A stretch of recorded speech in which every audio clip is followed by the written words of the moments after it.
Please take your seats. Please settle down before we start our program.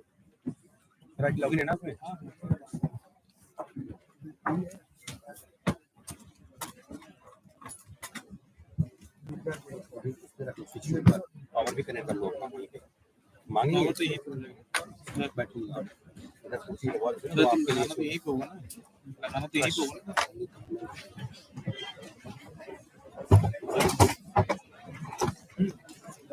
इसका mic कहाँ है square mic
भेजो नहीं किसी, बस अपने चार्जर को अपने पास तक। एक और agreement के लिए बोल रहे हैं, एक तो ERP में बोल रहे हैं।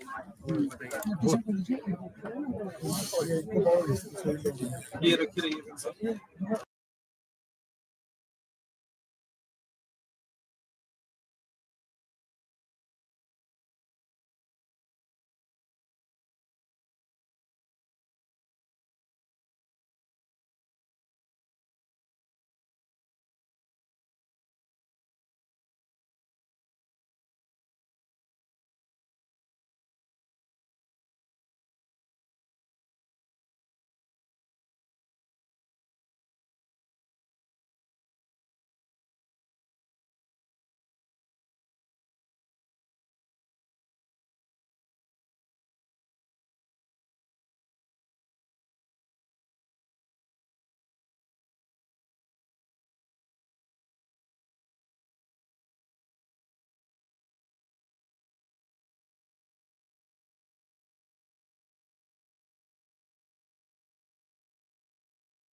अभी मेरा ऑडियो तो चेंज नहीं हो गया।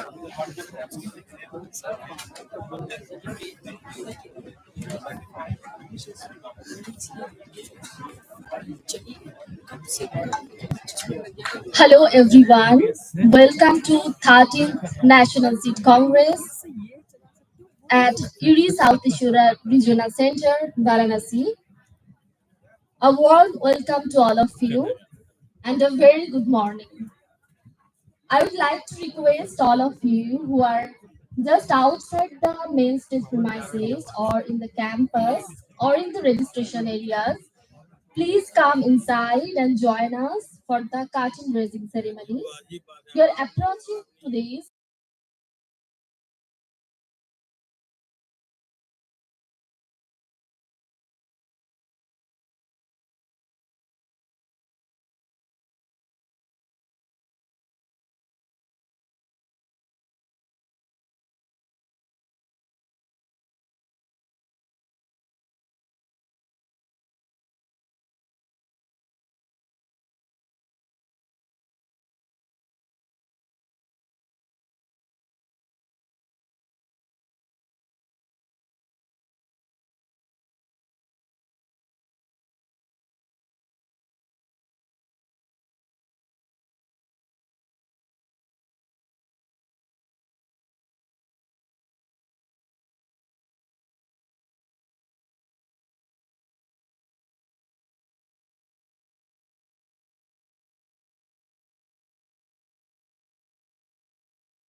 As you know, National Seed Congress is a critical event, an annual event organized under the aegis of Ministry of Agriculture and Farmers Welfare, Government of India.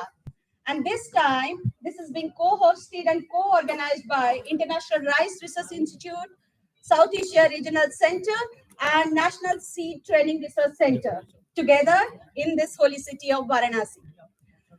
As we know, Varanasi is known as the knowledge capital and spiritual capital of India. So today we are excited to see this gathering from various sectors and our stakeholders from the seed system space, be it our government representatives, be it our industry representatives, our farmers, our extension system stakeholders, researchers, and students. So it's overwhelming to see all of you.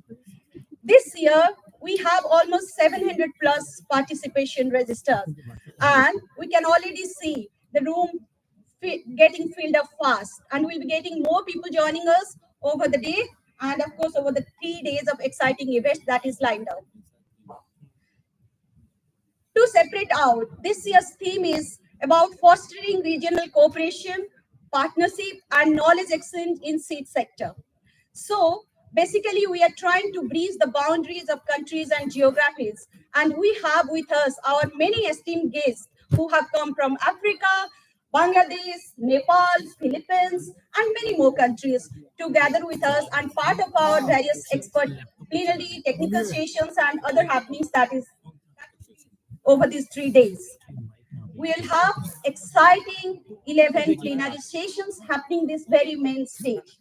And we'll also have 5 side events organized by various organizers, as well as 6 technical sessions that will be hosted in the ISARC main building on the first floor. And we have an overwhelming participation in terms of oral and poster presentations this year, running more than 180 or almost 200 submissions of abstracts and papers which we received, and we tried to make justice of what we could out of those all very innovative ideas and concepts submitted. So when our abstract book will be online and available, you will get significant of those very well documented and shared with you all. So I would take this opportunity to thank all our knowledge partners. We have our 11 knowledge partners present over here, and our sponsors, 13 sponsors who have come forward to support this event wholeheartedly to make this a grand success. So thank you very much on behalf of National Seed Congress organizing team. Now, I would really like to invite on stage our host chairman, Dr. Ajay Kohli for National Seed Congress, and our Deputy Director General Research of IRI. Please give him a big round of applause. And also the convener for NSC 2024, Dr. Sudhanshu Singh. Our Director, IRI South Asia Regional Center. The co-convener, Dr. Dilip Srivastava from Ministry of Agriculture and Farmers Welfare. And colleague, Dr. Ankur.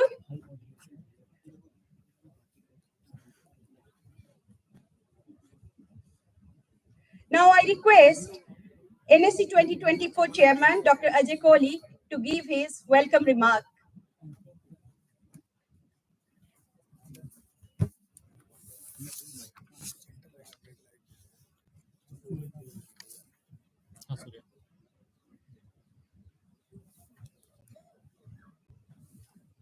Oh, I get to be a bit taller. Well, good morning, everybody. It's a nice, bright day, as Swati said, and it's my distinct welcome you all today to this National Seed Congress. Okay, thank you. Thank you very much. I just want to quickly acknowledge, as Swati also mentioned, all the distinguished guests from different countries, from India, all the different stakeholders who are here, the private sector participants, and scientists from different organizations, students, researchers, welcome to Varanasi, welcome to this conference, and welcome to ISARC. So I just quickly want to say that it's really a distinct pleasure and honor for me to be standing here, and it's really nice that we have been able to have our Director General, Dr. Yvonne Pinto, also, who has made the trip to attend the conference and interact with all of you initially, but also with the different stakeholders in India. This is her first trip to India, and I think it's a very critical trip, and it's because of this Seed Congress that it came into being, that we are all here together today. But importantly, I want to thank the Ministry of Agriculture and Farmers Welfare for giving IRI this opportunity to hold this conference at this site, be able to welcome you all, and be able to showcase the ISARC Center, its activities, and its interest in the seed sector. Not forgetting that ISARC is actually based at the National Seed Research Center, which was this area belonged to the National Seed Research Center. And so hopefully we will be able to justify our presence over here as a center in terms of the National Seed Research Center and Training Center, and taking all these taking the avenues ahead in terms of supporting the government, but not just in India, supporting different countries. For example, in Africa, where rice specifically and different other crops, there's a large scope of extending agriculture in Africa. There's a lot of interest from the international community to do that. But the seed sector in Africa is really kind of on the back foot still, and we need to take that forward, and we have to take it all together through what is also known to all of you as the South-South collaboration. With that kind of an agenda of national and international interests, we are all gathered here today. Really, as Swati mentioned, close to 700 participants, a lot of interest. I'm told that the last time this conference was organized, there were not as many participants. So I'm sure the interaction amongst all of you would make a big difference. And next year or next time this conference is held, there will be even bigger participation. I really want to thank Sudhanshu, Swati, the NSRTC, and the entire ISARC team that has actually stepped up to organize this conference. Really large conference, but it's very well organized. At least it has started very well, and I'm sure it will go very well over the next couple of days. The interest in it, in terms of the abstract submitted, is one indication of a good start. The theme for this Congress today is fostering regional cooperation, partnership, and knowledge transfer in the seed sector. And this theme obviously aligns really, really closely with IRI's core values and goals as such.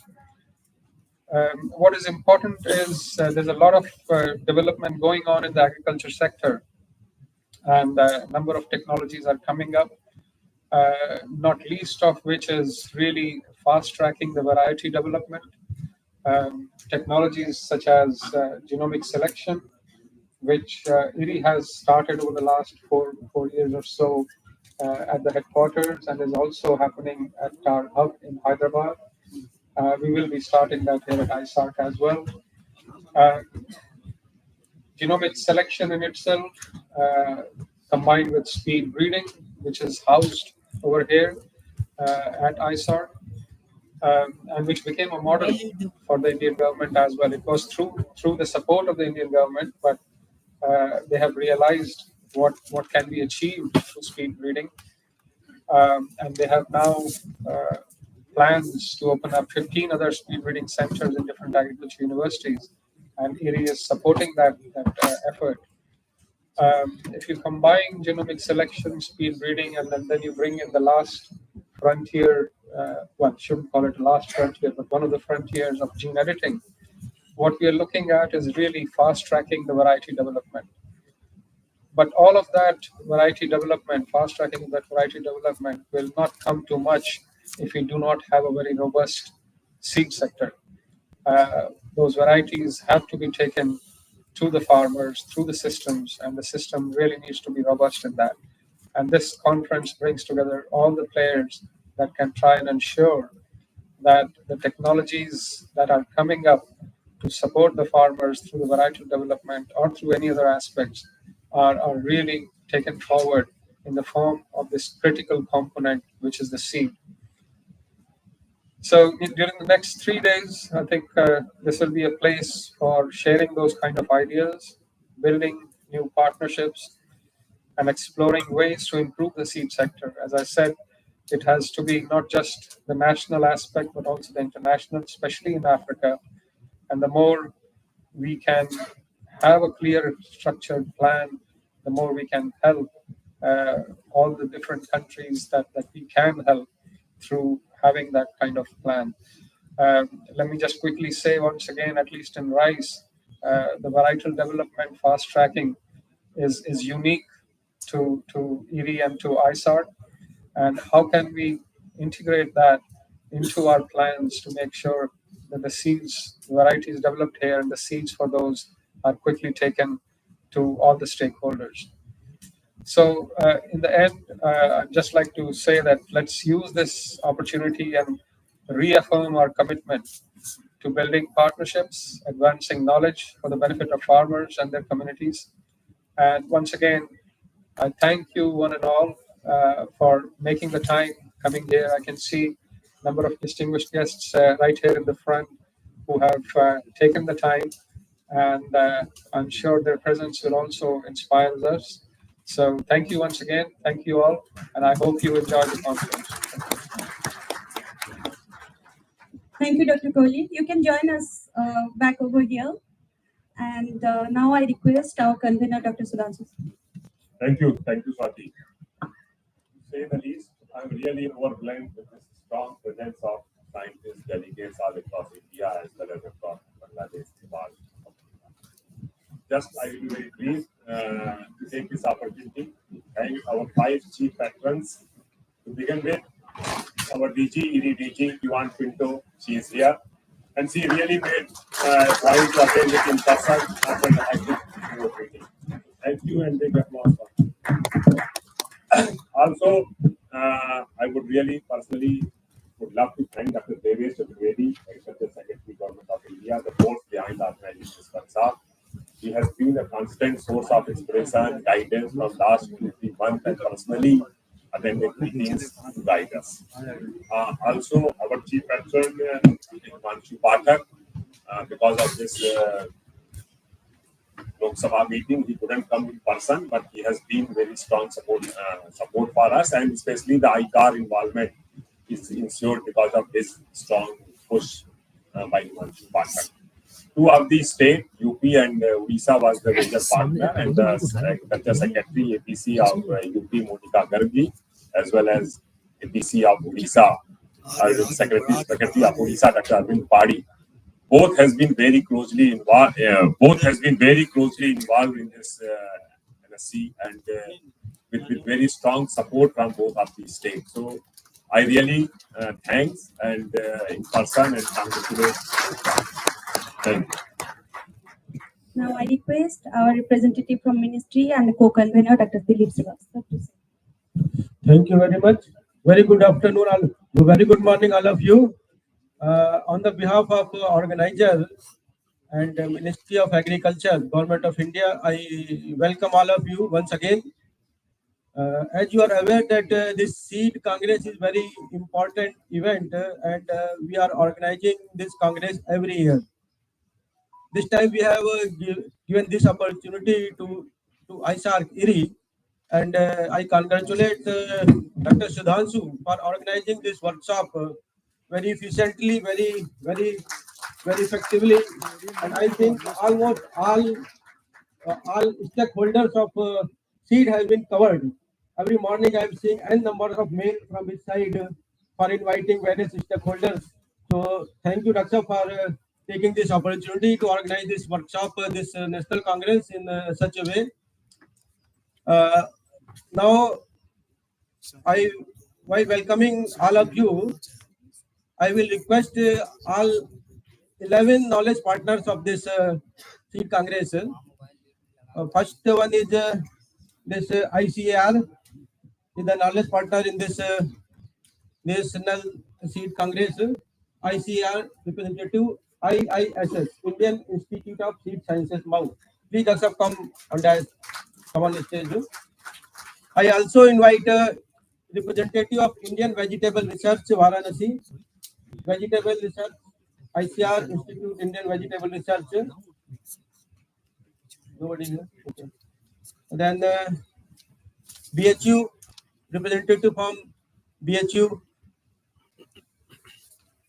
Then Government of Uttar Pradesh, representative from Government of Uttar Pradesh. Representative from Government of Odisha. National Seed Congress, National Seed Corporation, representative from National Seed Corporation, NSC.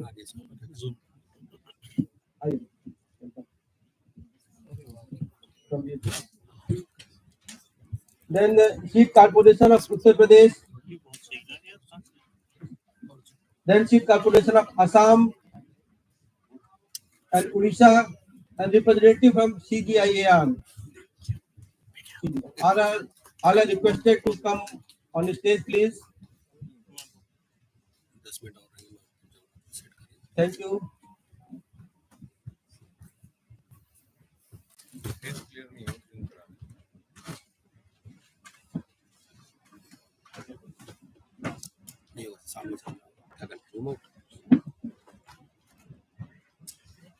Now I will request Swati, please.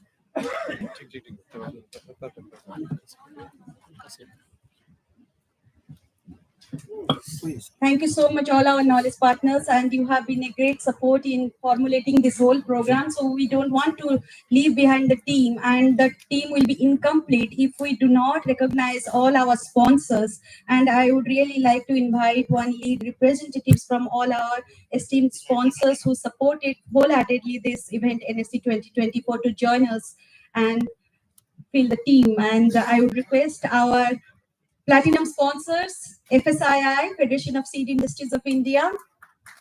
Mr. Ajay Rana is here. Thank you, sir. Bayer Crop Science, Mr. Rajaram is here. Representative from our gold sponsor, Tara International. Thank you so much, sir, for being here. And our other critical sponsors as well, Savannah, Mahiko, Koteva. I'll keep reading. Please feel free to come and join us over here.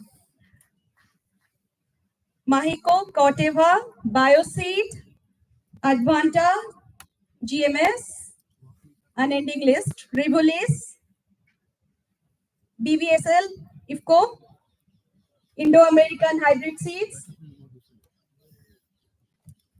Bharat Seeds,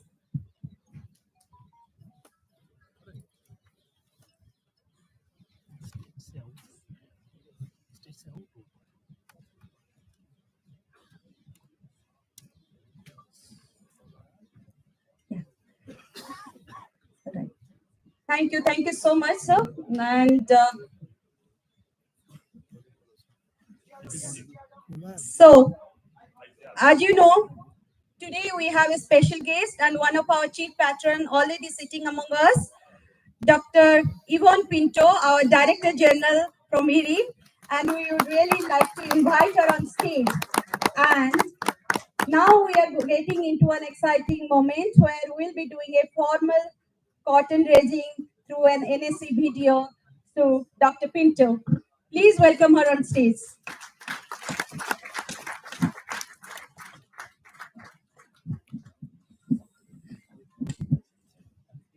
And before we get into our conversation, we would like to request Dr. Pinto to say a few words to the gathering to encourage. Good morning, everybody. It's an extreme pleasure to be here with all of you. I thank you very much for your dedication and attention to being here today. This is an extremely important meeting.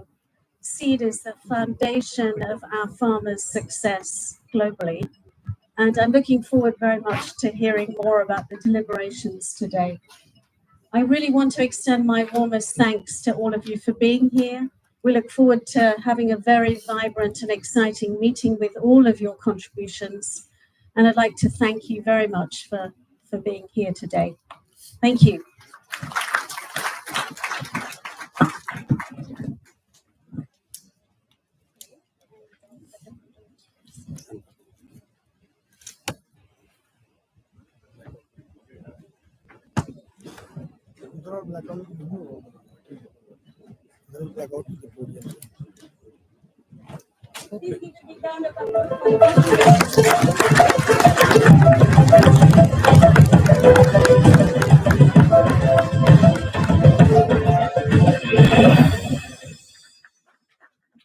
At the heart of every farm, there's a seed that holds the power to grow, to nourish, and to transform the future. Welcome to the 13th National Seed Congress 2024, India's premier platform for seed innovation and sustainable agriculture, organised annually under the aegis of the Ministry of Agriculture and Farmers' Welfare, Government of India. This year, International Rice Research Institute, South Asia Regional Centre, and the National Seed Research and Training Centre host the Congress in Varanasi, a city rich in agricultural heritage.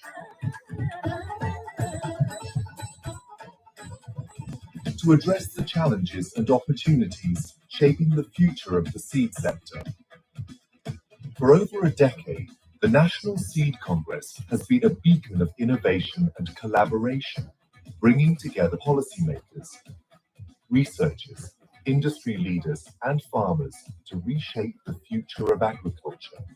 Over the next 3 days, the Congress will feature dynamic sessions, interactive workshops, and exhibits on key topics, including emerging seed technologies and quality standards, innovative crop improvement methods and strategies, harnessing the power of land races and indigenous crops for farmer empowerment, the impact of seed entrepreneurship and delivery systems, strengthening markets and systems for hybrid, biofortified and value-added crops, and innovations in seed processing, health, storage and supply chain management.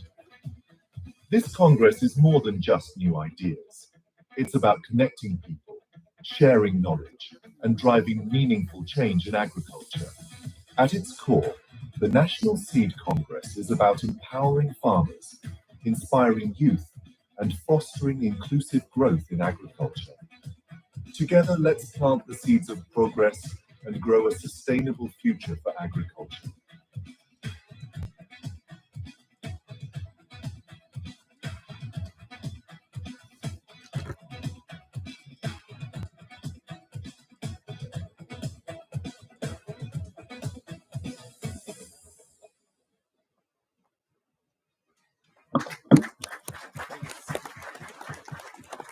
So let's gather for a media photo, a group photograph, please.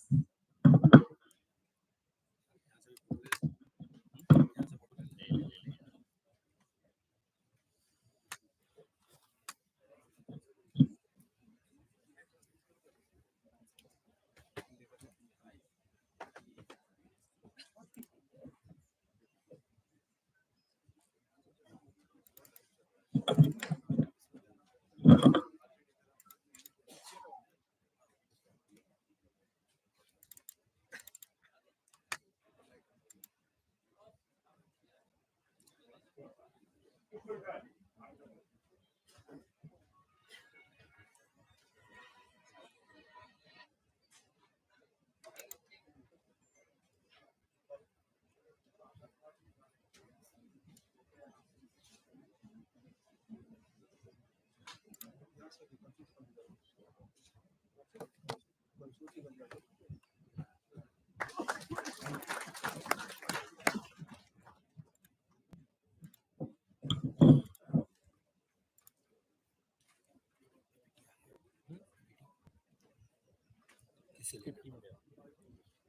thank you everyone.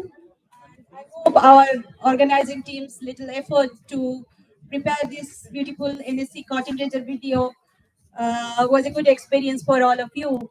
And now we'll be transiting and starting on this very main stage, the first Cotton Ranger plenary session, where we have some distinguished guests. So before we take over, we'll have some transition time, requesting our backdesk team to support.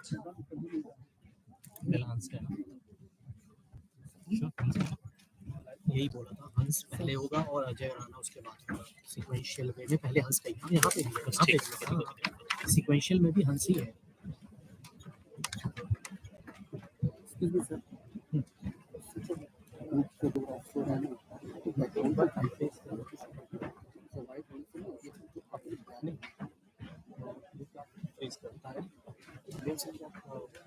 White background से जो है क्या picture black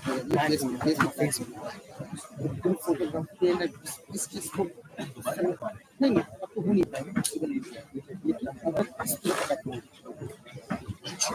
अभी दोबारा आपको क्योंकि ये तो पॉसिबल नहीं है क्योंकि ग्रीन पे मैं दिखा रहा हूँ।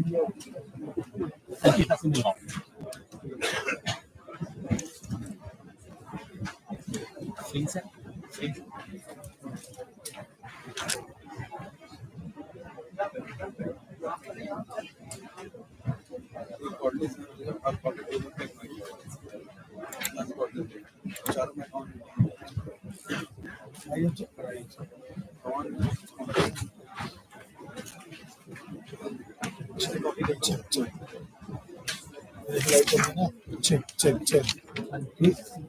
यहाँ से बंद कर सब वहाँ चेक करा लीजिए। सब कुछ 30 मिनट्स लेट चल रहा है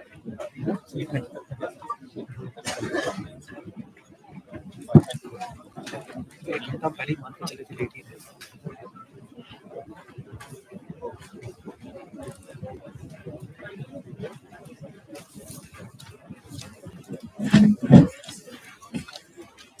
सब चालू भाई कितना करो वीडियो रिमूव कर दीजिए। फोटोग्राफी में सजेशन में और कंप्लेंट ऑर्डर देना ना फोटो जो आ रहा है फेसेस ब्लैक हो जाते हैं टीचर के पास। अगर इसका कुछ किया जा सकता तो मैं ये लगा देता हूँ जब फोटो आएगा तो ठीक है क्योंकि वही चल रही है तो उनके पास एक बार कोऑर्डिनेट कर कि कंप्लेंट उसने किया तो फोटोज ठीक नहीं आएंगे फिर कहीं भी लगा देंगे। तो पहले से फोटो आएगा जो मेन स्टेज पर है उसको देखिए। फोटोग्राफर पीछे बात कर रहा है, एक बार आप देख लेना कैसे क्या बात कर रहा है।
long way from saving seeds from previous crops to reuse new seeds.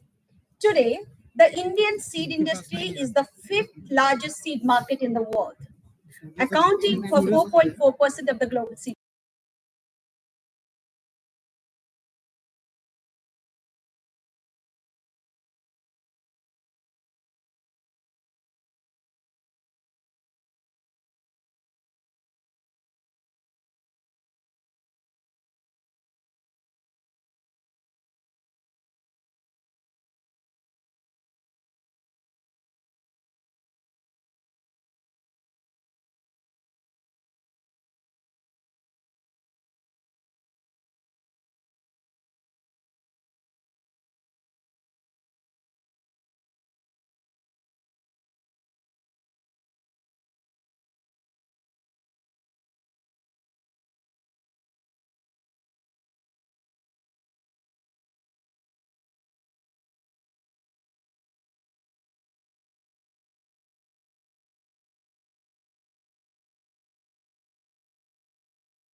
Global rice breeding innovation lead, International Rice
demand agri-technologists to improve farmers' productivity and income.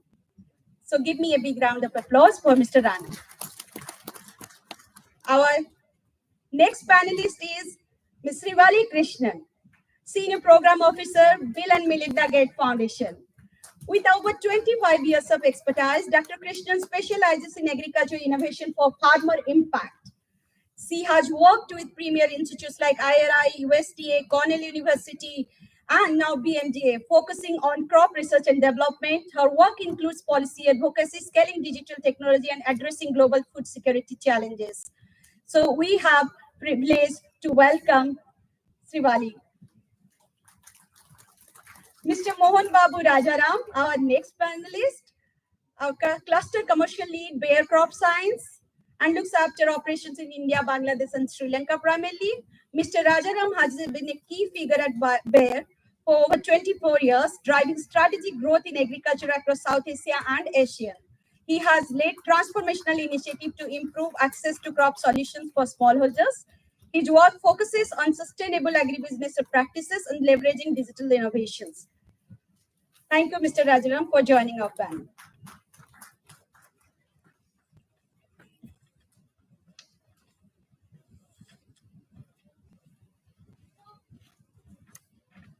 Start with this plenary, we will be taking you through some of the lead talks by all our panelists so that you all have opportunity to first listen to their thoughts and perspectives on this. So first I would request Dr. Hans Bhardwaj, as he has been a stalwart in the crop improvement and seed system space, having the perspectives of both industry as well as global centers like CGIR, taking over a lot of transformations over the years in the breeding and seed system space. We really like to know from him his insights and perspective, that how he looks at this sector and Indian seed sector and the opportunities in the global perspective. Dr. Bhardwaj, you can.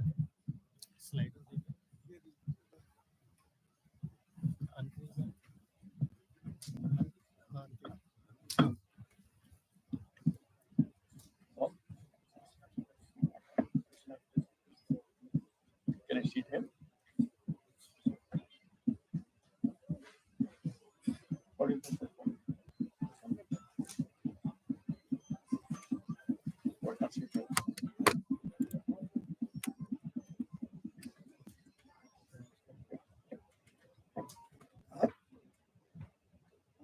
Anyway, in the meantime, they're fixing it. First of all, good morning. और सबको मेरा सादर प्रणाम, सादर नमस्कार. And Dr. Swati and the organizing team, thank you very much for considering me to be a part of this very important event. And like briefly Swati mentioned earlier, I have had the privilege or the benefit of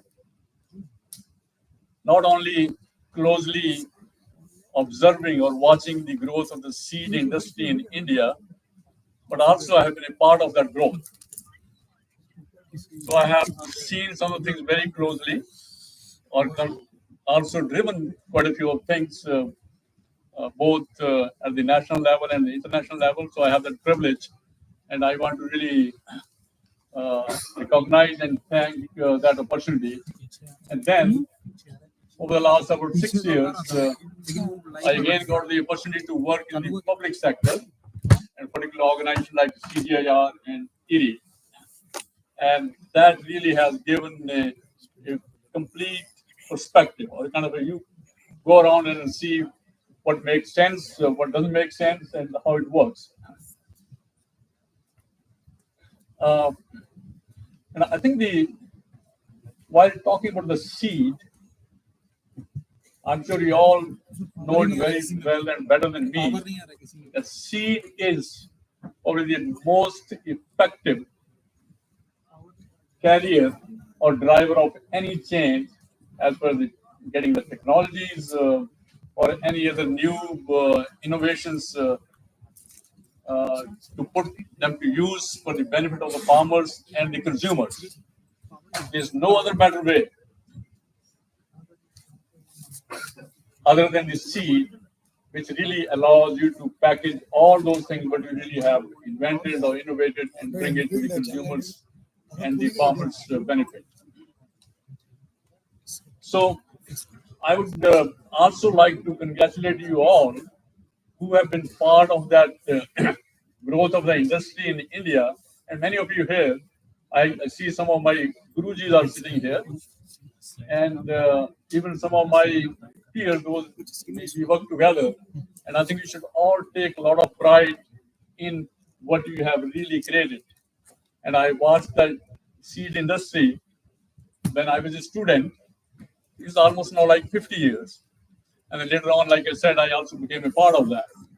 So that growth is tremendous, and you should all take pride in that, and really should congratulate yourselves. And I will request all of you to just join me in giving a big clap for that. Your contributions as seedsmen, be in the private sector or be in the public sector, they are very, very important, and will continue to be important going forward. So what I intend to do in the next about 5 to 7 minutes, as Swati has advised me, I'll just use a few slides here just to put few things in the context where we can all relate to. Okay. So you can read here, and you all know, the Indian seed sector has not only helped with the food sufficiencies or food security of the country, but also it has really contributed beyond that.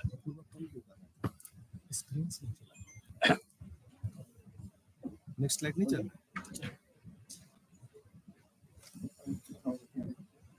Next Okay, okay. Go back now. The screen is out.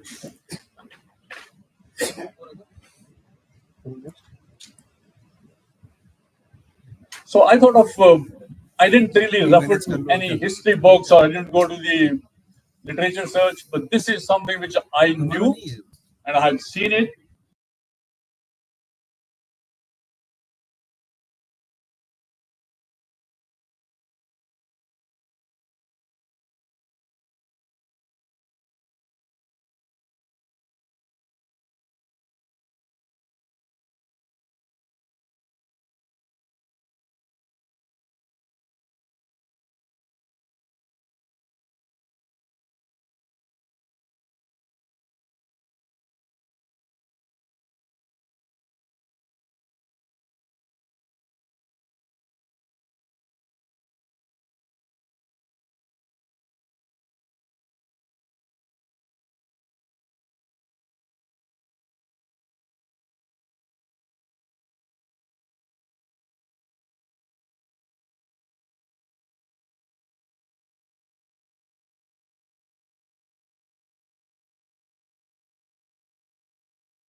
State seed corporations and many others which came after that.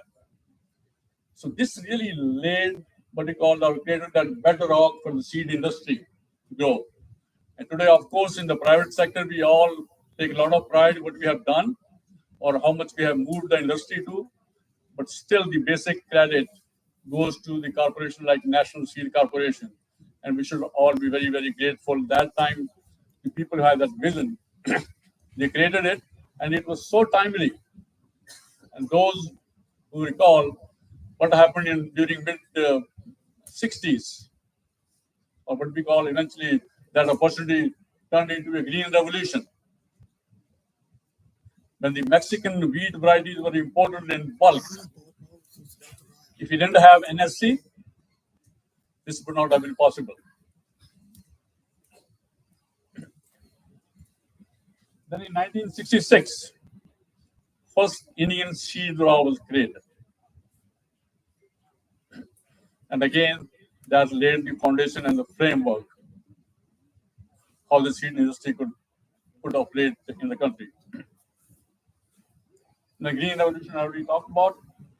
1980s and 1990s was when the private sector was really encouraged and the government policy was put in place, which liberated a lot of restrictions that time we had.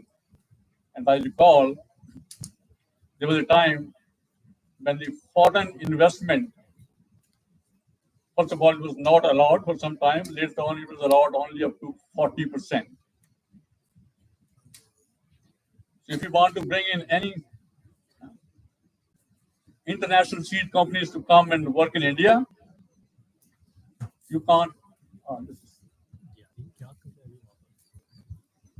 You cannot operate in that way. You can have maximum 40%. And it was those years that I was involved in one of those discussions when this was revised and foreign companies were allowed to hold the majority ownership. That was the big change.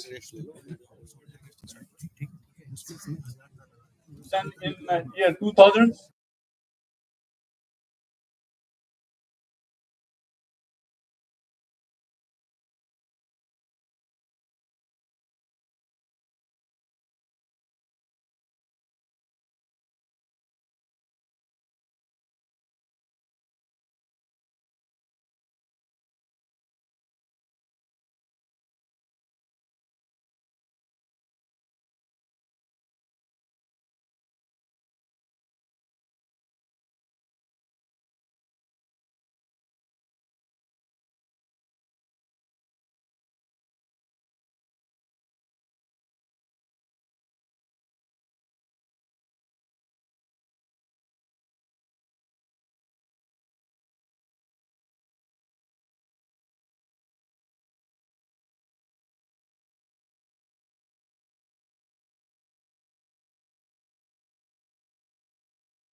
for the first pearl millet hybrid was ever produced and commercialized was in India.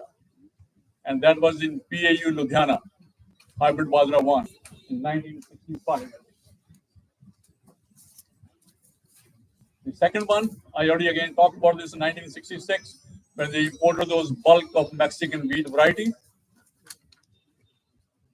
And that's where the NSC played a very, very big role.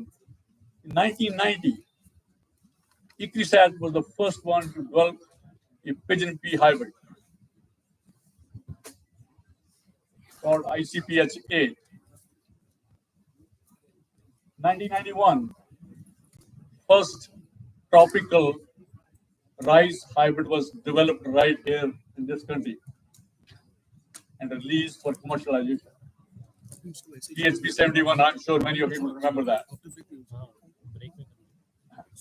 And then 6444, which followed that. So these were some kind of milestones. Even when you look back today, they might not sound that important, but those years, it really laid the foundation for what we see today as the industry.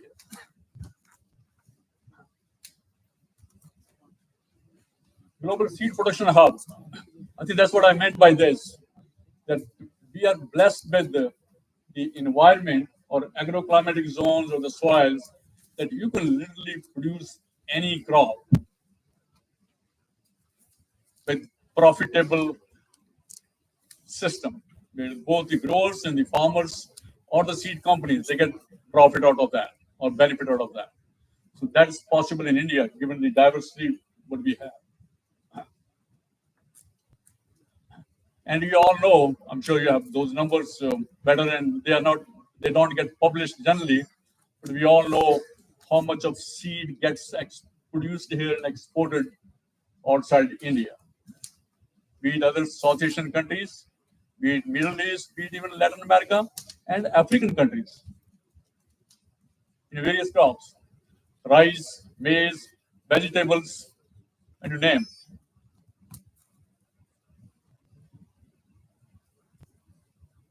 Number 3, I was talking about the best seedsmen or the best seedswomen in the world. I have had the opportunity to work with at least a few of them. And I still remember how they used to articulate their vision for their business and beyond. And I think it's very important that we really pay or continue paying focus on that. Because it will be very, very important. It is the people who make the difference. You might have a wonderful seed production environment, you have a wonderful market, but you don't have the right leaders, and if they don't have the right vision, things don't move. So I think that's credit again goes to our universities and the ICR training systems and institutions, and we need to really continue working on that. Progressive seed laws and policies. This is what I was talking about. So first of all, those foreign investment regulations were relaxed, and that made a huge difference. Secondly, India is one of the few countries where truthfully labeled seed is sold or allowed to be sold. Many of the other countries, you will go there, so cumbersome certification systems or approval systems. It really holds back the growth of the seed industry. And this has really helped a lot. As long as you have a good variety or a good product, is competitive, you have all the rights to produce and sell it, but along with that comes the accountability. If anything goes wrong with its performance, you are liable for that. So this really allows the innovations to be really taken forward as quickly as possible without any hesitation. Then Seeds Without Borders, I'm sure you have heard of that. And ED has been kind of driving it in the front, that if you want to take advantage of any good innovation, new products developed in similar or sister ecologies nearby, I think we should open it up and make it available to the farmers across the political borders. So I think this has been a great model, and of course it's still very limited or small, but there's a tremendous opportunity to take advantage of that. Here is something which I want to throw before I really close my comments, particularly in terms of the opportunities and the expectations. You know, one of the things which I learned myself or experienced when I, as a young PhD trained student, left the university or the institution and went to work for a small seed company. You believe it or not, but I had no clue about what the seed business means. No one really taught me that. Never had any opportunity, whether you talk about a classroom or you talk about any other discussion. I was completely blank. And I think one of the things which I saw in the Western world, there is such a well-defined internship system where the students in their graduate or postgraduate classes, they go, take time off, and spend time working very closely with the people in one or the other seed businesses or companies, depending on their interests. And that is so rewarding. It's so rewarding. And it builds your confidence. It also helps you to make right choices. Otherwise, you're just blind. I finished my PhD, I did my postdoc, and I'm not looking for a job. Whatever will come across, I'll just go and take it. That's not a good way. So I think we need to think of if we can create a system or environment where the universities encourage their students to make it some kind of a mandatory, guys. If you want to have a MS or PhD degree, you need to do a short internship somewhere. And at the same time, seed companies need to take this as an obligation to provide that environment and provide those incentives to those students so they can come and get that experience. And I think once when they get into their career, they will be fully armed, fully confident, and that can make a huge difference. So that is my submission to the education institutions and as well as to the heads of the seed companies or seed businesses. Please consider this. This could be very, very rewarding for the country as a whole and globally broadly. So I think I'm going to stop here and thank you very much for the opportunity. And I think we'll have more time to interact later on. Thank you. Thank you, Dr. Hans. Yeah, whatever we do, we get some or more technical glitch, so these screens could not work. So we are apologetic about the inconvenience, but that was a wonderful, insightful talk from you. And no doubt, we all know that true leaders create more leaders, more generations of leaders to come. And then when you highlighted about how it is important to invest in young researchers and leaders for tomorrow in the seed sector and the significant seeds men and seeds women, how they can transform the sector. That is really heartening to know from you as a perspective to learn from. We have with us Dr. Shivali Krishnan. Many of us know her for long, and I personally know her striving a significant impact-based work, and she is part of one of the largest philanthropic institution, Bill and Melinda Gates Foundation. Shivali, we would really like to know from you, from your talk, that what do you think that how important it is to invest in seed sector innovations and how it can play a role to add into the drive which we are taking up to address larger challenges around climate change, hidden hunger, and more. And what is your perspective and how do you see the future?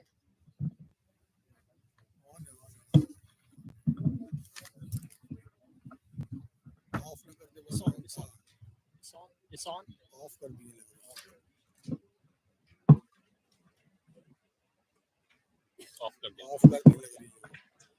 So if you don't mind, I can speak from here. I don't have a presentation, but first of all, I'd like to congratulate IRI South Asia Research Center as well as the Ministry of Agriculture and Farmers Welfare for hosting the 13th National Seed Congress here at the holy city of Varanasi. So first of all, thank you for being excellent hosts, and also to the large number of representatives from the government, from the CGR institutions, from the state departments of agriculture, from the seed corporations, private sector seed companies, students, research institutions, as well as farmers who are the backbone of the seed industry representing here. First of all, very hearty congratulations to every one of you. This is a momentous, I would say, occasion to really take a step back, understand what the seed sector holds for us in terms of future opportunities, but to also look at where are the innovations and what does future look for in the next 10 to 15 years from now. I think in the curtain raiser video, it was very clearly mentioned that seed sector is the foundation of agricultural productivity. Today, we are in the era of a population growth rate of anywhere between 0.5 to 2%. Hence, the rate of genetic gain at least should be able to equal, if not exceed, the rate of population growth rate. Because unless we are able to produce enough food, we will not be able to sustain the population that we have in the globe. And to be able to do that effectively, seed is the foundation. And ensuring a rate of genetic gain that is generation by generation, we should be aiming at anywhere the genetic gain rate exceeding 2%, if not 2% itself. Currently, if you look at major agricultural economies, particularly in the developing world,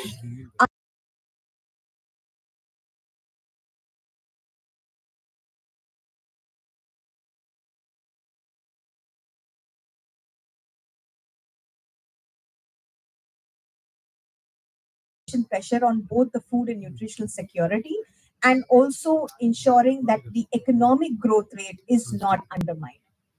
Now, when we talk about the seed sector, if you look at the contribution of the seed alone in terms of agricultural productivity gains, it is anywhere between 15 to 20%, that just replacing good quality seed can actually contribute to agricultural gain that is happening generation on generation.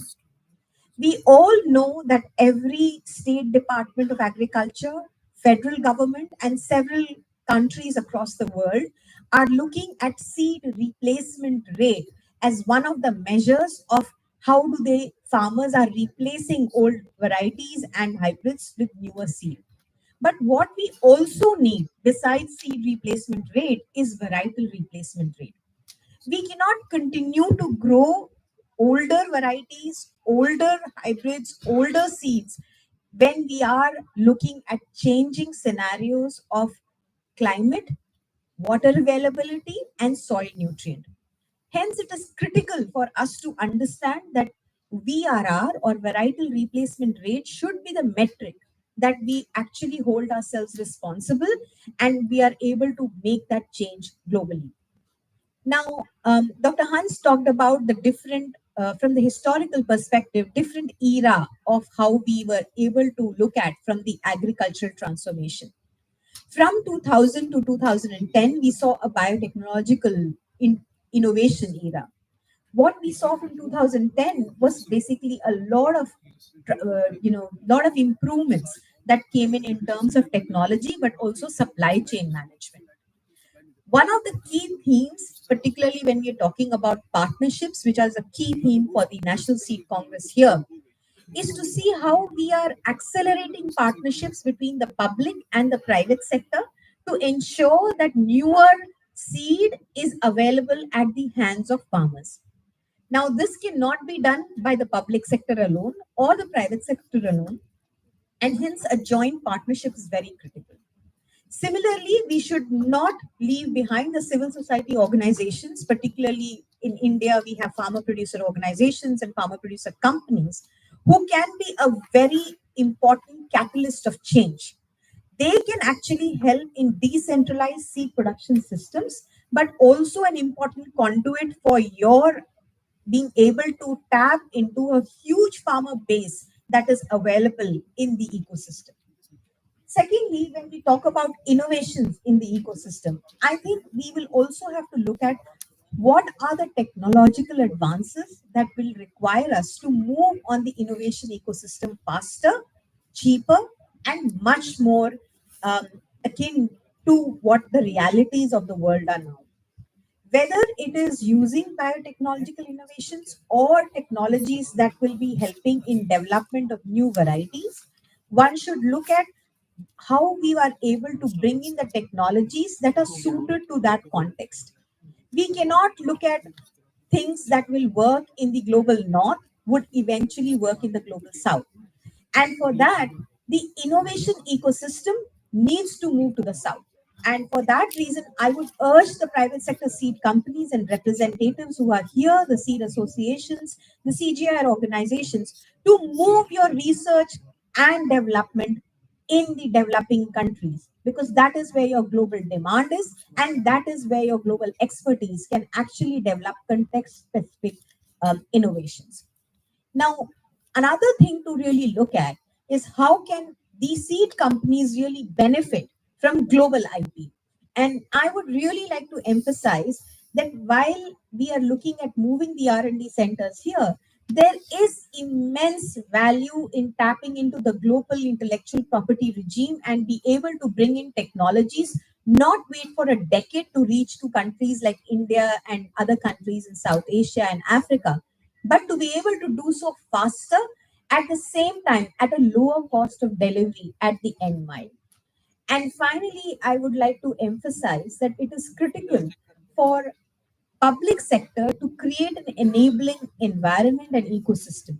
For example, in India, we have truthfully labeled seed system. We have a very robust R&D system coming in from NARS institutions. We should be looking at how can the private sector really partner with the expertise that is available in the NARS ecosystems to be able to ensure that the product of research is both available for smallholder farmers, but it is also at the same time protecting the technologies from infringements going forward. Unless we do so, there is no value proposition for the private sector to continue investment in R&D, and there is no incentive for the public sector to partner with the private sector, which is to develop pro-poor technologies. In context of all of this, I would say just take it into consideration 3 I's that are very, very critical: innovation, international collaboration, and IP regime. At the same time, incentive structures for all the stakeholders in the entire ecosystem. With that, thank you so much, Swati. Very well said, Mr. Srivali, and you have very well emphasized that how an holistic integrated approach and partnership would be critical moving forward in these directions, and those 3 I's would remain very, very important. And I'm sure that we all need to note it down. So now I would go to Mr. Rana. Mr. Rana, you are the chairman of FSIIs, an important critical stakeholder who have traversed a long journey in the industry and have seen many evolutions phases. Moving forward, how do you think a decade-long or a next 2 decade-long vision around the research and policy priorities to make sure that, you know, in the seed and crop improvement research and development, as well as scaling perspective, we are on the right track? We would really like to know your views and perspective. Thank you, Swati. I have a small presentation, but like I prefer moving. So, Suprabhat, Namaskar, and good morning. So with the permission of moderator, I'll mix my talk in Hindi and English, so I can see some farmers walking in here. So सभी का बहुत बहुत स्वागत है और Ministry of Agriculture and Farmer Welfare, IRRI, I thank you for bringing National Seed Congress to the holy city of Kashi. Kashi का एक बहुत महत्वपूर्ण स्थान है भारत की संस्कृति में, भारत के इतिहास में, ना केवल भारत की संस्कृति और इतिहास में बल्कि पूरे विश्व में. और seed is the foundation for agriculture. Bringing this such event, bringing the seed fraternity, scientists, farmers together here, I think it's a great place to have such an event. I'll talk about like Indian seed sector and the opportunities and some success stories. First of all, who we are, Federation of Seed Industry of India. We are an association of about 50 leading seed companies. The main foundation of FSI is R&D, अनुसंधान. खाली वही company FSI के member हैं जो कि अनुसंधान पे खर्च करते हैं अपना करीब 10% रेवेन्यू का. So all our member companies are R&D based, and in fact, like one of the core value of all the companies is valuing intellectual property and innovations. Of course, there are like a lot of international collaboration as well as national collaborations. So we are based out of Delhi, but our member companies are in fact like situated all across the country. All major Indian seed companies, national companies like our oldest seed company in India. I don't know how many of you know that oldest private sector seed company is 60-year-old. And can someone name which is the oldest seed company, private seed company in India? Michael. So we have our colleague from Michael, Dr. Raju Barwale. Big round of applause for Dr. Barwale. Another, national seed company, Rasi Seeds, has in fact like completed 50 years. And Dr. Ramaswamy, he in fact was the founding chairman of FSII. So we have, in fact, like Indo-American, one of the oldest Indian seed company. In fact, all leading multinationals. Dr. Hunt's previous employer, Cotiva or Pioneer, is a key member. Syngenta, Bayer. So all leading national, international seed companies are member of FSI.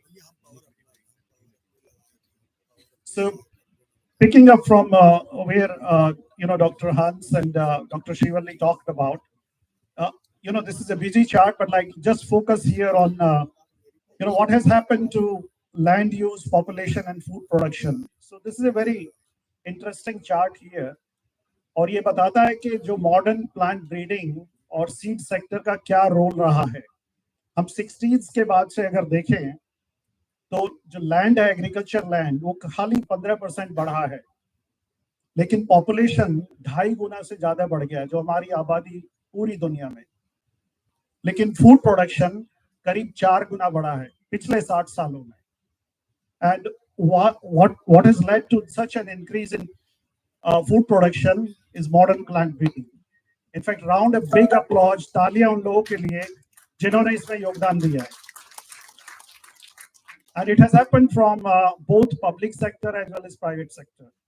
In fact, because of this revolution in plant breeding, India has become not only self-sufficient in food production, but India is a leading exporter of food. India is the largest exporter of rice now in the world. In fact, like I'll talk about that, like our productivity is still low, but like still, India has exported as high as 22 million tons of rice. Also, जो हमारे किसान हैं उनको भी नमन कि वो आज भारत को इस मुकाम पे लेके आए.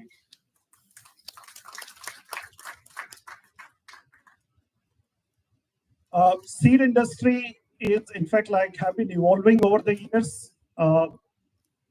Today, globally, the seed industry is about $63 billion.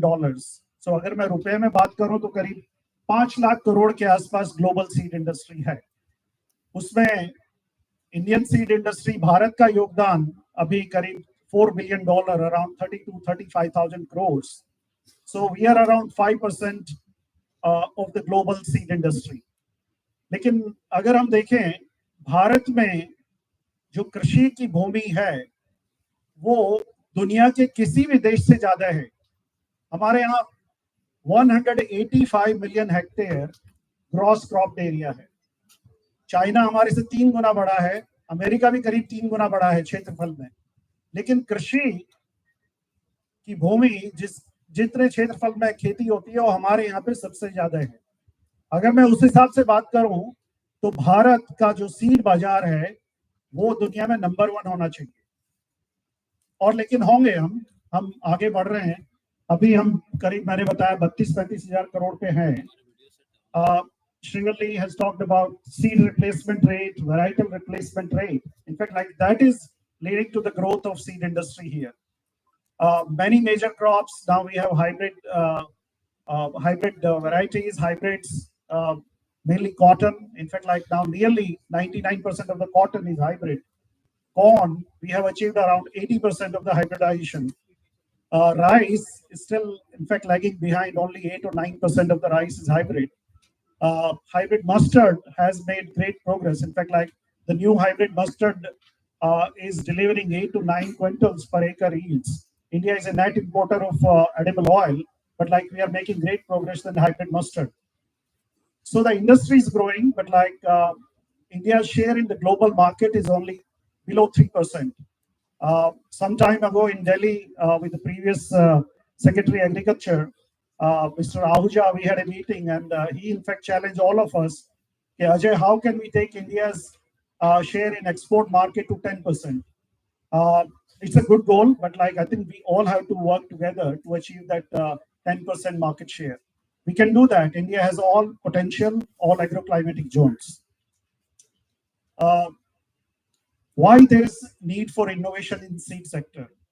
It's a busy chart, but like I think the key takeaway is, our average productivity in all the major crops, I have only here wheat, paddy and maize, is below the world averages. In fact, like I talk like we produce more than 300 million tons of food grains, we export rice, but our productivity, you can see, is still low as compared to the world averages or world best. Also, what is happening in the country, hamare groundwater, since we have such a large crop area, जो groundwater है उसकी स्थिति बहुत अच्छी नहीं है. In fact, like this chart, all the red on the chart doesn't look good unless we save water. Now we have technologies like, in fact, rice is one of the largest crop in the country, 110 million acres. If we can switch to direct seeded rice, we can save water for future generations. Also, like we need innovations in fact, like developing seed, which are, drought tolerant and stress tolerant, heat tolerant. Quickly, just focus on that chart there. जो हमारे देश में मक्का, और मैं मक्का से जुड़ा रहा हूँ करीब, इनफैक्ट लाइक जब मैं सीड इंडस्ट्री में आया तो मेरा पहला क्रॉप जिस पे मैंने काम किया मक्का था, और पहला सिंगल क्रॉस हाइब्रिड इंडिया में लॉन्च हुआ. I am fortunate to be associated with the launch of single cross hybrid in the country. India used to produce only 12 million tons of maize. Now we are producing 36 million tons, and that has happened in less than 20 years. Maize बहुत important crop है दुनिया के लिए. In fact, like now we are using maize or corn for ethanol production. We import a lot of crude oil from all over the world. Now the government of India is focusing on ethanol, and corn can be a major source of producer of ethanol. In fact, like this story has just begun. In fact, both public and private sector, we are bringing new single cross hybrids, and I can believe in next decades, the productivity level in India would be at par with the developed world. Cotton, quickly, कपास भारत के इतिहास से, भारत की संस्कृति से जुड़ा रहा है. इनफैक्ट जब हम बोलते थे भारत सोने की चिड़िया है, भारत सोने की चिड़िया थी जब हम कपास का निर्यात करते थे, जब हम हमारे यहाँ से स्पाइसेस का, मसालों का निर्यात करते थे, जैम और ज्वेलरी का निर्यात करते थे. लेकिन आज कपास की स्थिति बहुत अच्छी नहीं है दोबारा से. In fact like we have seen a success story with the launch of BT cotton in 2002, and within 8 years, nearly 90% of the cotton in country, in fact, like farmer adopted BT cotton. We launched BG1, BG2, but now, in fact, like it has been more than a decade since we have introduced a new technology in cotton. Our productivity is again dipping from a net exporter. Again, we are becoming an importer of cotton. We need attention here because cotton and the textile sector is one of the biggest employer in the country. And for our growing economy and for our aspiration to become, a developed country, improving cotton productivity and contribution of our textile sector is very critical. Last but not least, in fact, I like to set benchmarks, and you look at the story of rice, and I compared India's rice acreage with China and productivity also. About 60 years ago, both the countries have 30 million hectares of rice. In fact, like now we have about 45 million hectares of rice. China also went to about 40 million hectares, but now China has reduced the rice acreage and they're at about 30 million hectares. But you see what is happening on the productivity side. From 45 million hectares, we produce 194 million tons unmilled rice, and China produced 209 from 30 million hectares. Activity, we are at about 4.2, 4.3 tons per hectare, and China has crossed 7 tons per hectare. When you compare, what is the major difference in both the countries? Of course, there are differences, but China has taken a big leap in adoption of hybrid rice. Nearly 45 to 50% rice acreage in China is now hybrid, whereas in India it's only 8 or 9%. So that's one reason. Another reason is, of course, China invested on developing infrastructure for irrigation and crop agronomy. But I strongly believe, together the private seed industry, IRRI, Government of India, we can take rice productivity from 4.3 tons to 6 tons. And then we can reduce crop area also, and we can, in fact, grow oil seeds in that area or other cash crops. A very busy slide, but the key takeaway is the story has just begun. Dr. Shivali talked about the importance of intellectual property, importance of innovation, and importance of, in fact, continuous investment in R&D. The seed sector in India used to get 200% tax deduction for seed R&D. That has been taken away from several years. We have been making a representation to Government of India.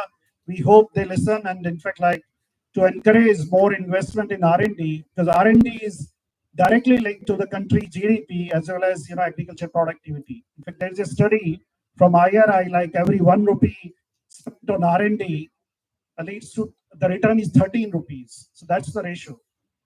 So we need, in fact, a policy regime which foster innovation and growth of seed sector. With this, thank you. Dhanyavad. Thank you, Mr. Rana. Moving on to, before I move on to Mr. Rajaram, we have with us now one of the distinguished person, and we have with us Srimati Subha Thakur, our Additional Secretary MOAF, and as well as the co-chairman for NSC 2020. So please welcome her with a big round of applause. Thank you, ma'am. This is very encouraging for us. So moving on to another very important and knowledgeable panelist from our aim, Mr. Rajaram. You have significant industry leadership experience, and we would really like to know from your perspective on moving forward how public-private partnership and how innovations in the delivery system would be critical to move forward. Thank you, Swati.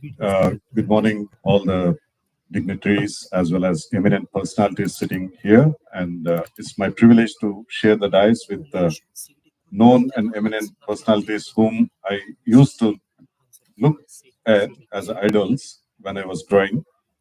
I must say that Dr. Hans and Ajay and Dr. Shivali has touched many aspects.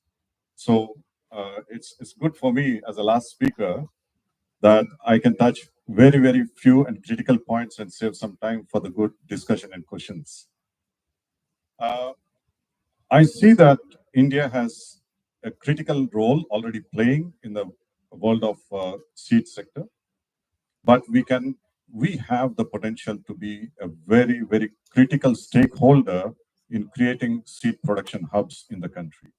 So what we need, the first step is, I'm so happy to say that our shift towards a commercial agriculture from a subsistence farming is the first step, I feel, because our government is asking and our farmer is moving towards how he or she can get a double output out of their own farmland.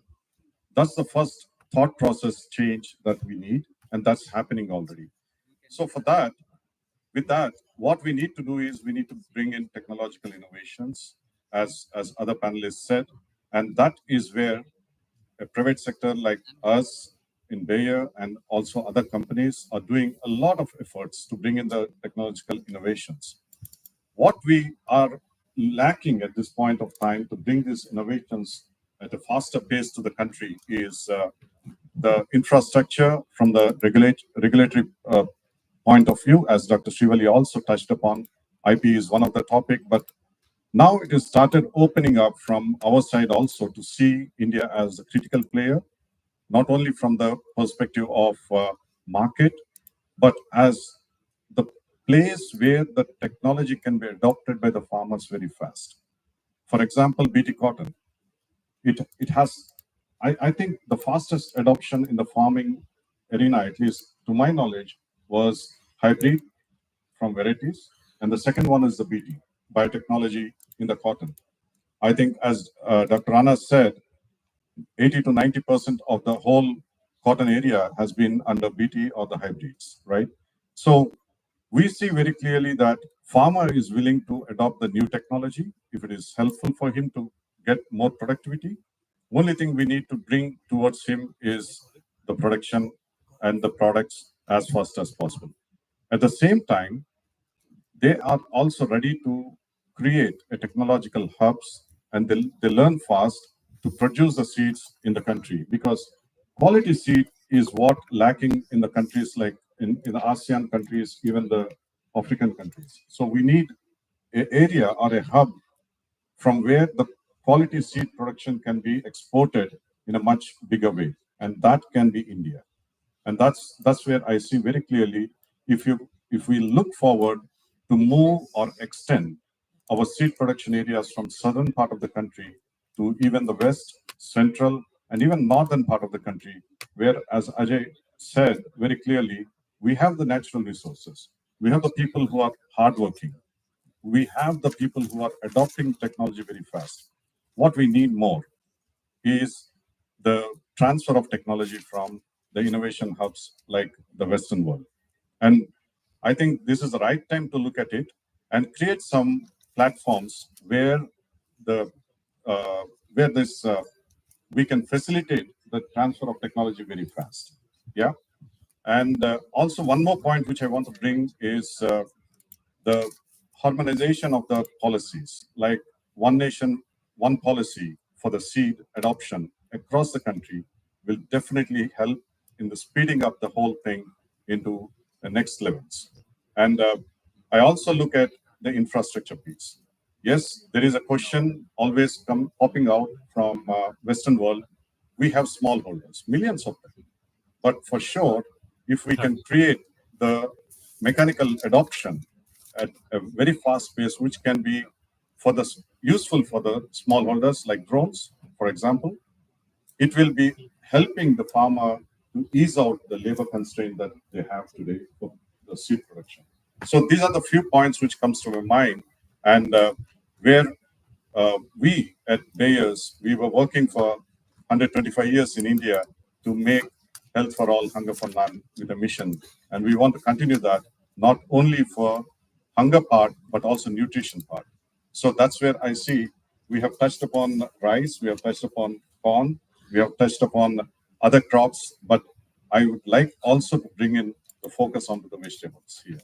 So With that, I look forward to the policymakers as well as private and the public partnership to take forward the whole levels of our production, seed production, and the adoption of the technologies to the next level. Thank you very much.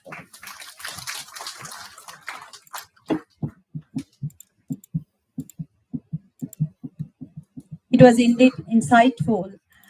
Now, moving on to, as we have heard, very insightful talks from each of the panelists. Our team and other experts have few, interesting questions also, which we have pulled on. And I would start with Dr. Srivali. Dr. Srivali, how do you think that, this knowledge in seed system space, whether it is development of crop improvement or seed development or delivery-centric innovations and etc., how different countries can share the knowledge with each other to, foster collaboration in this direction, going beyond just the boundaries of, one country or something, because we all know there are several commonalities over here. Thanks, Swati. I just wanted to take a very practical example when we talk about both the knowledge transfer but also regional cooperation. So as you know, the access to farmable land as well as natural resource is a constraint for every country. It is not something that is limited to India, but every country in the world is now experiencing economic growth and rapid urbanization that limits the availability of land and natural resources that can be put to use. At the same time, to be able to meet a global demand on food and nutritional security, it is critical that we continue to be ingenious in terms of research and development. One of the ways that we could really look at is really making the whole Seeds Without Borders a global and champion it as a global opportunity, not just for South Asia or Southeast Asia, but something that can be really looked at from a global opportunity, so that if a particular agroecology exists, for instance, in India, and a variety or a hybrid has been released in India after conducting the All India Coordinated Research Program trials, those varieties or those hybrids should be easily acceptable with a similar agroecology across the globe. That way, we are saving precious R&D dollars that is being spent by the NARS, that is being spent by the public sector as well as the private sector.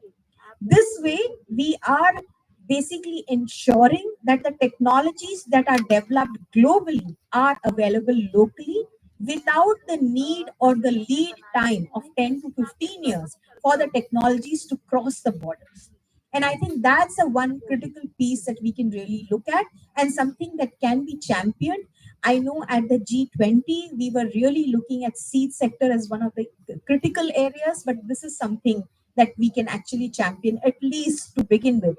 That's making Seeds Without Borders truly a global cause. The second thing I would really like to look at is eventually when we talk about seed availability, it is going to be limited by the fact that where seed production is happening. Currently, we see seed production happening in concentrated hubs in each of the countries. Mr. Mohan Rajaram just explicitly stated that Andhra and Telangana have typically been the seed basket for India.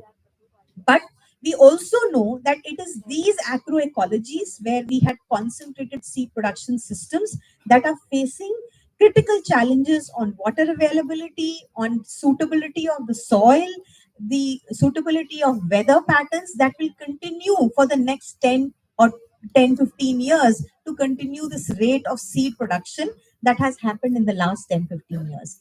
So to look at from that perspective, let us really put in our efforts to bring in decentralized seed production systems. Decentralized seed production systems would mean that can we actually have a hub and spoke model. If an R&D was done somewhere in a country, the existing production zone need not be only focused in countries, it can be global production, but at the same time for the similar agroecologies being produced similarly. And I think having those knowledge partnerships enabled by the public sector, but driven by the private sector is going to be critical to move forward. Absolutely. Collaboration is one of the finest tool to increase the efficiency of the system which we are talking about. Moving on to Dr. Hans. Dr. Hans, you mentioned about India making strides in global seed sector, but what do you see that what are the key challenges it may face in the future, and how should we prepare ourselves to deal with those challenges? Well, I think, Swati, there could be a number of things which you can point out. But one of the things, if we want to be an international or global player, we need to make sure that, first of all, we do respect each other's IP. And secondly, our business ethics has to be of world standards. And I'm sure many of us have experienced that when any new products comes into the marketplace or any new technology comes into the marketplace, everyone just try to take advantage or grab that and say, oh, this is our, and we're going to make money and make profit. But I think that's not going to play very well in the global market. And it should not. So I think we need to make sure that we respect each other's IPs. We have world standard business ethics. No hanky-panky, no under the table things and all that. I think this will be all, I'm sure you all can relate to what I'm talking about. All of us have suffered from that in one or the other way. And that really has pulled our growth down, in fact. And let's not feel that someone is pointing out this. Let's accept that there is a room for improvement. And if we want to be competitive on the world forum, I think we really need to work on that and make sure that we respect each other's rights, each other's intellectual properties, and maintain our business ethics to the point where people are willing to work with us, to do business with us. I think that's very, very important. And then second part would be, again, I think it's related to this, but is about the quality standards. Anything which you want to export, it must meet the worldwide standards. And you, like I said earlier, we have a lot of liberty here to produce and sell seed under what we call it a truthfully labeled. But we still need to have that moral responsibility that we are accountable. Whatever we are putting in the marketplace, it does meet these standards, market standards. Don't think, no one is watching us and no one is really monitoring it. Let's take advantage of that. That's not going to work. You might get kind of a temporary or short-term benefits, but long-term, it is not going to help us. So I think these are a couple of things which we need to really be careful. They sound very trivial. Oh no, we are all very honest, but we know in reality how it works. And let's accept that and improve upon it. Thank you. Very well said, Dr. Hans. And Mr. Rajaram, when seed entrepreneurship and partnerships are some critical areas, what are your advice that what are the important seed export markets for India and opportunities for the country to focus upon? Thanks for asking this question. I think I start with what Dr. Hans said. If we want to export anything, the seed harmonization at the international level is very, very important. First thing, the quality levels and OECD standards and all. Now, as you see, for me, the whole world is the market, right? But critically, if you look at it, like Philippines for rice, from here we can for sure export. There are countries where we can look at for short term, like Bangladesh or Myanmar, or even into ASEAN countries, over and above the Philippines, I'm saying. Now, if you look at corn is where we have a lot of scope, because the quality seed is not available from Asian continent, but if I see Philippines importing from Latin America and struggling to produce seeds in Philippines because of several ecological issues and topography also for them. Vietnam is there. Indonesia has some restrictions, but we can work with them. And for that, we need to have the policies which for the trade, export and import kind of stuff at a government level. And that's very important. We can expand ourselves from beyond Philippines, beyond Bangladesh, beyond Myanmar kind of stuff. Vegetables is another one, which we can really see the whole ASEAN is a player where we can really export from our country. Cost of production is very, very low. Our cost of goods will be very good if we produce in our country. As I said in my plenary session, that our farmer is fast in adopting the technology of seed production. They learn it very quickly, which takes at least 5 to 10 years in other countries. Because I worked in ASEAN and I see we all struggle there to produce a quality seed from 1 hectare. And that's the big advantage that we have. And we need to start thinking about not only these small markets, but there are big markets where we can also export, like African continent, sub-Saharan African countries. We can do our export to these areas in a much strong way. And I believe that we are towards that, but we need some kind of seed harmonization and as well as some policies for exchange and with these kind of things. It's not only seed export, Dr. Swati, but definitely it will help us to improve our technology, and technological import and export also can be made easier with this. Thank you so much. Coming to Mr. Rana, FSI's focus on research and technology-driven farming is very well known to us. How can FSI help scale this innovation in India's seed sector to enhance productivity and also to reduce post-harvest losses and other aspects? So, as I said earlier, for seed sector, R&D is the foundation. In fact, even for public sector also, कोई भी नया बीज develop करने के लिए, तैयार करने के लिए 6 से 7 साल लगता है, और it requires a lot of investment. So for that, in fact, our FSI member companies, they're committed. In fact, we commit about 10 to 12% of our revenue on new R&D. But also the Government of India, Ministry of Agriculture, and ICR has encouraged, in fact, now PPP, public-private participation, so that we are not reinventing the wheel.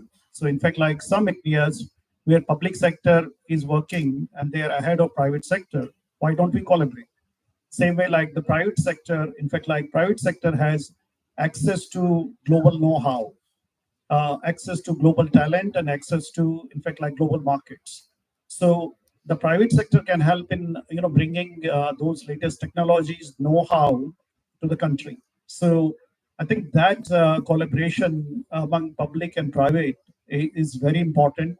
We all feel proud that the IT industry globally is led by the Indians now. We have Indian CEO for Google and Indian CEO for Microsoft. But I don't know how many of you know that now the Indian seedsmen are also globally recognized, and Dr. Hans is one of them. But also on the commercial side, many of the professionals from India, they lead large seed companies in Asia Pacific as well as in the Americas. So I think we need to build that trust and relationship more among private and public, because as a country, we can move forward at an accelerated pace, especially in agriculture, if we focus on innovation and IP and incentives. In fact, I'm picking up from Dr. Srivalli, 3 I's: innovation, intellectual property, and incentives for everyone, of course, for seed companies. But most important, if the farmers, they are not benefited from new seed, they're not going to buy the seed again. In fact, we get worried कि साहब ये private company वाले पता नहीं कैसा बीज develop करते हैं. मैं सबको हर बार यही बताता हूँ, देखिए अगर सीड अच्छा नहीं होगा ना तो किसान अगली बार नहीं खरीदेगा. In fact, we have election in 5 years, but for a seed company, election is every season. किसान को अगर फायदा मिला क्रॉप में और वैरायटी या हाइब्रिड में तो अगली बार खरीदता है, नहीं तो नहीं खरीदता है. Our farmer is in fact like they take good decision because based on that seed purchase decision, their 6 months income is linked to that. So to conclude, I think that more collaboration and 3 I's are critical for the growth of Indian seed sector as well as Indian agriculture. Very well said, and thank you for re-emphasizing, Dr. Srivali, your 3 I's are going to change many landscape going back from here. Okay, so respecting the time, we have many exciting, topics and questions to cover, but I would really like to ask that one burning question, anything from the audience, one burning question, and okay, I can take 2, and any one of the panelists can open or you can subject to. I saw, okay, Dr. J.P. Singh and then sorry. Okay.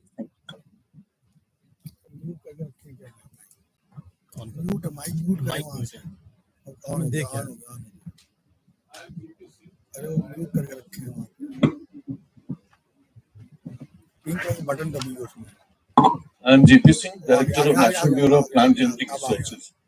You have been talking about Mr. Rana, about the R&D. So the question is, when you do R&D, you need to have diversity, which you don't have at the moment, I guess. The National Bureau of Plant Genetic Resources, Indian Council of Agricultural Research, and also the Government of India Ministry of Farmers Welfare and Agriculture is ready to share, give you access to the diversity which we have in our gene banks to the tune of 4,80,000. But the question is, when we give access, we also want to know the status of benefit sharing. Because if you come up with a variety which has been developed from our IPR, then you need to be ready for the sharing of the benefits also. This is one question. And the second one is a very short one. The data you showed about wheat and rice probably is not up to the date. You kindly revise that. So yes, the genetic diversity is very important to develop gain genetic gains or high yield. The private sector, in fact, like many of us collaborate with state agriculture universities, even NBPGR, and Dr. Singh, you are very well aware that many of us also import the new lines from globally. In fact, like all the import permit are issued by your institute only. Regarding benefit sharing, I think many of us are signatory, at least those who have foreign stakeholder of Biodiversity Act. We go to BDA to access any genetic material from Indian source. And I can say all about the member companies of FSII. You can see the return at NBA. We pay those royalties every year to NBA.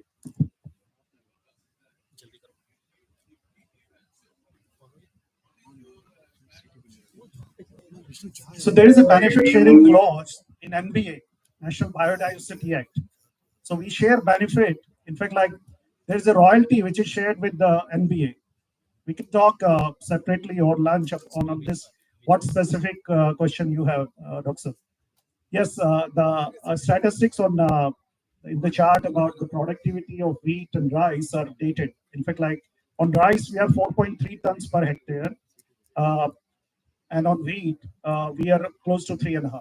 So those numbers are dated. Thank you. Now, this is the last question which we can take, sir, please. Yeah, Can someone help? Wait.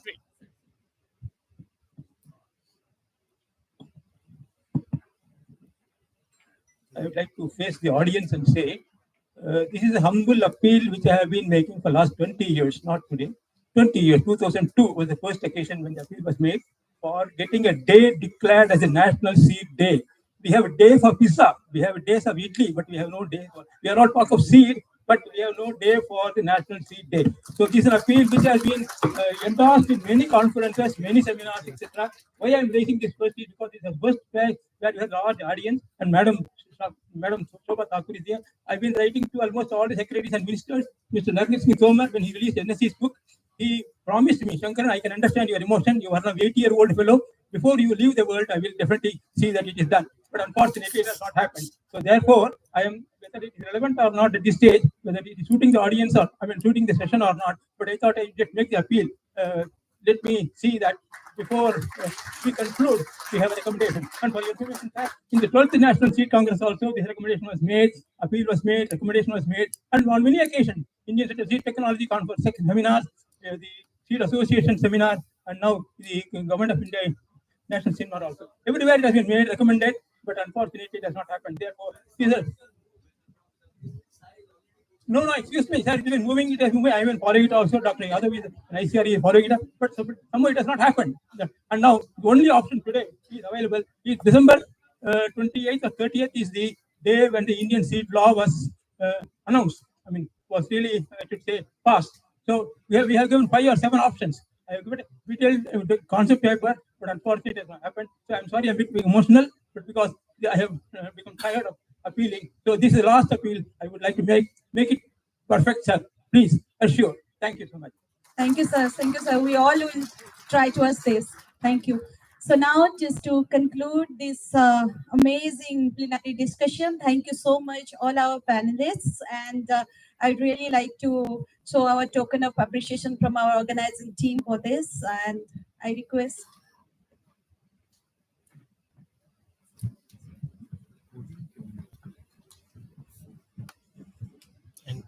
And so, before we conclude these sessions, we have the pleasure of honoring our panelists. So, I would request Dr. Swati Naik to felicitate Mr. Ajay Ranaji from FSI.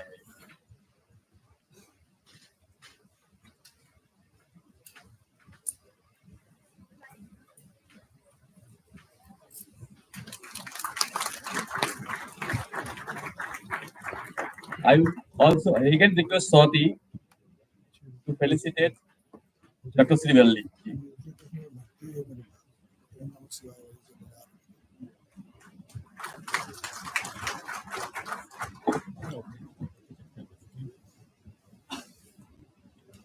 Swati, again you have to do this for Dr. Mohan Babu from their crop science.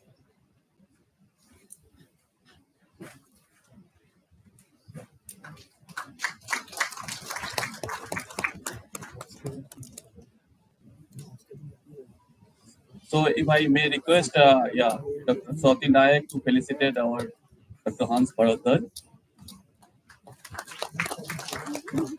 So, it was a wonderful moderation. Now, may I request Dr. Ajay Rana to felicitate our moderator, Dr. Swati Naik.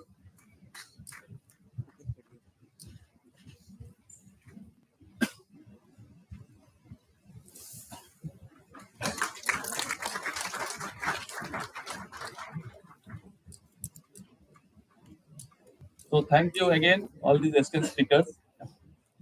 Swati.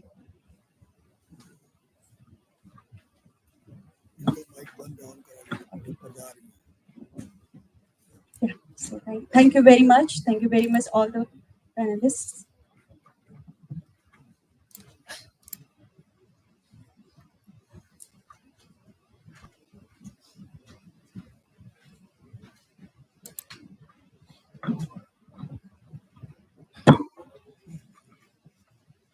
One announcement.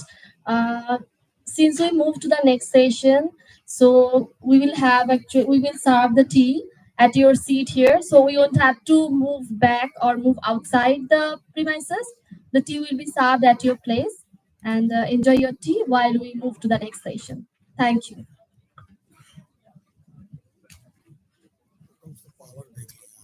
अब देख low power, अब देख low power.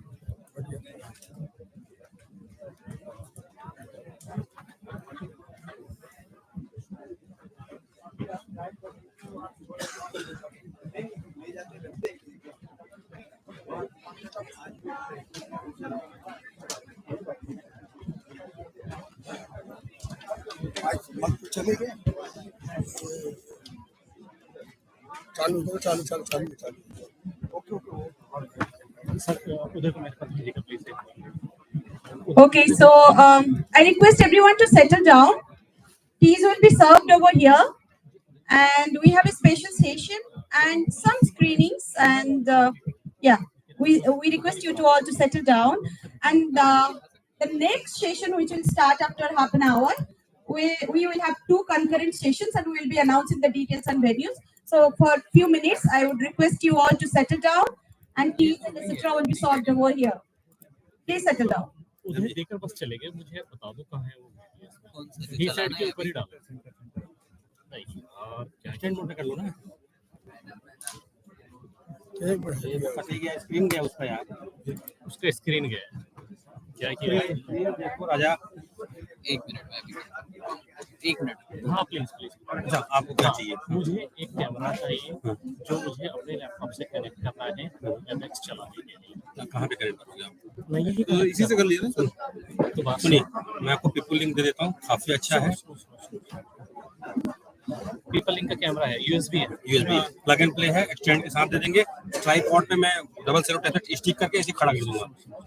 Virtual session के लिए है, तो आप collar mic है इनके पास? इसमें क्या है, 3.5 जाएगा। चलो चेक कर लेंगे। कैमरा लिया अब, एक एक्सटेंडर के साथ केबल जो उसका एक्स्ट्रा है वो कैमरा, और एक ट्राइपॉड जो ले गया था जिसके पीछे कुछ नहीं था, हाँ वो भी लेना डबल सेलो। तो ट्राइपॉड ये अभी चलेगा? हाँ हाँ, ये तो YouTube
inspires us to continue building a better future for agriculture and farmers worldwide.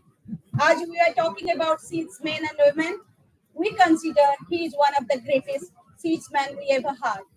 So, my dear friends, ladies and gentlemen, we have a small tribute video for late Dr. Uma Shankar Singh.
I would really like to stand up and give for 1 minute silence in the memory and tribute to Dr. Uma Shankar Singh.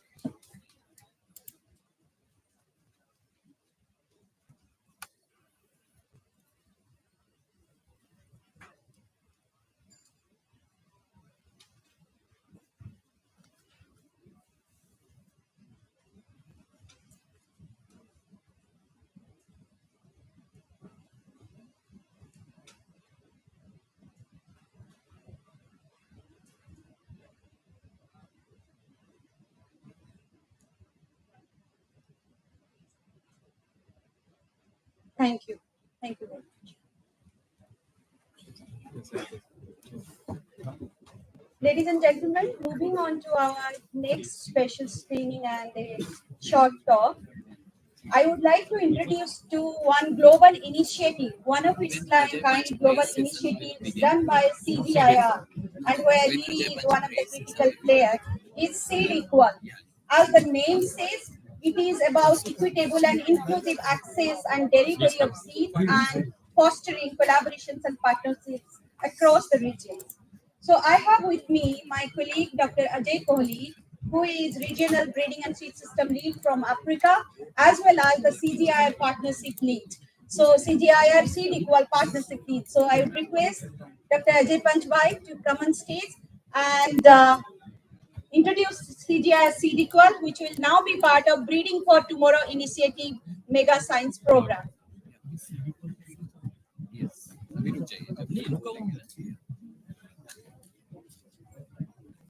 He will introduce this SeedEqual initiative and all, and I think there is written in the slides. Good morning. Thank you, Swati, for this opportunity to showcase this global initiative called SeedEqual. I'm sure many of you, or almost like all of you, might have collaborated or interacted with CGIR for one of the other reasons. For those of you who have been collaborating with CGIR system for a long time, I'm sure you would imagine that this SeedEqual is relatively new initiative. And this is the kind of initiative, as Swati mentioned, this is like for equitable access to the quality new varieties and quality seed of new varieties. So this is the kind of initiative which goes beyond one center. This goes beyond one crop. This goes beyond one country, and this of course goes beyond one continent.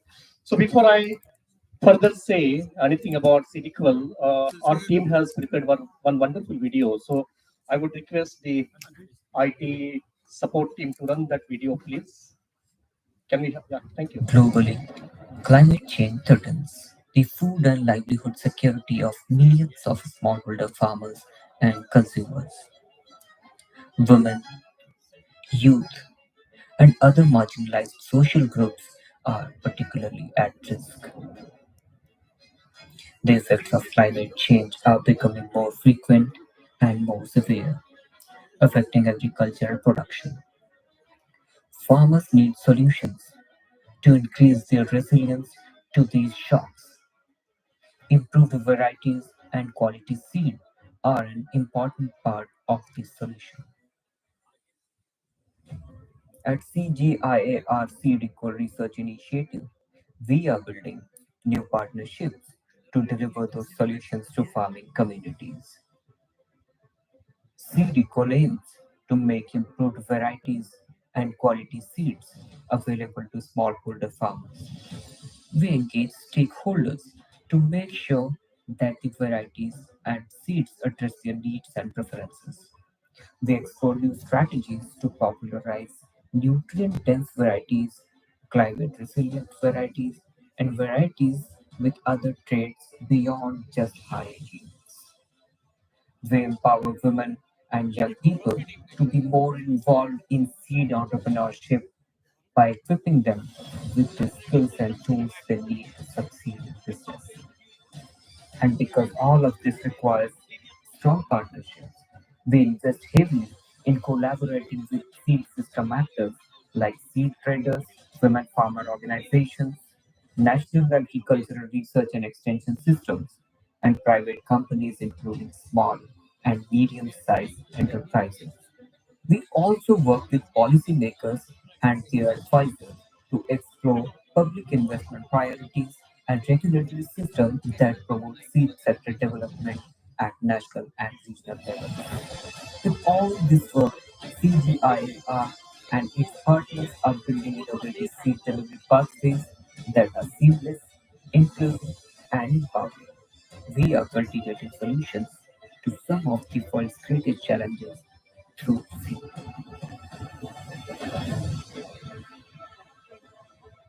Well, thank you so much. So this initiative, which is global initiative, as I mentioned, so this initiative is being led by our CG colleague, Chris Ojevo, he's from CIMIC. It is being co-led by David Spillman, who is from IPRI, and I'm the partnerships and capacity building lead for this initiative called SeedEqual. So Shivali, you mentioned about varietal replacement. You also mentioned about the seed replacement rate and so on, right?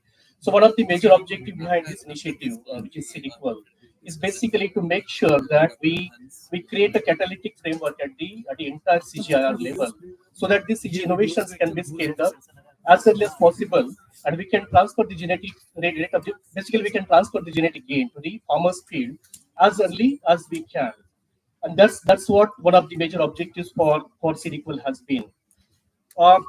So I think we heard from the morning session that it's not only the formal seed system, but then there is a huge amount of seed which is being catered through the informal seed chain as well, right?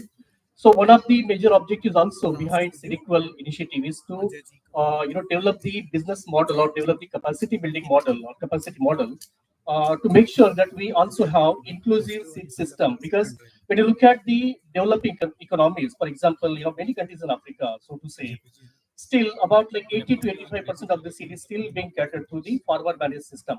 So how can we make sure that they are capacitated enough and they are gradually being taken towards the formal seed system? So that is one of the major initiatives as well. And we have been particularly focusing about building partnerships and building capacity for the seed chain stakeholders, because we truly believe that CGIAR as a kind of like research oriented organization, we cannot do everything. And actually, for that matter, no single organization can do each and everything. It has to be a constructive partnership. So from that perspective, we are very purpose-driven, basically purposeful, to make sure that we are building enough partnerships to take CG innovations down to the targeted stakeholders, which is in most cases it is the smallholder farmers. To maybe add further on this one, on the partnership especially, through CGIR SeedEqual, we were able to develop and sign an MOU with the International Seed Federation. We also have executed an MOU with between SeedEqual or between CGIR and APSA, that's Asia Pacific Seed Association. And we have working relationships with the African Seed Trade Association, and we have Dr. Yakuba, who is the Secretary General of APSA, African Seed Trade Association. And we also have the working relationship with the American Seed Trade Association. And that's how we're trying to solve some of the challenges where we can really borrow from different regions and so on. Under SeedEqual, we are also very particular to have some specific initiatives. For example, we have a special dedicated group who does research on how can we have gender inclusion in seed sector.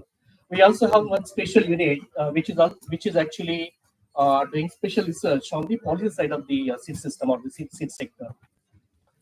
I think to end it all, SeedEqual will continue to foster meaningful partnership with the relevant seed chain stakeholders so that we can deliver better varieties to the smallholder farmers in the shortest possible time. So with that, I really would like to thank you for taking time and being here for this wonderful and very important conference.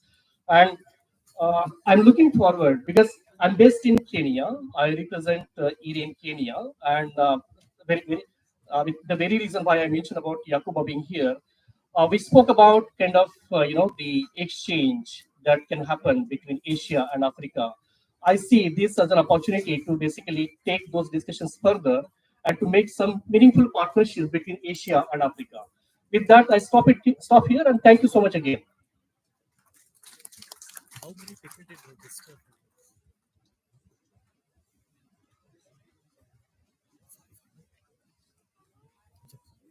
Thank you so much, Ajay, for giving overview of CGIR SeedEqual.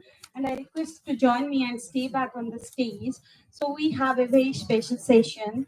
Dear ladies and gentlemen, in the first plenary, we had with us Dr. Hans Bhardwaj, the Global Rice Breeding Innovation League for International Rice Research Institute, and a global stalwart representing both industry as well as CGIR transformation programs around rice breeding and seed system.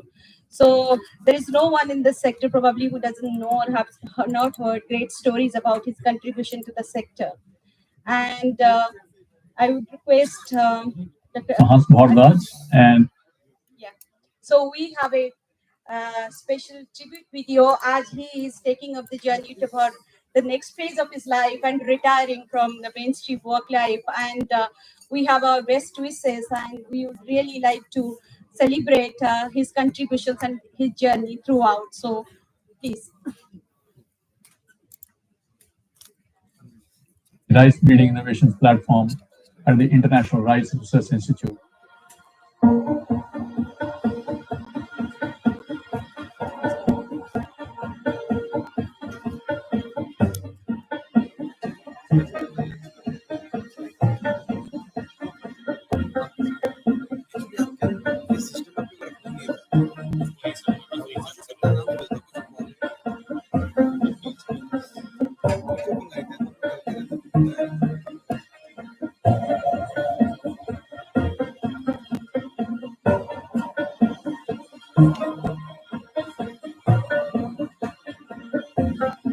Hans, you have made a lasting impact on science, on ERE's breeding program, as well as in the life of millions of smallholder farmers. I think he has influenced a significant number of young leaders by leading by example and also providing necessary mentoring and as well as significant learning opportunities or learning by doing themselves.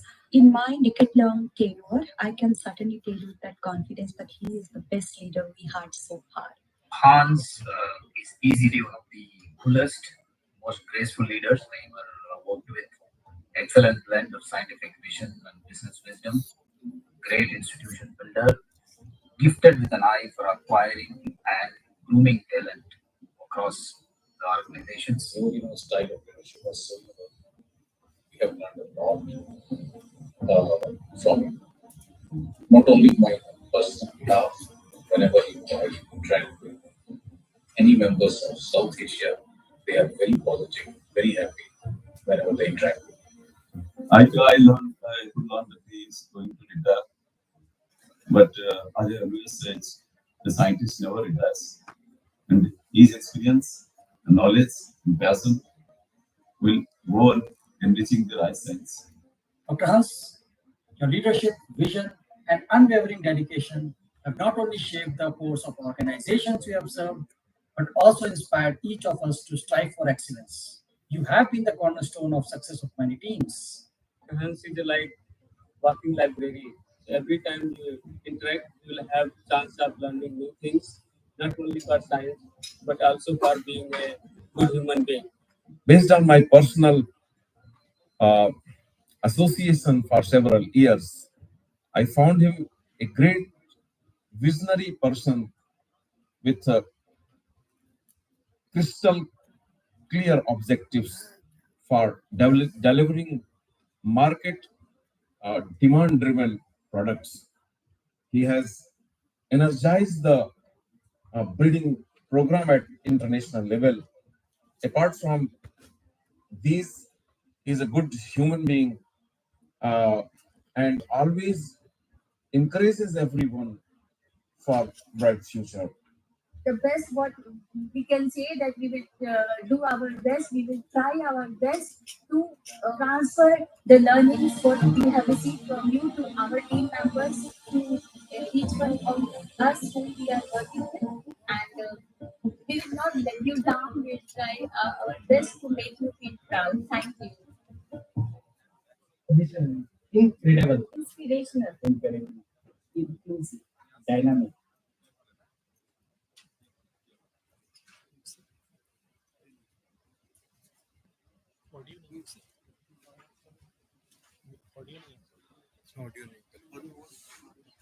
Thank you. Please. Wow, that's awesome. That's awesome. And thank you, team, for preparing this wonderful video. And so, Hans, I mean, it's not really easy, and it's not possible also to summarize or illustrate career in just maybe 3 to 4 minutes video. But nonetheless, we would like to invite our Honorable Director General Yvonne Pinto to be on the stage to felicitate Hans Bhardwaj. With Yvonne, we also would like to invite our Asia Director Jongsu to please come on the stage. And with that, we also would like to invite Dr. Ajay Kohli, our Deputy Director Research for Deputy Director General for Research, Ajay Kohli, to please join us on the stage. And of course, yeah, please, Ajay.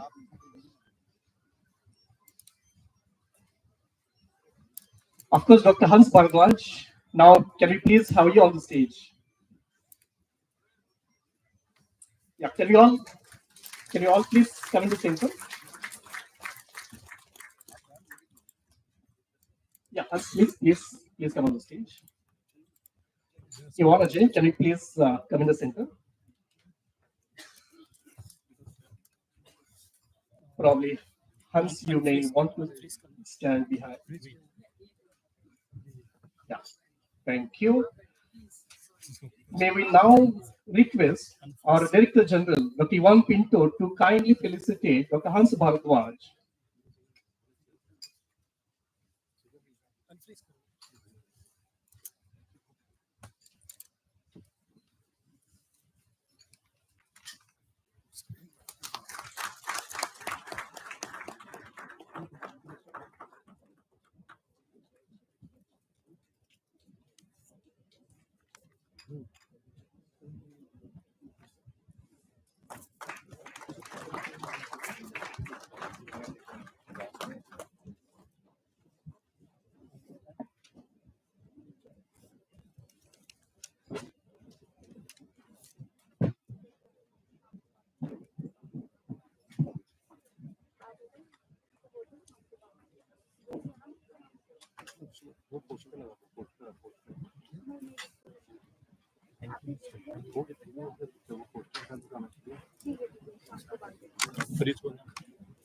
Please.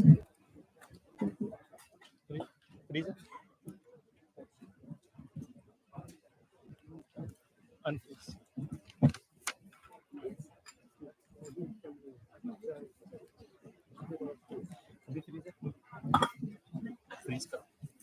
All right. Thank you again. Thank you all for felicitating Dr. Hans. So, Hans, we would like to hear from you. Maybe just a few words. Well, first of all, thank you so much. But let me just tell you, this is completely unexpected. I was not aware of this. And but anyway, nevertheless, I really appreciate all the feelings, and I'm a very emotional person, so you can imagine it's hard for me to now even make any remarks. But let me just say a couple of things which I could quickly collect. Number one is that, like I said earlier, I have been very fortunate to work in the industry as well as in the public sector. And in both my careers, I have met with and I had an opportunity to work with people, amazing people, amazing people. And I've learned so much in that process. And whatever I am is today, that is only because what I learned from my colleagues during those 45, 46 years of career. One other thing which comes to my mind is just a couple of months back, I was with a group of students from the US and some other places. They were at Erie for a training program, and they invited me over lunch in one of the cafeteria at Erie. And one of the young guys sitting next to me, he asked me, "Sir, where do you get all this energy from?" And I had to think through that. I said, I try to spend as much time as possible with the younger people like you. And that's what keeps me going on. And I think that's very, very important that the next generation of the scientists or the leaders, we need to make sure that we give them enough time, give them enough attention, so that they don't suffer from the same thing or they don't lack the same thing which some of us probably had to deal with those days when we came into our work life. So I think that's very, very important. The second thing which I would like to mention, and this is something very personal, but I thought it is very important to share, and there may be a few tips there which could be of use to someone. First of all, I'm a farmer myself. I was born in a very small village. My father was had a small farm in a village with less than probably 1 hectare farm. And I was the only person in the family, and in fact in the village, poor village, or maybe now we talk about that little tehsil, who had the opportunity to go to school and go to the college and the university and do my PhD and then eventually start working for a private company back in 1979. And I was in one of the meetings in Latin America, in Brazil, near Sao Paulo, where I had organized a little, team development or kind of a training program for my team. And I had invited one of the professors from Arizona, from Thunderbird Business School, Dr. Robert, I forgot his last name now. And he said, this was in some kind of a U-shaped kind of arrangement in that training class. He said, just to break the ice, I'm going to ask each one of you that you tell something about yourself which you think no one else knows about that. And I happened to be sitting in the front of that U-shaped tables. He said, Hans, let's start with you. And to be honest with you, it took a while for me to really compose my thoughts. What is it which these people might not be knowing about me? Because I've been working with them for the last almost 10 years or 15 years. They literally don't know everything about me. So anyway, so one thought came to my mind that which I shared with them, and I want to share with you here. I told them that I came from a small village. I went to a school where there was no classroom. It was under the trees. I used to walk almost 4 miles. Sometimes I had a chappal on my foot, or sometimes I didn't have. But anyway, and then I told them this is my background, and I was sitting on the floor, of the little, what do you call the little guinea bag as a as a, some kind of a cushion there. And I said, but today we have two children, and both of them, they go to the best universities in the world. I said, these people, they must be thinking I come from very fluent family from somewhere because I'm their boss, I'm a regional director of research for Latin America and all that. But I said, that's not true. I had gone through that, but it has taken only one generation where our children, they go to the best universities in the world. One was in the University of Chicago, other one was in Cornell that time. So I just told them, I said, it has taken only one generation to make that change. And I think it is possible if you are committed, you have a clear goal and objective, one can do it. To get out of that vicious cycle, which we all suffer from, particularly in the rural areas and all that. There are generations after generation, they just keep going through that. But you need someone to get out of that vicious cycle and move on. That can change the whole world. So please never miss any opportunity which comes across. You never know what is there for you in that. Stay positive, keep thinking, but be very realistic and aspire what you really are capable of doing. But of course, you have to work towards that. So I think with these few words, I would like to close here and thank you all. I have really enjoyed working with you all in the industry as well as in the public sector. And my sincere apologies anytime if I would have hurt anyone or would have caused the situation would have been very likely unintended, but you never know. So my sincere apologies for that, and I wish you all the best. Good luck. But I'll still see you around. I'm sure I'm going to be around in one or the other position somewhere. So thank you very much, Ron. Thank you, Ajay. Thank you, Akshay. Thank you. Thank you, sir. Thank you so much. Yeah. So now, can we request you to please kindly say a few words about this? Ladies and gentlemen, it's very rare that we have an opportunity to learn from a master. It takes two things. We need to stand on the shoulders of those that came before us. And I have to say, this man here has some very strong shoulders. And I also want to convey on behalf of all the people who were inspired by him, that it just takes one person to believe in you. And I think Hans has believed in a huge number of people. I think the people that have worked with him have felt that warmth and that inclusivity and that appreciation that anything is possible. So we celebrate this next chapter of your life. We offer you our blessings. Go with the goodwill that you've left us with. And we look forward to hearing about how you fare and keeping in touch with you and no doubt ringing you up when we really need to. Thank you, Hans, for all that you've done. Thank you.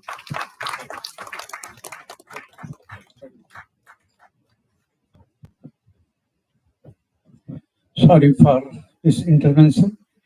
Hans, you can see your photo in this book.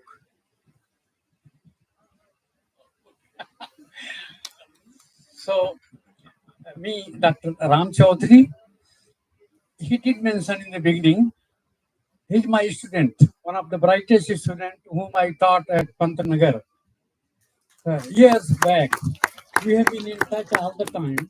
And when I was writing my book on Kala Namak Rice, the Hindi version, I gave you English version, and I requested him to write a few blessings on my book, and he did it. And that book is part of part of my Padma Shri award that I received this year. Thank you very much. All the best for you. All the best for you.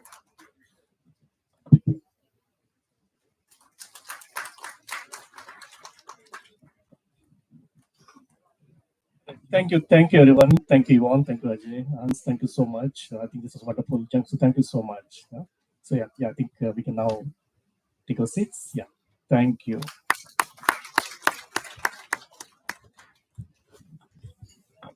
So, ladies and gentlemen, Africa, Bangladesh, Nepal, Philippines, and many more.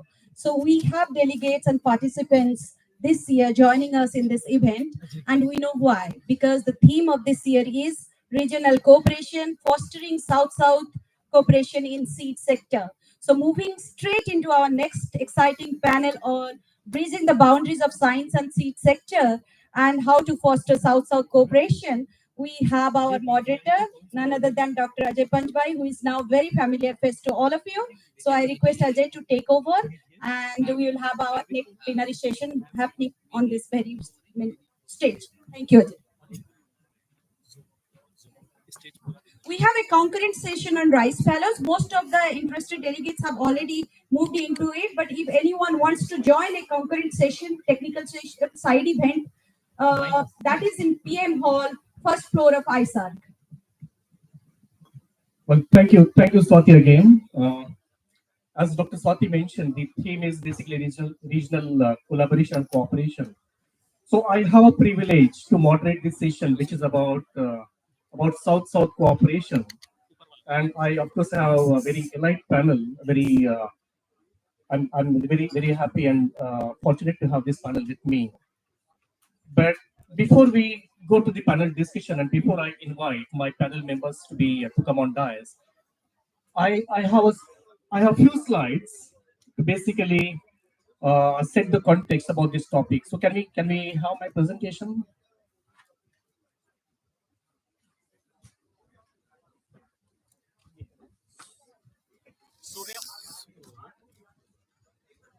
Can I have the slide mover?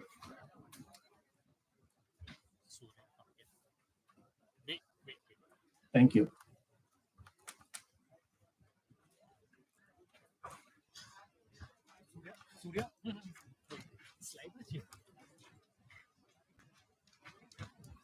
Probably this is going to be the big panel, so we need 8 chairs. We need 8 chairs.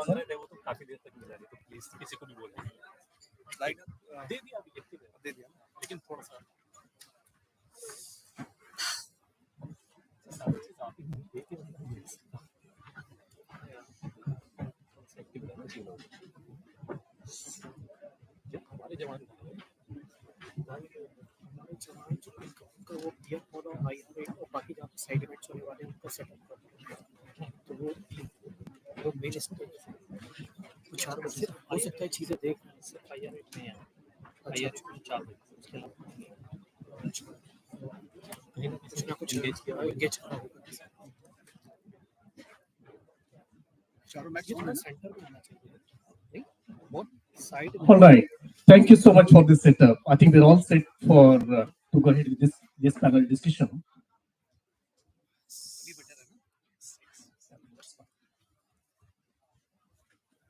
All right. So as I mentioned, the topic for this panel is going to be South-South cooperation. How can we foster South-South cooperation? And I also added a few elements of South-South and triangular cooperation as well. So we all at some point definitely have heard about South-South cooperation. But do we really understand, what is the geopolitical scope? What does that mean? What does South-South cooperation means? We all have heard about global South, global North, and so on. But how does that look like? Do we really understand what is the geopolitical scope of South-South cooperation? So this is how it looks like. This is how it goes. Because we heard many times people talking about that the northern hemisphere is northern South, and then the southern hemisphere is global South or global South. However, that is not true. This is how it looks like. All the countries which are in red, So that basically forms something called Global South. And all the countries which are in blue, so that basically forms something called Global North. And I think we need to be cognizant, we need to be mindful about that when you look at the global landscape for international development cooperation, so the global landscape is changing. We started with something called North-South cooperation, and which was primarily, back in those years and back in those days, and which was mainly the vertical cooperation. Then we slowly graduated towards something called South-South cooperation, and which was more of a horizontal cooperation. Then we slowly move towards the new cooperation or new cooperation model globally, which is called triangular cooperation. And that's exactly where, in addition to the countries which are part of South-South cooperation, the global north, which is mainly the technology provider, which is mainly the funding agencies and developmental cooperations and so on. So in triangular cooperation, this northern global north plays a very, very critical role, key role.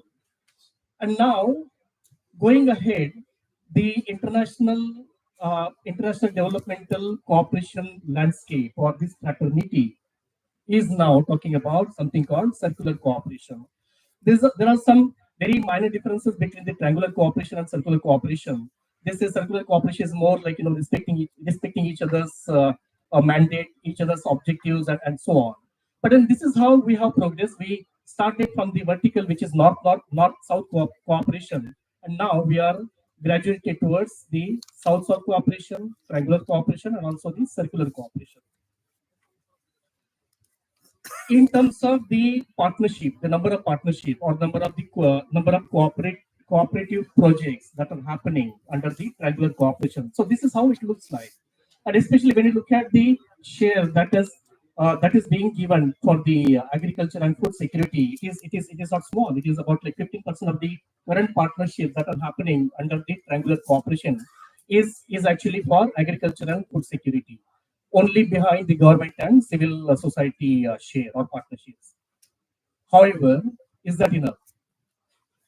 Is that enough? Because like the very fact that we are here, and the very fact that we are still talking about the South-South cooperation, the fact that we are still talking about the farmer managed seed system, which is to an extent of like 80 to 85% in developing economies. So this basically tells us that whatever we were able to do, that's not enough, right? And that's the very reason why we wanted to have this as a special session, because the panelists that you will see over here, they come from all different backgrounds, they come from all different countries, and I'm sure they will be able to discuss challenges, but also at the same time, they also will be able to provide some solutions. These are the challenges, and especially I pulled out this slide for the since this fraternity over here is about seed sector. So these are the challenges, more or less, between Asia and also for Africa. I would say if you look at the kind of extent of the challenges that we have in Africa, probably we are at the other extreme. Asia definitely has graduated, and Asia definitely is now in a position to provide solutions. But then these are the challenges, and again, I do not want to really go into all those details. But I think we have very fragmented seed value chain. There's no proper product differentiation. If you look at kind of I mean, especially as I mentioned, maybe countries in Africa, we lack the robust data, we lack expertise, capacity. And if you look at the extension system and marketing system, we are not yet there. So these are the challenges. And this is one very particular example that I really wanted to flag to this forum. And this example is basically from Africa, but then this can very well relate to what we can provide from Asia. When we look at the profile of the private seed companies in Africa, this is how it looks like. Of course, we have multinational companies. Of course, we have regional companies, and we also have the local companies. However, all the multinational companies, they are mainly into the hybrid market or hybrid crops. And there are reasons behind that, IP regime and so on. Africa, of course, is not, or IP regime is not as sophisticated, as regulated as it should be. So because of all those reasons, all the multinational companies, they are mainly comfortable in the hybrid space. When we look at the regional companies and local companies, they are yet not there, because That's where we will expect the regional companies and the local companies to take the baton of the inbred crop or the open pollinated varietal crop. But we are yet not there, and that's exactly why we thought, I think we can borrow a lot from the Asian companies. We can borrow a lot definitely from the Indian companies, because when we compare the landscape in Africa versus landscape in Asia, and in particular in India, when it comes to inbred crop, it is the local companies, it is the regional companies who have been contributing significantly to the quality seed production and marketing and distribution, of course, right, of the OPV crop. However, when we look at that space for Africa, African local companies and African regional companies are hesitant, I would say hesitant to put, to put money and interest into the inbred crop. And again, there are various reasons behind it. The kind of business model that we have mastered over here for India, that business model, which is not only just the profitable business model, but also sustainable business model. So that kind of business model is yet to be institutionalized in Africa. And that's where the biggest opportunity for us to really learn from Asian companies, or Indian companies rather, lies. And that can definitely happen through the South-South cooperation and triangular cooperation. This is one example which I really wanted to focus on. You heard me saying about the global initiative called SeedEqual, and this is how we started utilizing the global landscape under the aegis of South-South cooperation, under the aegis of South-South and triangular cooperation. But on your left, you can see that, and I also mentioned that we were able to execute an MOU between CGIAR and ISARC, that's International Seed Federation.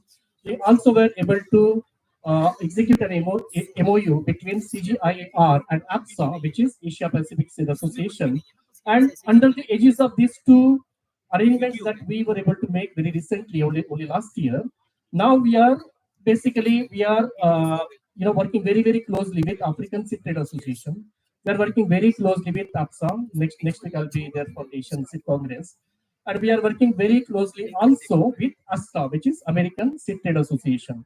Although we do not have any formal MOU with ASTA, but we have very, very strong working relationship with ASTA. And that's how you can see now we are trying to do. We are trying to basically bring capacities and knowledge sharing, and whatever we could borrow from one continent to other. That is the kind of bridge that we are trying to build between APSA, which is Africa, APSA, which is Asia Pacific, and then ASTA, which is Americas. And of course, I want to. Of course, we surely would like to hear from all the panelists about not just about the challenges, but also about the opportunities. But this is what we thought. We have huge opportunities in agriculture technologies, be it climate smart varieties, be it any other technology for that matter, be it like climate smart agricultural practices. We have huge opportunity to learn from each other. We have tremendous opportunity to learn in the policy space. I think one of the panelists in the morning panel session mentioned about the Seeds Without Border. That's the kind of arrangement that we surely would like to replicate. If not replicate, whatever arrangement that we have in Africa, and we have framework in Africa, how can we make that framework efficiently utilized? That is something that we can definitely borrow. As I mentioned already, that there is a tremendous opportunity for us to get private sector engagement from India and of course from Asia. Agricultural commodity trading, I mean, this is something which is happening between Asia and Africa for a very long time, and this is still remains one of the biggest opportunity under South-South cooperation. Data sharing and digital innovation, I mean, I don't need to really explain, because this is something that we can surely borrow and we can learn from it. And then agricultural education and capacity sharing. This is another big area. I'm not sure how many of you know, but then IIT Chennai, they opened their campus in Zanzibar only last year. I repeat, IIT Chennai, they opened their campus in Zanzibar, which is politically part of Tanzania, only last year. If that can happen, why can't we really think about opening some of the credible campuses from India in Africa? So that's another big opportunity for us. And all in all, I think the diplomatic ties between the governments, so that definitely is the biggest opportunity under South-South cooperation. With that, I really would like to thank you for your patient hearing. And now, as I mentioned before, I have a very elite panel. So let's take a deeper dive and let's invite the panel. Sorry. There's one announcement. Sorry. So we have concurrent poster presentations. So those posters will be evaluated from for theme 1A1, T1 to T12.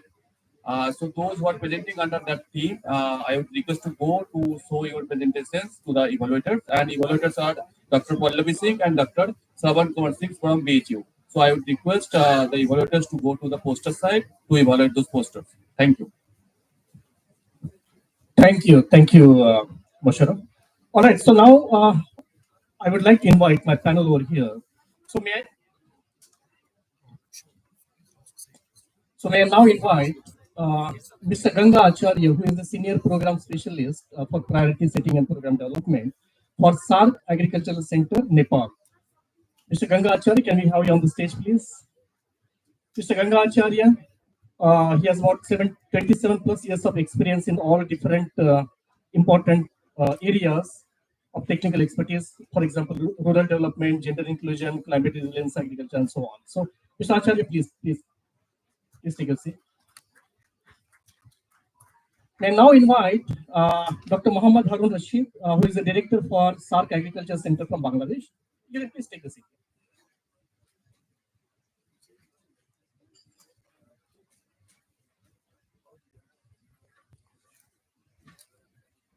Dr. Muhammad Harun Rashid, can we please have you on the stage? Yeah, please.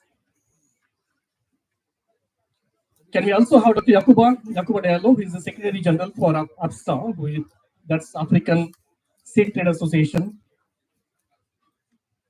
Can we also have Dr. Pratibha Singh? Dr. Pratibha Singh is the Regional Manager for South Asia for Australian Center for International Agricultural Research. Yeah, Yakuba, please, Pratibha.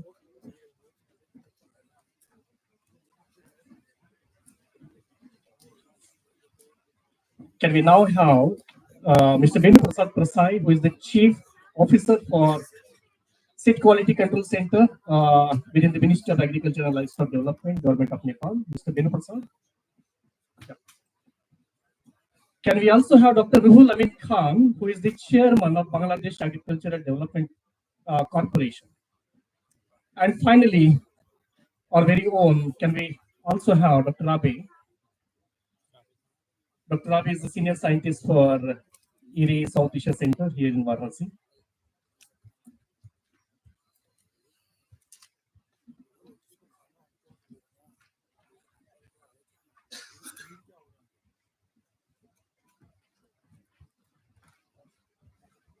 Yes, Rabi, please take a seat. All right. So as I mentioned, I think I have pleasure to, I'm very fortunate also to have such an elite panel with us. As you can see, we tried actually to balance, fair representation between the private sector and also from the government sector. We also tried our best to have representation from as much as possible countries from South Asia and also from Africa. So we have Yakuba, who is actually representing the African Seed Trade Association, and I assume that you will be able to put forth the kind of collective views from all the countries, and especially from the industry side. So, I first of all, I really would like to thank each of the panel members for agreeing to be the panelists on this very important topic, which is about South-South cooperation. So I would like to start from Mr. Ganga Acharya. So, Mr. Ganga, you have been in this space of this South-South collaboration for a very long time, and I'm sure you have come across many situations where your expertise about the regional cooperation played a critical role, right? So I really would like to know what are your center's priority initiatives to strengthen regional cooperation in seed sector, especially in South Asia. How do you deal with that? Okay. Thank you, Dr. Ajay. First of all, I would like to thank organizers for giving me this wonderful opportunity to speak in front of so much very well informed audiences. regarding the regional cooperation, particularly our activities, actually SARC was established itself was established fundamentally to forge the regional cooperation among the South Asian countries. That's why whatever we do, our central objectives always remains to foster the regional cooperation between the member states. That is our any activities, not only in the seed sector, every activity, the core theme will be always to foster the regional cooperation among the member states. That is our main mandate of the organization itself. That's why we are doing lot of other activities also that can directly or indirectly help to foster the regional cooperation. That's first thing that I would like to draw your kind attention here. And then the second one is that regarding the seed sector, actually SARC leaders, particularly from the very just after the establishment of the SARC itself, they realized that agriculture is the primary sector that we have to work together in the region. That's why they decided to establish SARC regional SARC Agriculture Center as one of the regional centers in after 5 years of the this cooperation, I mean regional blocks establishment. That means in 1989, as a first regional organization, SARC decided to establish SARC Agriculture Center in the region. And it is the first regional centers of the SARC body itself. So that agriculture sector is overall SARC's very much prioritized sector. And within that, the political leaders, I'm coming from the political side because they are emphasizing consistently that we have to develop the agriculture sector because this region is primarily the economy is based on the agriculture. That's obvious. So that the leaders, they decided in 2010, they decided to establish the SARC seed bank. Actually, they wanted to work together in the region collectively in the seed sector. That is what from the political side, the commitment expressed in the form of SARC seed bank, and they agreed to establish the seed bank in the under the SARC umbrella in 2011, and then it was operationalized since 2016 actually. In the I mean in the actual operation it came into 2016.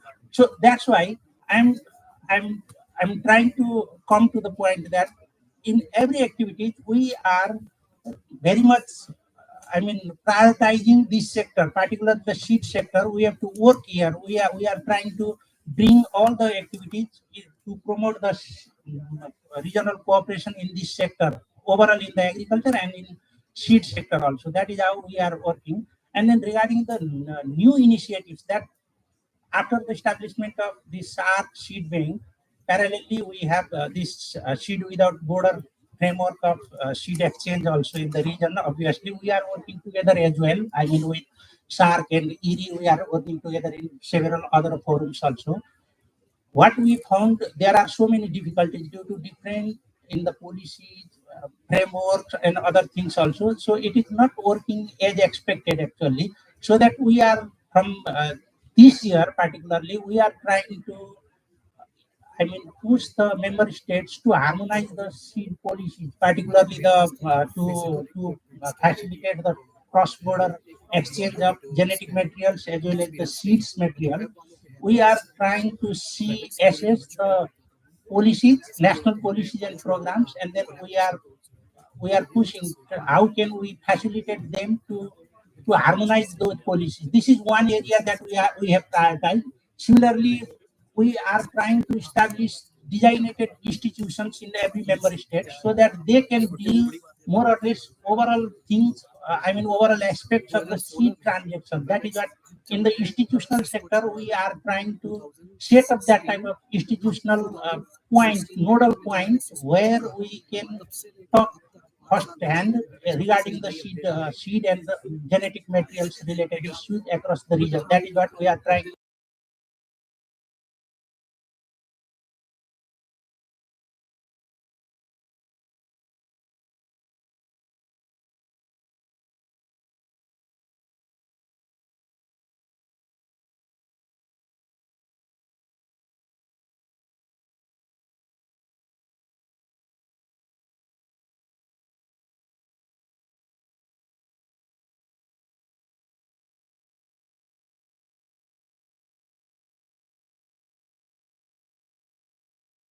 quite a lot of it. And you also mentioned about the regional cooperation. And you also mentioned about the Seed Without Border, and which also was, I think, in morning session there was some discussion around Seed Without Border. So that basically takes me to Dr. Mohammad Harun Rashid. So Dr. Rashid, Seed Without Border has been there in Asia for quite some time, right? So what's your opinion about it? I mean, is it really working efficiently, or are there any challenges? If there are any challenges, how do you see it? What are the solutions for those challenges? How do you see it?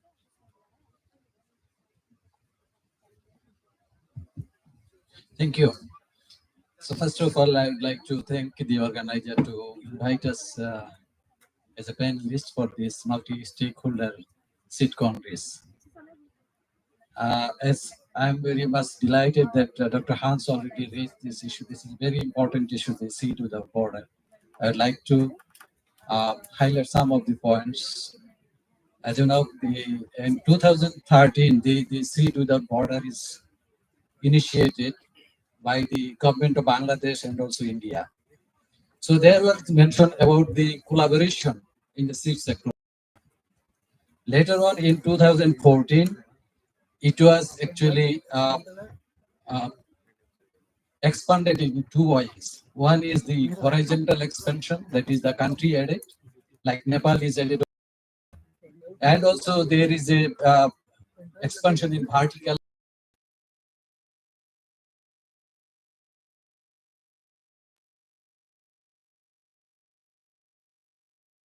Released varieties.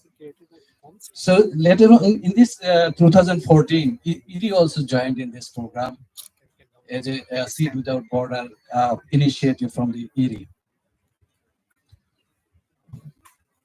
And then later on in 2017, again, so there are 2 years agreement. One is in Dhaka agreement in 2013, and later on Kathmandu agreement in 2014, where IRI was engaged. And 2017 Siem Reap agreement, they are also again added some of the other countries, which are Bhutan, Cambodia, Myanmar, and Sri Lanka. So these are the countries already in expansion through the horizontally. Again, there are vertical expansion over there. Earlier, it was only rice. And in this case, the other crops like other cereals, pulses, oilseeds, vegetables, and fiber crops, and sugar cane also added. So in again 2022, there is a Thimphu in Bhutan in 2023 November. During the 2 days workshop on the Seed Without Border. So 9 countries.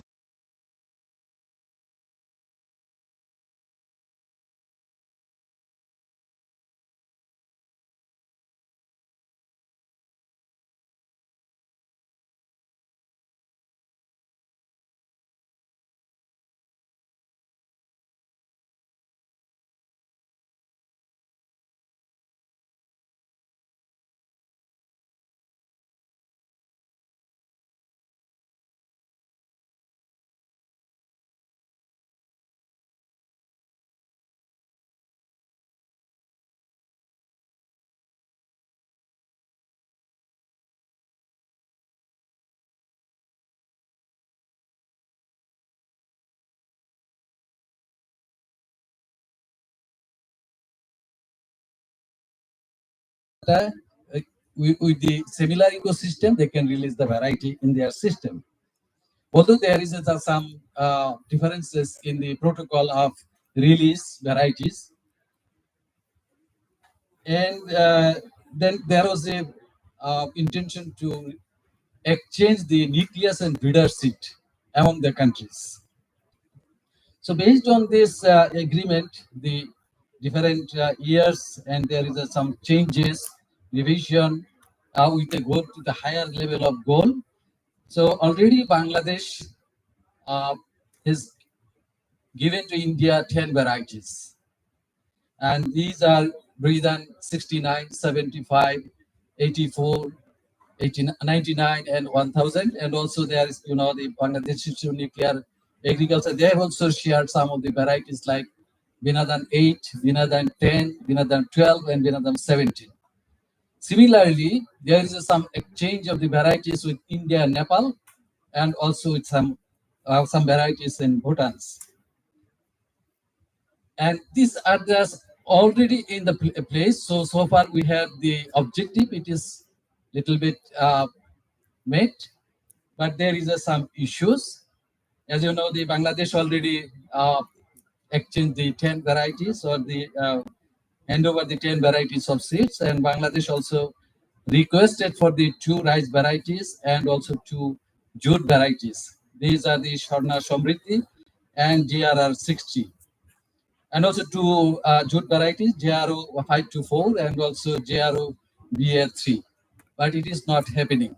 So it is whenever we have joined some of these activities or this seminar symposium like this, always there is a request from the Bangladesh side, and even also IRI side, as because IRI was involved in the system, but it is not happening for some of the requests. Similarly, from the Nepal, they have the request for the sugarcane varieties. So it is not happening as because there is some limitation of the IP and some regulations, rules and regulations of the each of the country. But so far I have heard from the ISARC meeting, last annual meeting, it is in the process from the Indian government to release or hand over those varieties to Bangladesh like this. But these are the areas to be addressed, and within a shortest time, as you know, it started more than 10 years, but it is not at our expectation level. So what are the limitations actually so far? I have already mentioned about the rules and regulations and the IP, and also sharing the data of the released varieties, and it should be to the other countries so that they can intend to take some of the varieties. As you know, there are some varieties already in informal system from farmers to farmers. There is some varieties even from India to Bangladesh and similarly to other countries like China. But we'd like to through this this agreement to make is a formal one. So we should make some of the harmonization of in rules and regulations so that we can exchange the data and the resources, that is seeds, so that we can release in the other countries. It would be helpful for the other countries, and resources, and also one investment from one country to be helpful for the other countries. So these are the limitations that should be actually discussed in maybe this forum or the other forums to solve this, and it should be expedited within a shortest times so that there will be trust. Otherwise, if it takes more time, they will lose the trust. That's all. Thank you. Thank you, Dr. Ashim. So you mentioned quite a few of challenges, especially on the data exchange and IP challenges and so on. So do you have any suggestion on that? Do you have any solution on that? Maybe I can come back to you on that. But just think about what you would like to propose as a solution to the challenges that you mentioned. I'll come back to you on that. Having heard from Bangladesh, initially having heard from Nepal, and also the Bangladesh perspective on the regional cooperation, I really would like to go to Africa now. And Jacoba, you heard, you heard even in the morning session there was discussion about opportunities that we have for Asian companies, for Asian seed sector as a whole in Africa. I think Dr. Mohan Babu mentioned that there is tremendous opportunity in Africa. However, I'm completely clear that the transformation that your leadership has brought to ABSTA, Jacoba, and we really thank you for that. Having said that, I think we are yet not there. So in your perspective, so what are the practical challenges that the African seed companies are facing when it comes to kind of grabbing these opportunities or making that real mark in the seed industry? So what are the challenges when it comes to South-South cooperation? Thank you, Dr. Ajay. Thank you, INI and the organizer for inviting ABSTA to attend that important congress. I will just borrow a few seconds to also present what is ABSTA, the African Seed Trade Association I'm working for. It is a 25 years association composed by seed trade association and also seed companies with the objective to promote the seed industry in the continent. We do organize also annually a congress, which is one of the biggest seed convening, where we bring together seed stakeholders to interact, to trade, and to network. And the next congress will be in Rwanda, in Kigali, from the 3rd to the 5th of March 2025, where we will also celebrate our 25th anniversary. Now, coming back to the question, I think your introduction presentation has already mentioned many of the challenges the seed companies face in Africa. But I would just add some of the few, maybe you haven't mentioned it. When we talk about Africa, usually many of us think that Africa is a country, but it's the continent with more than 23 countries. So it is a continent of diversity. So the seed sector also in the continent is diverse. From South Africa to Egypt, or from, Mogadishu to Freetown, you face various seed systems in place. Some countries have well-established seed systems like South Africa, Kenya, Egypt, but you have also other countries where there is nothing. You need to go through all the system. So dealing with that kind of diversity can be a challenge for the seed companies. Some may see as an opportunity, but for us it's a challenge, because you have to deal with also various policies and regulatory framework in place. So that's one of the key constraints Africa seed companies face in terms of dealing with diverse policies, national policies, regional regulatory framework, even if there is an harmonization process ongoing, but it's still lagging in. So this makes the seed companies a little bit difficult to do their business.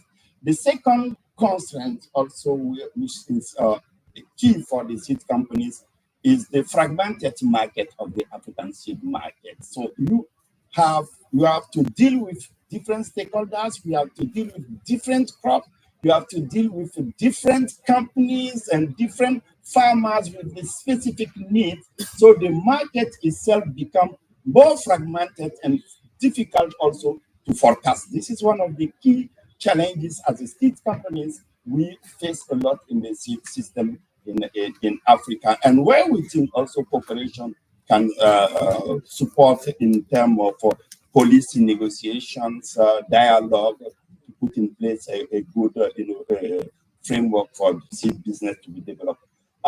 The second or the third challenges you have mentioned, but I want to highlight it, is access to technologies. We don't have many local seed companies having their own breeding programs in the continent. Most of these innovative or improved varieties came from the Singh Center or from the National Agricultural Resource Institute without a clear breeder right system, without a clear plant variety protection in place. It sometimes becomes difficult to move the improved varieties from the Research Institute to the seed companies. This is something also we think in the collaboration between the seed companies in Asia and in Africa, there is a room to play where we can take advantage of the leadership played by the seed companies in Asia, particularly in India and China, with the vegetable seed, rice seed, to build strong partnerships for material exchange in the continent. Another challenge is faced by the seed companies is the weakness of the market infrastructures in the continent, so roads, storage facilities, and other related infrastructures to move seed from the production area to the seed processing unit or to the farmers become a challenge in the continent. And we think with a strong policy facilitating access to finance, this is also a problem for the seed companies. We can build a system where we will be able to invest both public and private investment in infrastructures and facilities to make the seed movement, the cross-border movement, more easy to facilitate our small farmers to get improved varieties. This I can stop here because you have already mentioned a lot of challenges when you were presenting Sure. at the beginning. Thank you, Yakuba. But I think, despite all the challenges, there are tremendous opportunities for us in Africa. And I think I would really like to urge all the seed companies and all the seed sector stakeholders who are present over here. I look at Africa as an land of opportunity, tremendous opportunities. Wherever you can build those ties, wherever you can build those cooperation, those collaboration, I think this is really kind of open opportunity. So well said, Yakuba. Thank you so much. And now, because you also mentioned about investment opportunity for on the seed sector in Africa, so that takes me to maybe Pratibha. I mean, because it's really important to understand the perspective from the donor organization as well. And when it comes to South-South cooperation, it is not just agriculture, but it is like multiple sectors, including automobile and industrial manufacturing and so on. Now, when I showed that graph, although agriculture, and typically for the triangular cooperation, although agriculture stands at number 2, but still we heard Yakuba saying that in some of the developing nations, still we are not yet there. So from donor organization perspective, do you think that the donor organization, or so to say, let's say Global North, is that doing enough? And if they are doing enough, then where is the missing link?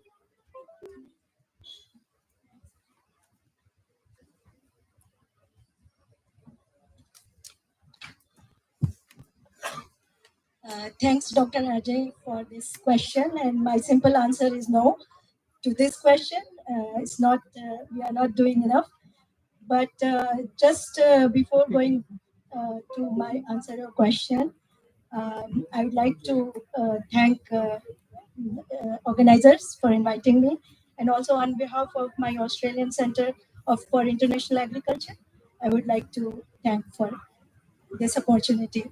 So going back to, like, I was thinking why we need this global and triangular cooperation first place. So we heard the previous session 3 I's. So I just wanted to mention 3 C's in this session, which is climate, COVID, and conflicts. So these are the major challenges which are hampering for the global development. And as of now, annually we are short of 3.9 trillion US dollar funds to achieve sustainable development goals. So if you can see, the task for the global community is humongous. And when we come to the South Asia, of course, and also Africa, these are the major places where we more of the population remains. When I compare this New Delhi population to Australia, it's more people in New Delhi, and probably you will need few times Varanasi people to add in Australian population to achieve New Delhi's population. So just to emphasize that this is the what natural resource constraints we are facing in the South Asian region. And also India has ambitious goals of doing self-sufficiency in oil seeds and pulses. So these are the benchmark what we are starting with. But once it comes to investment, like for research for development in agriculture, India is spending about 2 billion per year for, which is less than 0.3% research investment in agriculture. Whereas as compared to, for example, US, it is 3%. In Australia, it's more than 3% in research investment. So I will not go into detail what you have spent, like 15% for the agriculture and nutrition. So I'm trying to set the, why we need this global cooperation. But it's not like gloomy situation. EU, and then there are different countries, Norway, Germany. These are the major triangular partners. Australia is very less than 2%. So that's why my answer was no to your question. And in Varanasi last year in G20 conference also, we have discussed about importance of global South as well as triangular partnership. And this year also, when Brazil is doing G20 presidency, this triangular partnership is also important. So what I want to say here, that we are not doing it just for a luxury, it is need of the hour to do these type of out of box thinking, and also not as a business as usual. And when I come back to Australia, I can just say that Australia invests around 3 billion US dollar in the overseas development assistance policy. And according to new policy, there is a climate, gender, as well as locally led investment is the top priority for Australia. So, I mean, but out of these investment, only 15% are invested in trilateral partnership. So 85% partnership is still bilateral. So there is a lot of scope. And when I come back to my own organization, Australian Centre for International Agriculture, we have like we fund this. This is our core. So we are main investor in research, and our core business is to manage partnership. So this is our core business, and boosting agriculture productivity is what we are hearing since the previous session as well. Sustainability and climate resilience is our main and our overall approach for South Asia office, which I am heading, is regional approach. So you name it, whatever regional, transboundary, whatever partnership, it is need of the hour, because there is not much investment given to any of the research and development. So I should stop here and we'll wait for the next. Well, thank you. I think the very clear answer was no. We are not doing enough, right? When it comes to global north. So probably, Yakuba, you and me probably should meet Pratibha after the session. Thank you again. Thank you, Dr. Pratibha. Well, so I think that brings me to Bangladesh again, back to Bangladesh. And yeah, so Dr. Ruhul, I mean, you have been the chairman of the corporation, Bangladesh Agricultural Corporation, for quite some time. I may be completely wrong, but I think from my perspective, it looks like there is less engagement and less interest from the national corporations in general, not in particular from Bangladesh, but then national corporations in general in seed sector when it comes to South-South cooperation. So what do you think? What are the bottlenecks, and if there is any solution for that? Thank you, Mr. Joy. First, I would like to thank the organizer to inviting me in this event, and thank you, audience. Mr. Ojay, actually, you rightly point out the question. South-South cooperation has some limitations to improve the cooperation. In our conception, I think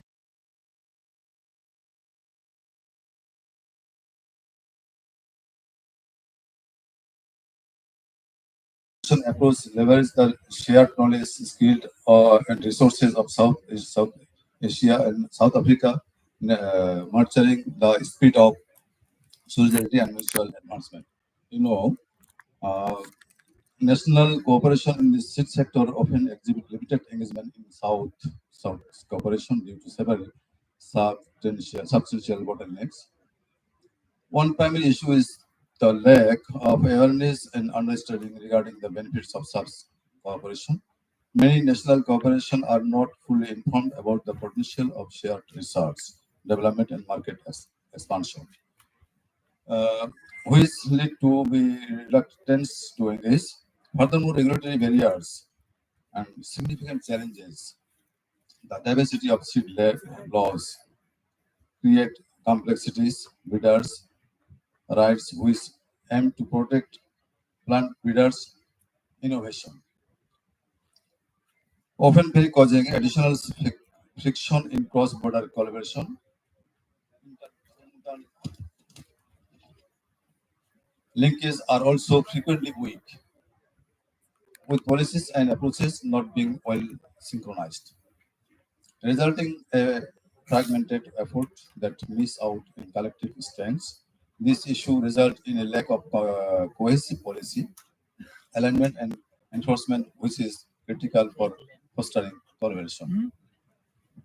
As you know, the addressing of the bottlenecks requires comprehensive solution, raising awareness through targeted advocacy of showcasing successful case studies can illustrate the tangible benefits of cooperation. Harmonizing regulation and standardizing policies across countries, particularly around bidders' rights, and simplify compliance and foster a more conductive environment in collaboration. South Asia, practically Bangladesh and Bhutan, faces the challenges of limited arable land, where crop cultivation is highly competitive. In contrast, Africa possesses extensive areas of fallow land. This presents a significant opportunity for Asian countries to engage the custom seed production and the African fallow lands. By leveraging this vast unused land, Asian nations can substantially boost their seed production capacities. Additionally, implementing the Seeds Without Borders protocol among the South Asian countries and South Africa would further enhance the seed system. The protocol would allow to introduction and release new varieties across borders, ensuring the farmers have access to best and various varieties regardless of their region. Such collaborative effort have the potential and significantly enhance seed production and agricultural sustainability in both regions, addressing food security challenging more effectively. The International Rice Research Institute could serve a vital collaborator in this initiative approach, facilitating the process and ensuring the success. I think we have the challenge, many challenges, but I think we need a big initiative to improve the South-South cooperation in the seed sector. Thank you very much. Well, thank you, Dr. Khan. I have a couple of follow-up points, but I think in the interest of time, probably we will have to move on. I would like to come to you, Mr. Benu Prasad. You are the Chief of Quality Control Center in Nepal. Of course, we are aware that Nepal is integral part of the Seeds Without Border. But we really wanted to understand: is there any national level policy framework to support South-South cooperation in seed sector? And if there is any, then what are your policy priorities for that? Thank you, Dr. Azim. First of all, I would like to thank the organizers for inviting me and considering me the member of this important panel discussions on behalf of the Ministry of Agriculture, Livestock Development, and personal from my personal side. I would like to thank the organizer. So we firmly believe that South-South collaboration is very important initiative to further Nepal because it directly contributes to achieving the sustainable development goals of the country. Looking back to the seed sector, as we know that Nepal seed sector is very primitive stage. It is dominantly dominated by the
2014, and as per our knowledge, it's a technical agreement. So there is a question of the how we can provide the legal base for the seeds without foreign initiative. So recently we are able to provide the legal base.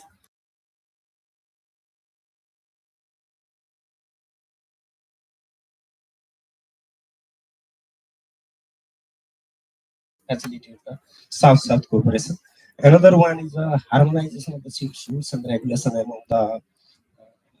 among the countries, at least in the regional level, is very important, very crucial for the South-South cooperations. So we try to harmonize our seed rules and regulation in terms of the variety notification system and in terms of the quality control system, particularly with reference to the India and the Bangladesh.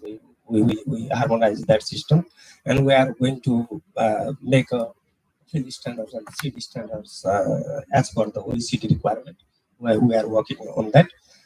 Besides that, we believe in the liberalized economy. We are going to liberalize our seed policy, and we are encouraging the private sector. We believe that South to South collaboration from the public sector is not enough. So we believe that there should be the private collaboration in the South-South cooperations, and we are emphasizing our private sector to have some kind of the some association with the multinational company and regional corporation. A few months back, we are able to have some kind of the association with the multinational company, particularly two from the India and two from the Bangladesh and one from the Japan.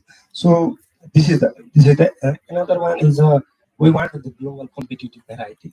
We have commonalities in the climatic condition. Within that climatic condition, we have a merit of the microclimatic pocket. So we believe that we can utilize this for the seed, making the seed production hub in the South Asia. So we open the customized seed production policy in the Nepal. So they can have some association with the Nepalese joint ventures like the associations and start to produce the variety and export it back to the destination. So that is besides that, we have some kind of the institutional committee to facilitate the regional cooperation. We have some kind of the association with the summit, and we are trying to trying our efforts to make some kind of the association with the area also. So this is the things. Besides that, we still believe that we have some challenges in terms of how we can modernize our facilities.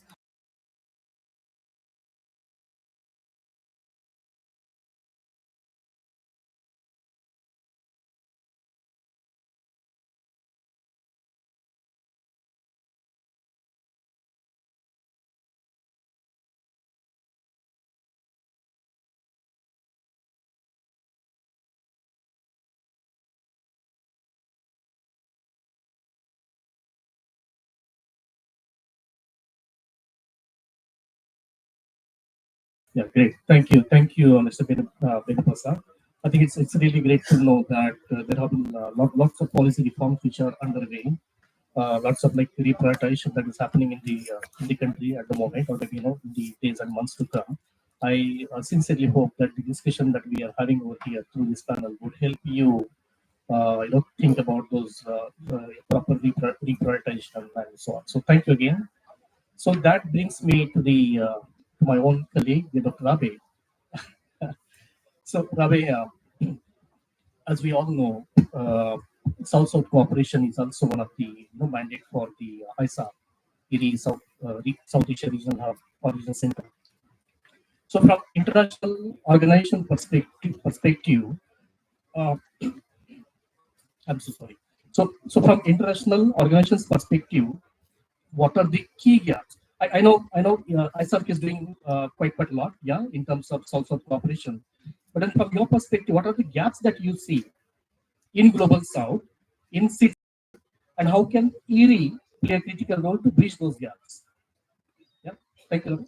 Yeah, thank you so much, Ajay. And the gap, of course, from a research perspective, I mean, it is a research center, and our mandate is to do research and deliver those research outputs to help farmer and farming communities.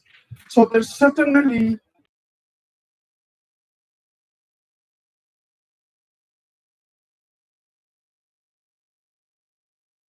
involvement is key driver for some achievement here in India.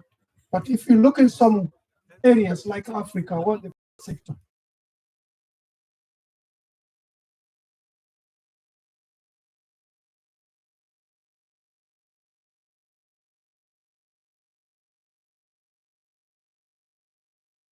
the business, and in other regions not, where this is happening. Some literature also mentioned, if you look particularly in Africa, 80% of seed are from informal sector. So why still it's not taken up? Despite Yakuba also mentioned there's some effort you mentioned right now.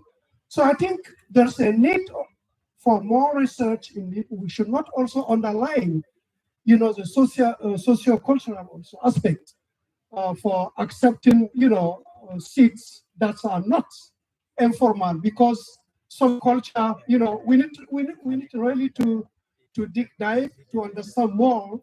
And I think all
to leverage other region within the southern region.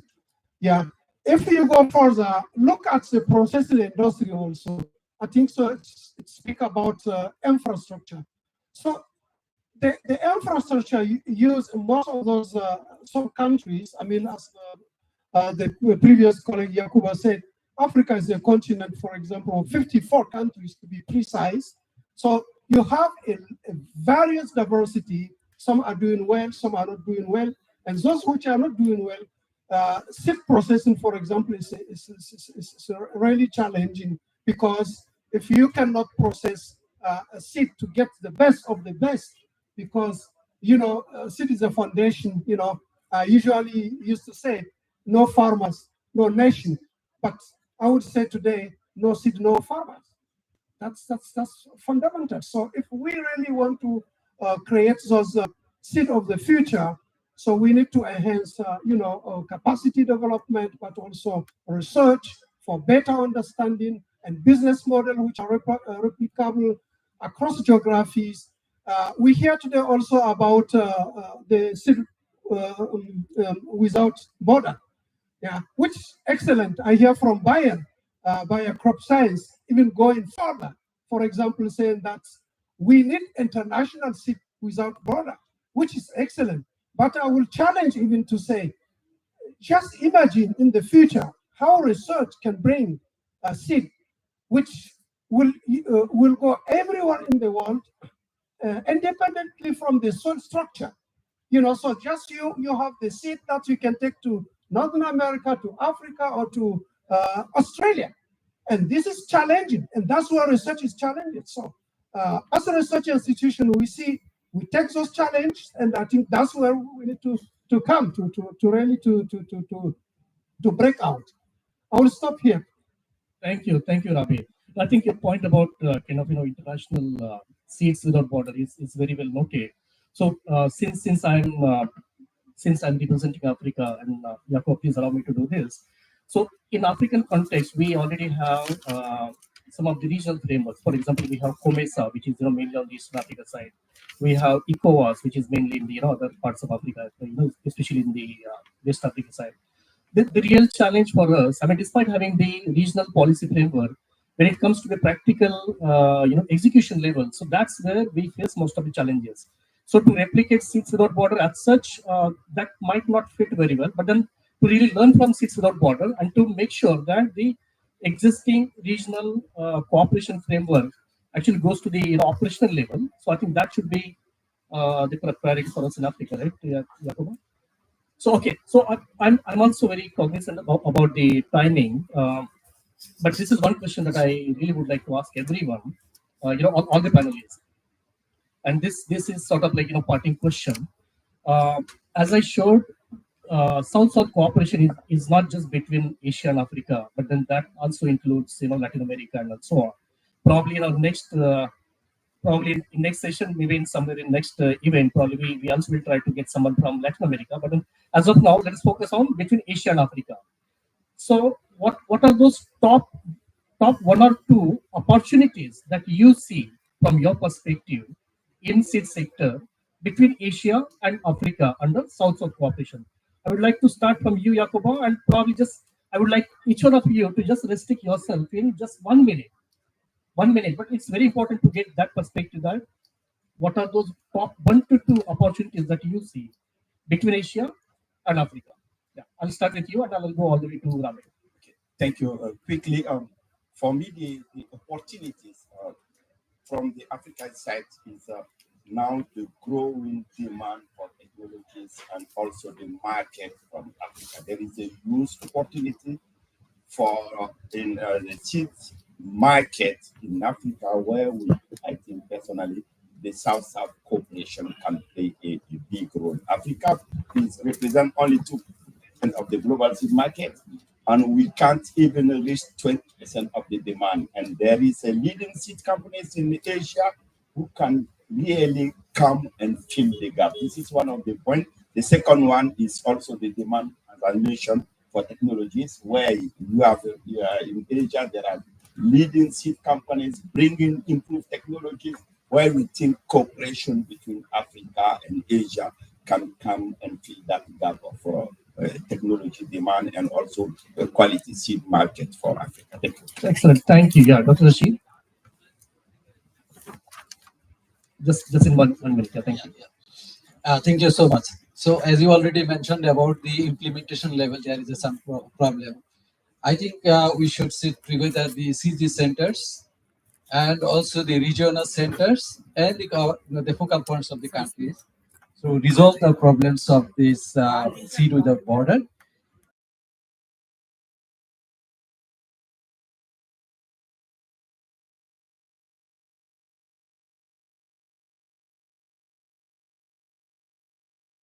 Story over there, and also there is some success story in the Asia. So what are the success stories that can be replicated from Asia to Africa?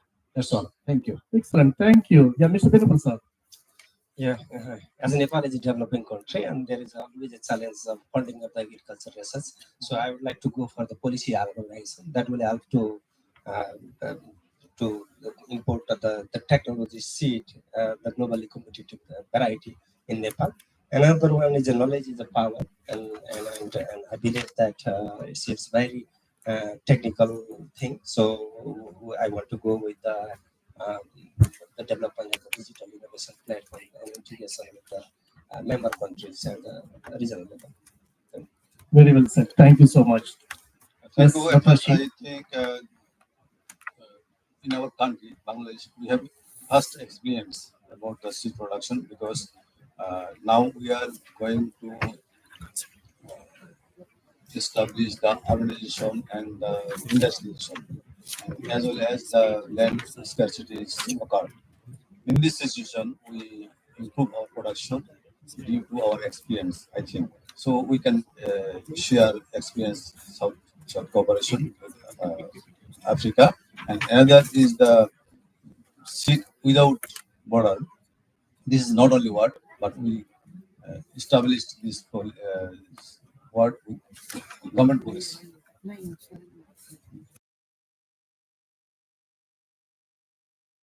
Thank you, thank you. So, Dr. Pratima, maybe I would like you to hold on for a moment, because I would like you to answer this question at the end, and I have a special question for you. Yeah, Mr. Gangacharyya, can we go to you? Thank you.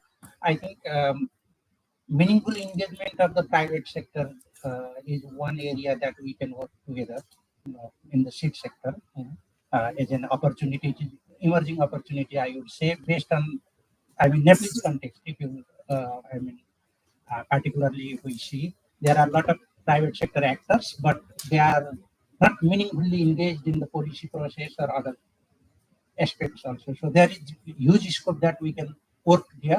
And then second one is definitely the policy organization, because still our policies are so many, hurdles are there. We can work on that so that we can foster the regional cooperation. Thank you. Thank you. Yeah, Rabin. Yeah, so opportunity I would mention first, I think capacity development is still there. So this is a huge opportunity for us as a research center that can cater the entire system. I mean, when we say capacity development, is really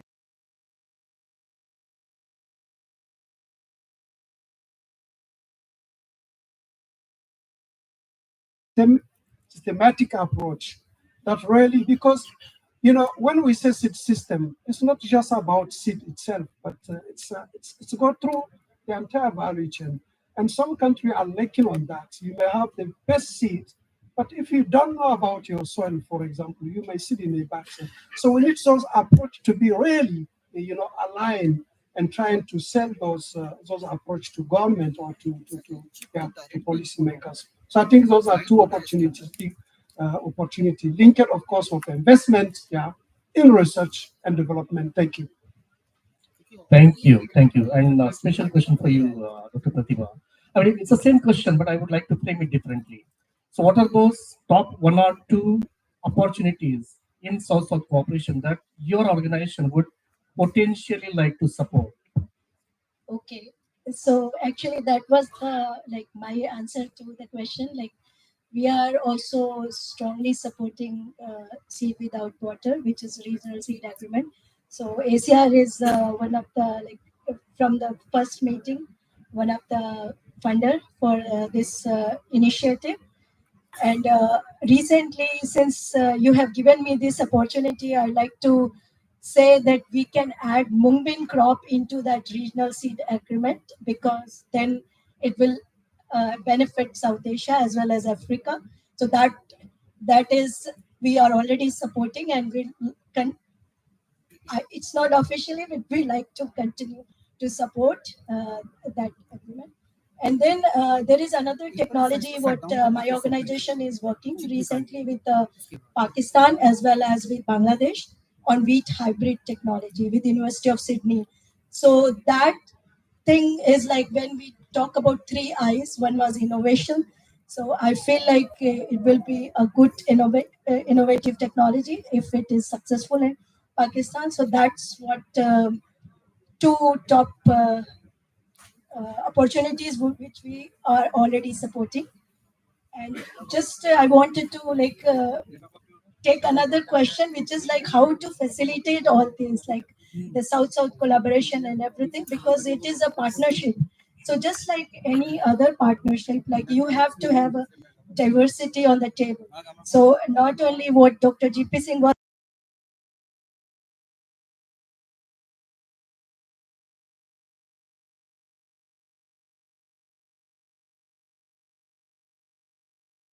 like, it doesn't matter donor or recipient or but whatever country, it has to be equity there, openness. There should not be any hidden agenda for the partnership. And then of course mutual benefits has to be there in the, like, all those countries who are partnering in any sort of agreement.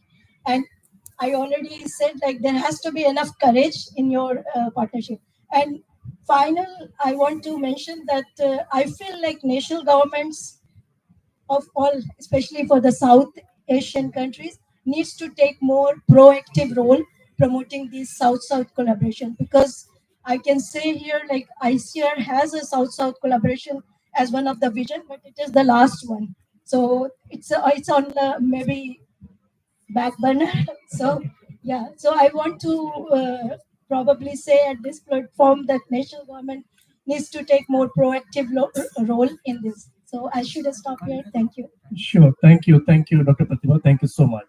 So I think, as I mentioned, I'm very cognizant about the time, but I think probably we can still afford maybe 3 minutes. Is that okay? 3 minutes. Is that okay? Yeah. So I would like to get maybe 1 or 2 questions from audience. But before we go there, I would like to get your opinion, Yvonne. I mean, you having spent so much time and years, and your yeah, maybe like to. Yeah, with your rich experience in international domain and especially international development cooperation, how do you see? Thank you, Ajay, and thank you to the panelists for a really exciting discussion.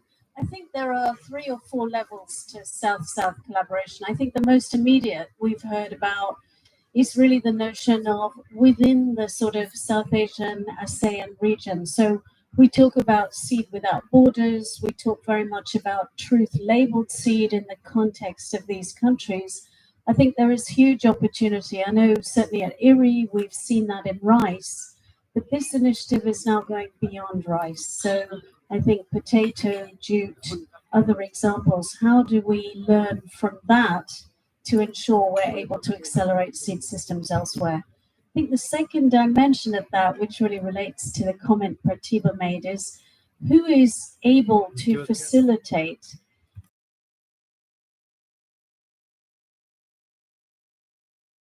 country or even a state within a country, and how are there opportunities both to build the capacity between countries, so not only just exchanges and trainings, but how can we actually facilitate people being positioned in different parts of the region to be able to bring that expertise back to their own nations. So those 2 in this region. I think the third dimension is we also have a series of countries in the region that have got very successful seed systems. Some of those relate to countries like Korea, Japan, China, etc. They are beginning to become the supporters of South Asians, again, in the ASEAN region, and indeed between Asia or ASEAN and Africa. So how do we leverage their engagement and support to enable this to happen? And then finally, looking at the distance and the miles, how can organizations like the African Seed Trade Association work? I think in the earlier panel we had this morning, we talked about truth labeled seed in the context of certified seed systems. That requires quite a lot of regulatory approval, institutional rearrangements. How do we find ways to facilitate that so that we can accelerate development in multiple parts of the world simultaneously? I hope that's helpful. That's where my thoughts are. Thank you. Sure. Yeah. Thank you so much, Yvonne. I think it's super helpful. Thank you so much again. Yeah. So I think we have time to probably take maybe 2 more questions. Yeah. Can I have my bill?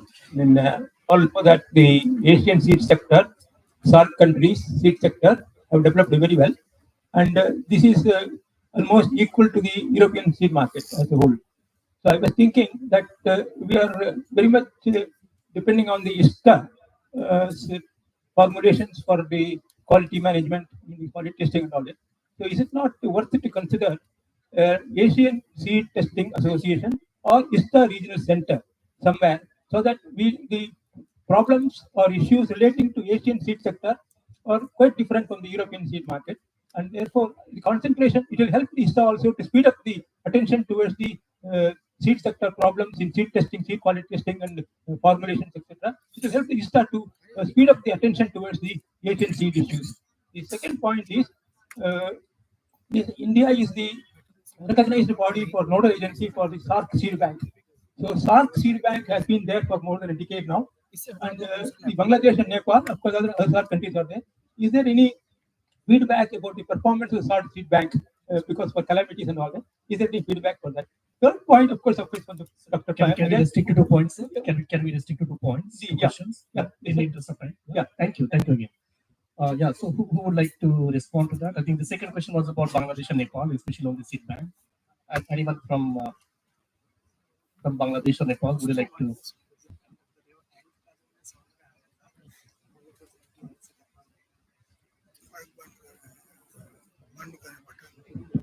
Yes, Anshan.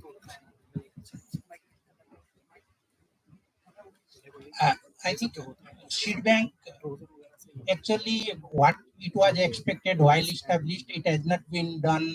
It has not been moved as per expectation. It has not moved. There are a lot of issues, particularly like there are so many regulatory frameworks. Our whole system is more or less more controlling than the facilitating. We have to admit that one. So that what we are trying now, we realize this fact, and then how we can make our machinery more facilitating than the controlling. That is what the entry point. Otherwise, for example, at the beginning, it was said that all member states will give the potential varieties that they can exchange among the member states. But we could not collect even that potential varieties list also. That's the problem, because we want to control somehow. We do not want to. We agreed politically. We agreed, and then we set up this institution. But while coming to the operation, we could not operationalize it. That is where challenge, and we are trying to. How can we smoothen this challenge? That is what our opportunity and challenge also that we are taking up now. Thank you. Thank you. And so there was first question. I think that was more of a comment, right? First, that was your comment. No. About the Islam. Okay. Would you like to respond to that? Yeah, sure. So as you know, there are some varieties already shared with the, like in Bangladesh to India and also India to Nepal, like that. So far I have experience with the ISARC in the last meeting. The 10 varieties from Bangladesh to India, these are working well in some of the provinces. So it is already data is there with the SARC, and they can share with us the data. But so far, these are the varieties from Bangladesh is working in Bangladesh, in India. For Nepal, maybe. Okay, thank you for the question. There are altogether 3 varieties that comes from the seeds without border. Actually, that variety comes under the seeds without border. But again, there is a 2-season testing, and we notify the variety. The performance of the Sukha branches, we have 2 varieties that perform well. And recently, we notify the PR126 variety from the India with the help of the IRI. That is also getting popular within a short period of the time. Thank you. Maybe I think we can have one more question probably. But okay, let me put it this way. Who has question for Africa?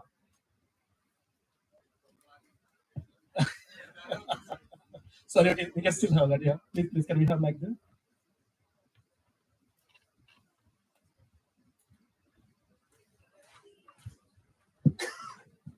Almost all the panelists have focused on seeds without border, if I'm not wrong.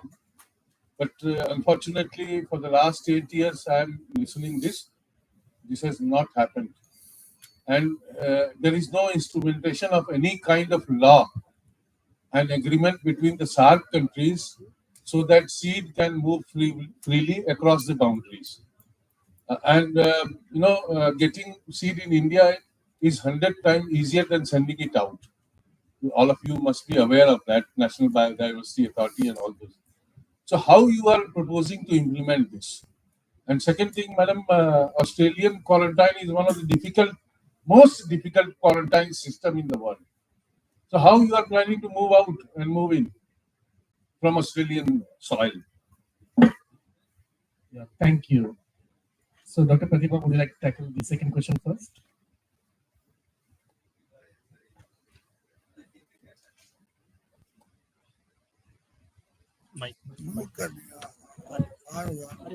Of this question, because I knew that what we are proposing is like, for example, global, what Rabi mentioned. For Australia, it's going to be difficult, but when we do, it's not that we don't do seed exchange. like lot of projects. We have like Australian wheat germ plant.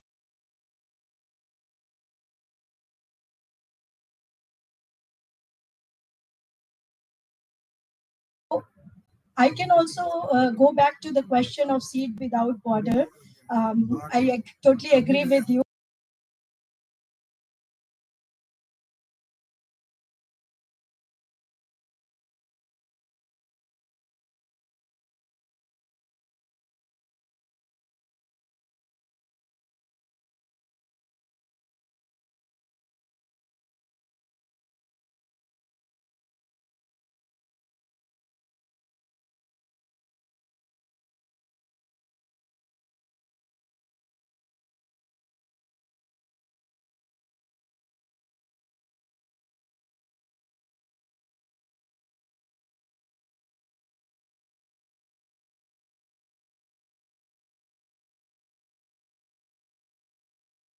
Our submission is. All right. So thank you again.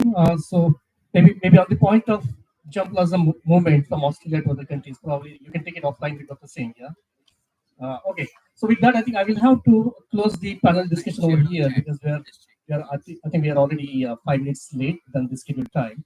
But I really would like to thank each one of you. I think this has been very enriched discussion, I would say.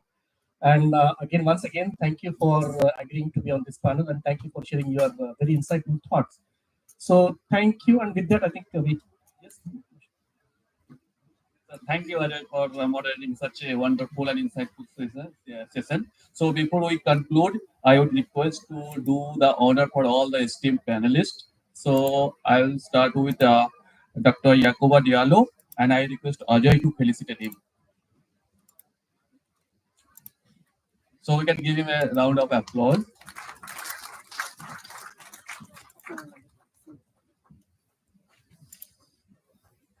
So thank you, Dr. Yakuba, for coming all the way from Africa. So next, I would again request Ajay to felicitate Dr. Ganga Acharya, Senior Program Specialist, sir.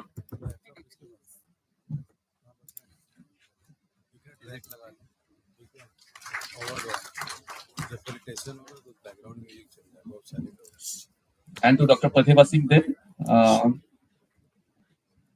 Regional Manager, ACIR.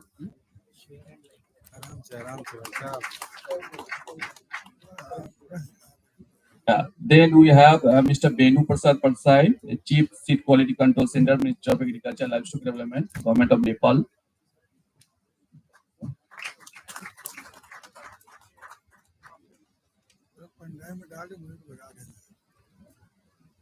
Then I would request to do the honor to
अब देखिए हमने तो इंतजार कराया है, तो थोड़ा हमें भी इंतजार करना पड़ेगा।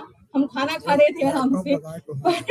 So we will be starting. So the National Seed Congress, as you have witnessed in the early morning, is one of the very important program which we are doing in the Indian agriculture system. I will not go into the details. Obviously, we have 2 more days left. 2 दिन और बचा है। किसान दीदी, आपका स्वागत है, और किसान भाइयों का, आप आज यहाँ आए हैं और आपने हमें मौका दिया है कि इस राष्ट्रीय बीज सम्मेलन में हम आपके साथ कुछ सीखेंगे और आपको भी नवाचार देखने का मौका मिलेगा। तो आप लोगों के लिए, किसान भाइयों और बहनों के लिए एक बार जोरदार तालियां हो जाए।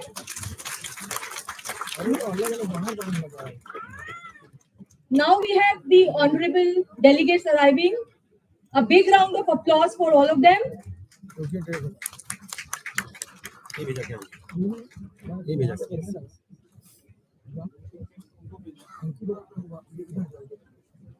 अभी हमारे गणमान्य अतिथिगण अब इस सभा में आ चुके हैं, तो हमारा आपसे नम्र निवेदन है कि आप एक बार उनका जोरदार तालियों से स्वागत करें।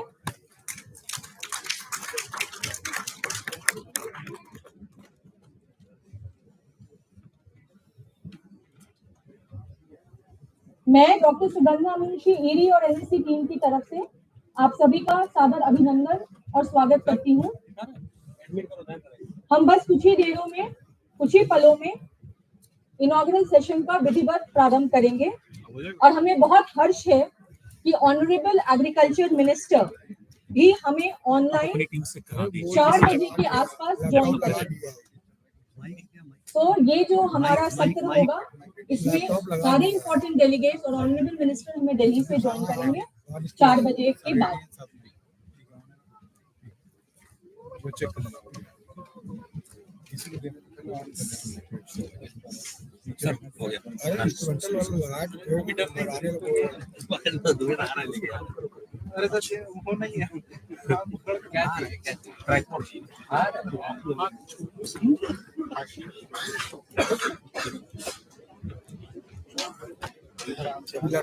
चला रहे हैं। सारी problem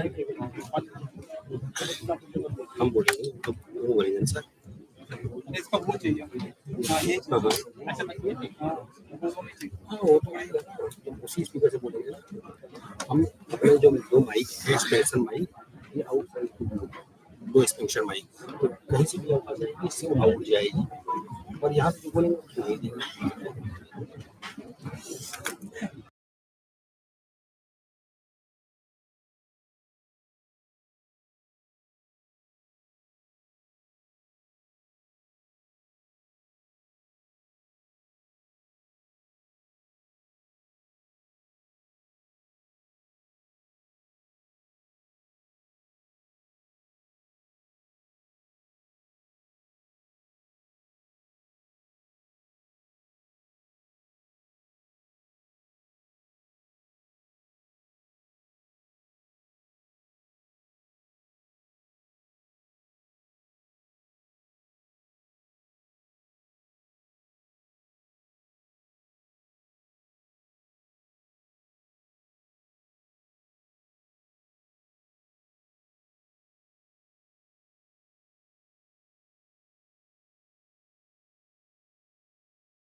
We warmly welcome Honorable Minister and all the delegates who are physically present here today on the dais.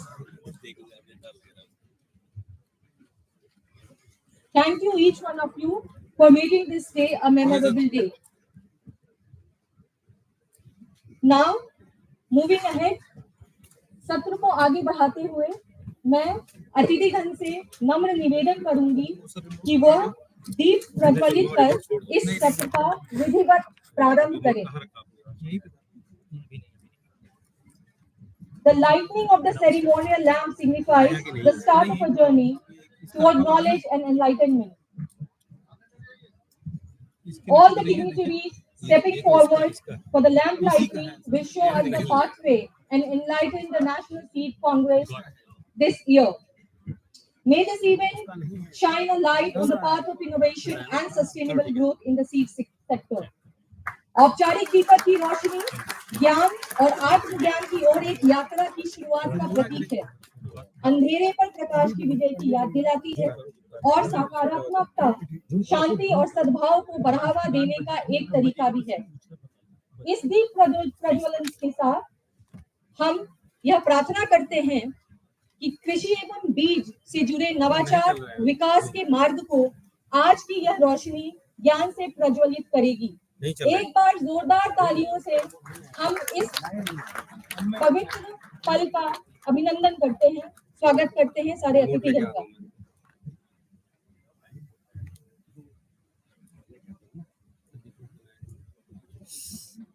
Thank you all these dignitaries for enlightening the lamp.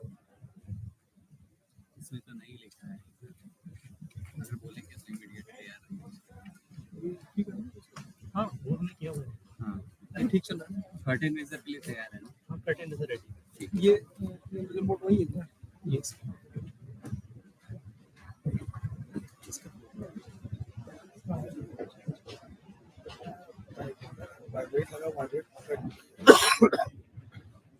हमारे भी जितने भी गणमान्य कैमरामैन लोग यहाँ पे हैं, हम आपसे रिक्वेस्ट करेंगे कि फोटोग्राफ लेके थोड़ा स्पेस दिया जाए, जिससे स्टेज और सारे हमारे अतिथिगण के बीच में कोई रुकावट ना हो। May I kindly request all the photographers to kindly make sure that you are not coming between the farmers and our dignitaries. As a gesture of our heartful gratitude, we will now like to felicitate our honorable dignitaries with floral bouquet and mementos. Let us take this moment to honor them for their contribution to the agriculture sector and for gracing this event with this present. With this, may I kindly request Dr. Sudhanshu Singh, ISARC Director, to kindly felicitate Honorable Minister of Agriculture, Government of Uttar Pradesh, Shri Surya Pratap Shahi ji. A big round of applause for his dedication for the farmer. Again, I would request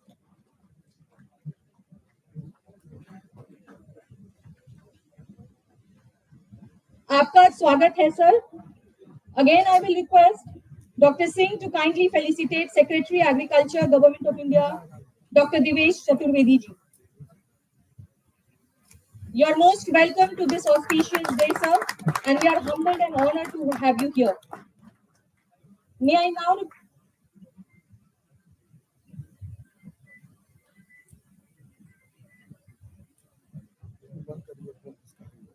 a big round of applause.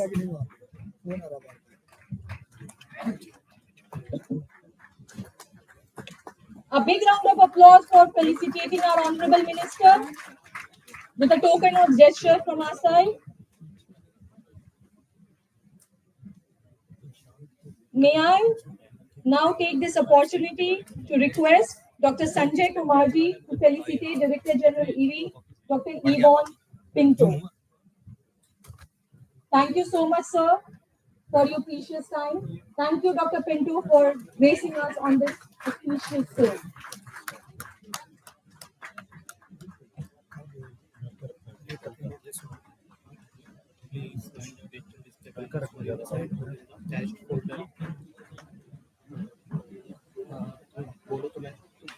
May I now request Dr. Jongshu Shin to felicitate Director SARC Agriculture System, Dr. Harunuru Rashid ji.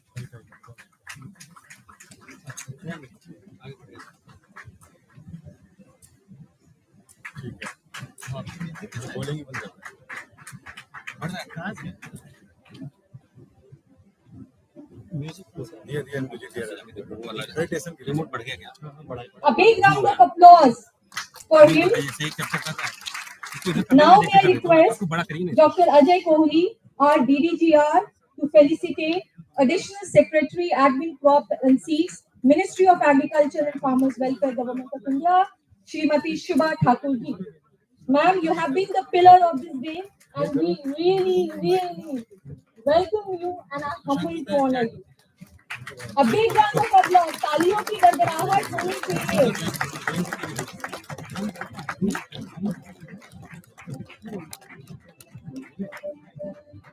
May I now request Dr. Swati Nair to felicitate Director of IPR, Indian Institute of Social Sciences, Dr. Sanjay Kumar. A big round of applause for the organizing secretary and our Honorable Dr. Sanjay Kumar ji. The NSC 2024, happening on the land of pious land of Varanasi, is actually starting a new journey. I will again request Dr. Swati Nair to kindly felicitate Chairman of FSSI, Mr. Ajay Rana. Thank you, Mr. Rana, for your precious time and gracing us on this auspicious day. आपका बहुत स्वागत है. Now,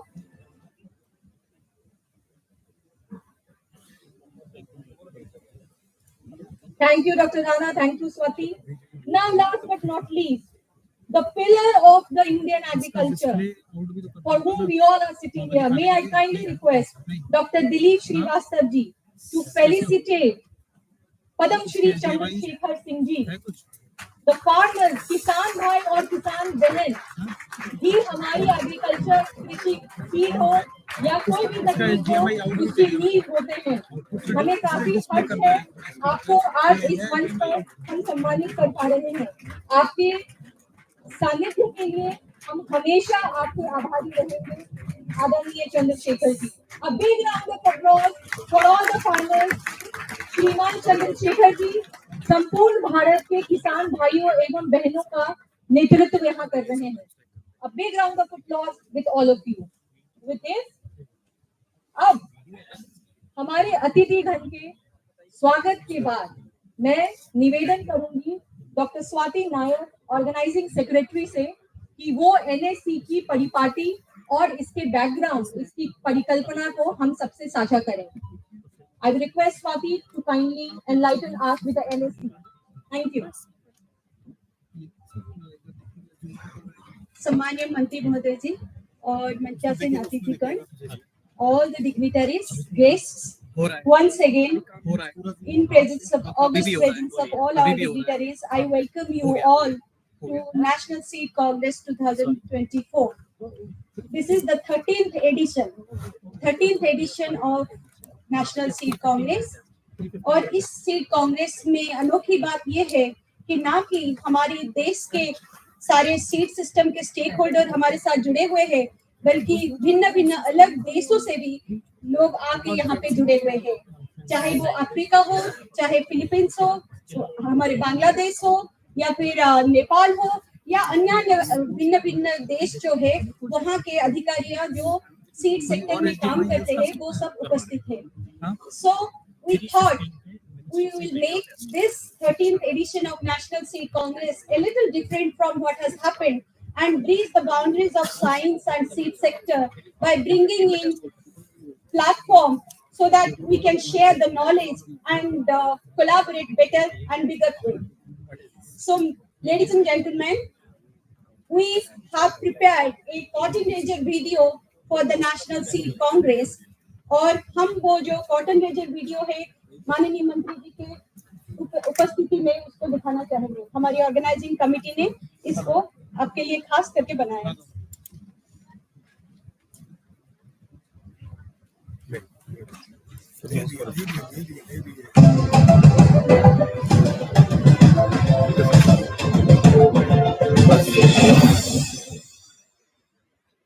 At the heart of every farm, there's a seed that holds the power to grow, to nourish, and to transform the future. Welcome to the 13th National Seed Congress 2024, India's premier platform for seed innovation and sustainable agriculture. organised annually under the aegis of the Ministry of Agriculture and Farmers Welfare, Government of India. This year, International Rice Research Institute, South Asia Regional Centre and the National Seed Research and Training Centre host the Congress in Varanasi, a city rich in agricultural heritage.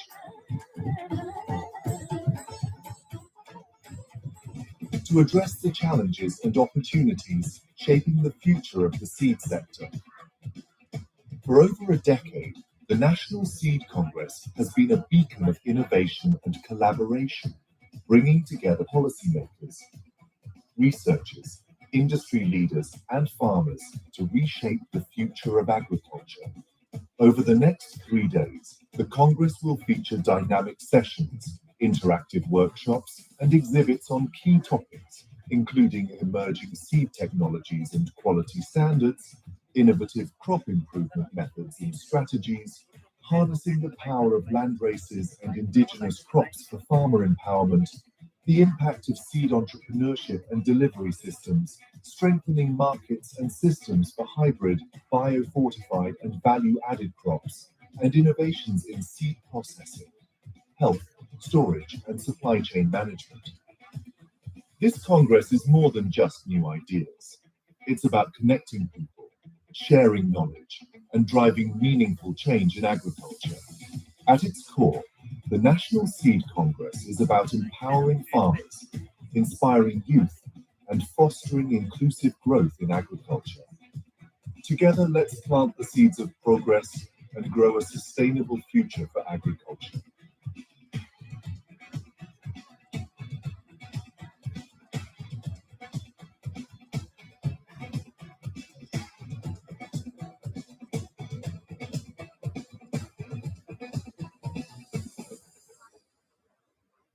Thank you, everyone. Thank you for your august presence. Thank you Swati. इस video में हमने ये देखा कि national seed Congress राष्ट्रीय बीज सम्मेलन किस तरीके से दिन रात पीछे बैकग्राउंड में हमने काम किया और ये वीडियो निकाला जिसमें हम अपने काम को आपके साथ साझा कर पाए। इसके लिए सारी टीम का बहुत बहुत धन्यवाद। अब सत्र को आगे बढ़ाते हुए मैं मंचासीन अतिथि गण जो यहाँ बैठे हैं उनके बारे में थोड़ा सा वक्तव्य देना चाहूंगी। इन्होंने हमें कृषि में अपनी दृष्टि, प्रतिबद्धता और अटूट समर्पण कार्य से प्रेरित किया है। अब सत्र को आगे बढ़ाते हुए मैं मंचासीन पद्मश्री श्री चंद्रशेखर सिंह जी जो किसानों का प्रतिनिधित्व कर रहे हैं उनसे नम्र निवेदन करूंगी कि वह संक्षिप्त मुख्य संदेशों के माध्यम से अपनी दृष्टिकोण, अपना जो भी अनुभव उनका रहा है कृषि में और सीड में हमारे साथ साझा करने की कृपा करें। एक बार जोरदार तालियों से हम उनका स्वागत करते हैं, अभिनंदन करते हैं।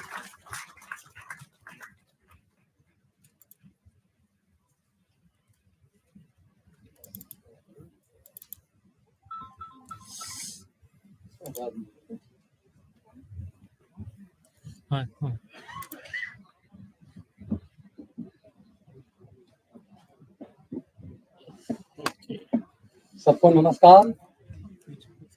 मंच पर आसीन उत्तर प्रदेश सरकार के कृषि मंत्री माननीय सुलतान शाही जी, कृषि सचिव कृषि एवं कृषक कल्याण मंत्रालय भारत सरकार डॉक्टर देवेश चतुर्वेदी जी, अंतर्राष्ट्रीय धान अनुसंधान संस्थान के महानिदेशक डॉक्टर इवान पिंटो जी, अतिरिक्त सचिव प्रशासन फसल बीज कृषि एवं कृषक कल्याण मंत्रालय भारत सरकार Shrimati Subha Thakur ji, chairman of FSII Shri Ajay Rana ji, सम्मानित वैज्ञानिकगण, निजी क्षेत्र के सदस्य और हमारे मैं सबसे पहले इस सम्मेलन के आयोजक अंतर्राष्ट्रीय धान अनुसंधान केंद्र IRRIED राष्ट्रीय बीज अनुसंधान और प्रशिक्षण केंद्र NSRTC को धन्यवाद देना चाहता हूं, जिनके प्रयास से इस सम्मेलन का आयोजन वाराणसी में किया जा रहा है। पूर्वांचल में आयोजित होने वाला यह आयोजन निश्चित रूप से उत्तर प्रदेश और बिहार के लाखों किसानों को लाभान्वित करेगा और इसकी अनुशंसा से देश भर के किसानों को भी बीज के संदर्भ में दिशा निर्देशन देने में सहायता मिलेगी। जैसा कि आपको पता है कि खेती हमारे देश की अर्थव्यवस्था का मूल आधार है इसी प्रकार बीज किसान के लिए खेती में रीढ़ की हड्डी होती है। अगर सिर्फ अच्छी प्रजातियों का प्रयोग हो तो कम से कम 10 से 15% तक पैदावार बढ़ होती है। ये सम्मेलन ऐसे समय पर आयोजित हो रहा है जब हम मौसम की अनिश्चितता, शुद्ध बीजों की कमी जैसी समस्याओं से कहीं न कहीं जूझ रहे हैं। फिर भी सरकार के प्रयासों से प्रदेश में उन्नत प्रजातियों के बीज की उपलब्धता के लिए काफी प्रयास हो रहा है। मैं आशा करता हूं कि प्रदेश के कृषि अधिकारी और वैज्ञानिक इन बातों पर गहन विचार करेंगे कि हम किसान भाइयों को लाभान्वित करते हुए आत्मनिर्भरता की ओर कैसे अग्रसर हो सकते हैं। आज से 2 दिन पहले माननीय प्रधानमंत्री जी ने नेचुरल फार्मिंग मिशन को अधिकृत रूप से लॉन्च किया है, जिसका मुख्य उद्देश्य सुरक्षित और पोषण खाद्य उत्पादन, मिट्टी की गुणवत्ता में सुधार और इनपुट में लागत में कमी लाना है। मैं स्वयं इस पर प्रयोग किया है और पाया है कि वास्तव में मिट्टी की गुणवत्ता में सुधार करता है। प्रदेश में इसकी सिफारिशें लागू करने के लिए मैं माननीय मंत्री जी का आभार व्यक्त करता हूं। और मैं ईडी के वाराणसी सेंटर के हमारे क्षेत्र में स्थापित होने के कारण होने वाले फायदे के बारे में बताना चाहूंगा।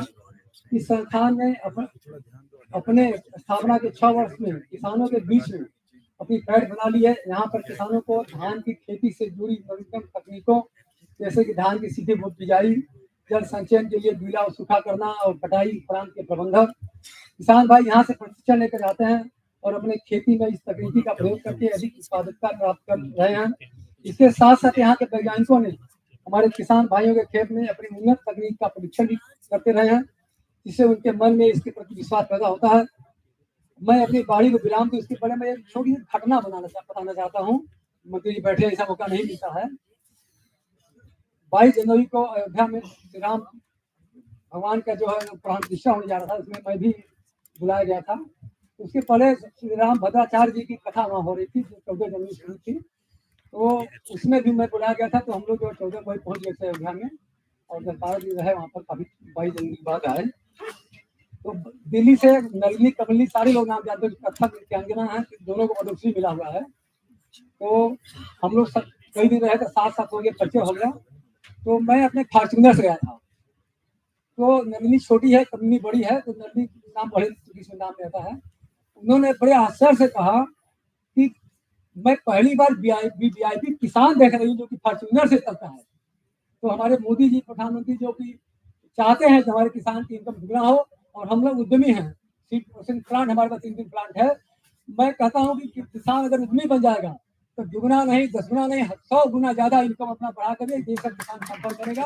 किसान की दिशा और दशा दोनों बदलेगी। इसके लिए हमारे मंत्री जी आप लोगों को मिलकर काम करना कि हमारे किसान को जो इस देश से देखते हैं कि किसान जो है फटा हुआ, उसकी आंखें हो, आसमान ताक रहा हो, जमीन फटी हुई हो, फटी हुई गंजी हो, यह जो सोच लोगों के मन में किसानों प्रति है, यह बदलना चाहिए। इस पर भी काम होना चाहिए। धन्यवाद। बहुत बहुत धन्यवाद चंद्रशेखर जी। और आपने एक गागर में सागर भरने वाली बात बताई कि किसानों के लिए जो बीज है वो रीढ़ की हड्डी है।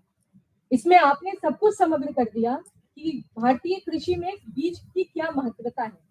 एक बार फिर से जोरदार तालियों से हम अभिनंदन करते हैं आपका।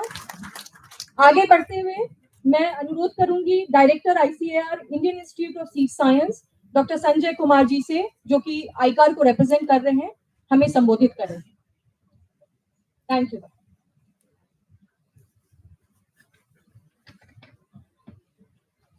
धन्यवाद।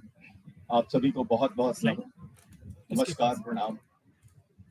मंच पर उपस्थित माननीय कृषि मंत्री श्री सूर्य प्रताप शाही जी, सचिव कृषि भारत सरकार श्री देवेश चतुर्वेदी जी, मंचासीन अन्य सभी गणमान्य व्यक्तिगण जो यहाँ पर उपस्थित हैं, इस सभागार में उपस्थित वैज्ञानिक गण, अनुसंधानकर्ता, शिक्षक, विद्यार्थी, किसान भाई, ये 13वीं जो नेशनल सीड कांग्रेस यहाँ पर हो रही है, इसकी सबसे बड़ी उपलब्धि और सफलता तो यह है कि आज नए एस्टिमेट के हिसाब से हम 332 मिलियन टन का उत्पादन जो कर रहे हैं और इस पर पहुंच गया और इससे आगे की ओर बढ़ रहे हैं।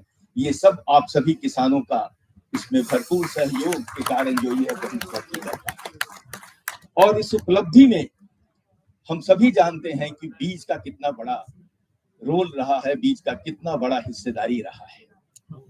भारत सरकार ICAR के स्थापना के बाद से ही हमेशा बीज पर अनुसंधान करने के लिए अपना पूरी तरह से दायित्व का निर्वहन करते हुए सबसे पहले 1979 में एक परियोजना शुरू किया, जिसको राष्ट्रीय बीज परियोजना के नाम से रखा गया, नेशनल सीड प्रोजेक्ट।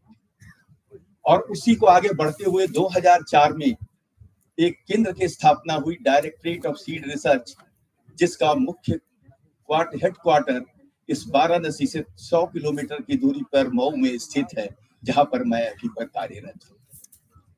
आगे चल के कुछ और भी परियोजना ICAR में लाया गया, जिसमें मेगा सीड प्रोजेक्ट के नाम से भी ये कार्यक्रम बड़े व्यापक तरीके पे बनाया गया, जिसमें हर बीज उत्पादक लोगों को कैसे उसको सुदृढ़ किया जाए, मैकेनाइज सिस्टम को कैसे बढ़ाया जाए, इस कार्य में लगाया गया।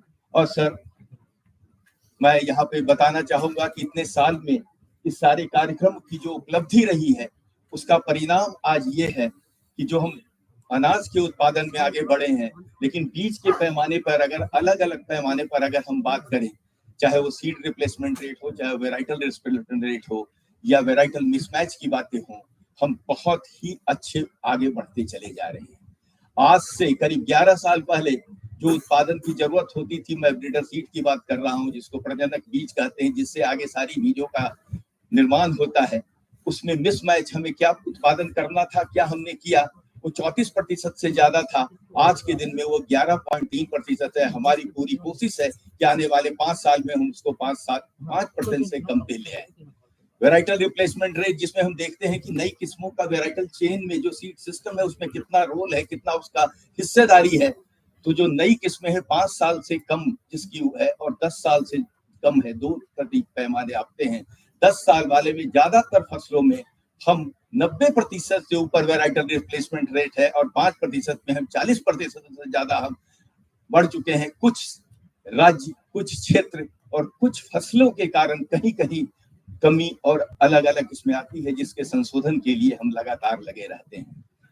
हमारा इस जो संस्थान है और ICAR का जो इसमें रूप के द्वारा जो संशोधित किया हुआ है, इसमें मुख्यतः 2 कार्य हमारा है। एक तो पूरे भारतवर्ष में ब्रीडर सीड उत्पादन के लक्ष्य को पूरा करना, और जो भी ब्रीडर सीड चाहे किसी भी फसल का हो, किसी भी वैरायटी का हो, उसको सुनिश्चित करना। और मैं यहाँ पर सभी लोग को ये बताना चाहूंगा कि ब्रीडर सीड की जो डिमांड है, पूरे भारतवर्ष में करीब 60 से 70 हजार क्विंटल की डिमांड आती है, और हम 1 लाख क्विंटल से ज्यादा का ब्रीडर सीड हर साल प्रोड्यूस कर रहे हैं, जो कि किसी भी अनुपात पे अगर हम देखें, किसी भी तरह से बहुत कंजर्वेटिव एस्टिमेट के हिसाब से भी, तो 20,000 करोड़ रुपए से ज्यादा की हम हर साल की आमदनी हम दिलवा रहे हैं सिर्फ इस उत्पादन से। इसके साथ साथ एक दूसरा अवयव हमारा है seed technology research.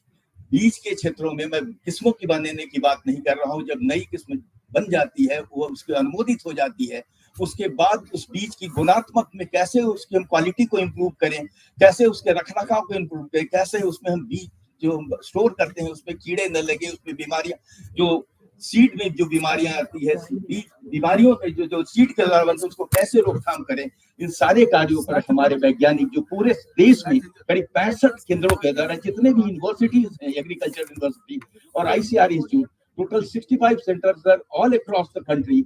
We are working together, and facilitated ICAR is providing more than 350 scientists with their all the salary and everything. So we are under the government of India, under the ICAR, working for this, strengthening the seed system in the country, so that we can maintain and sustain this regular seed supply, quality seed supply to the farmer of every region with the requirement of the region specific technology.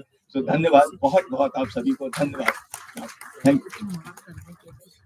Thank you so much, Dr. Sanjay ji, and how you told about and discussed and shared your experience of convergence and everybody coming together for the farmers in seed sector. अभी हमने किसान प्रतिनिधि को सुना, उसके बाद हमने शोधकर्ता रिसर्च लीडर को भी सुना. अब हम सत्र को आगे बढ़ाते हुए रिक्वेस्ट करेंगे आदरणीय श्री अजय राणा जी, chairman FSSI, representing industrial sector, to kindly come and address the audience. A big round of applause for him.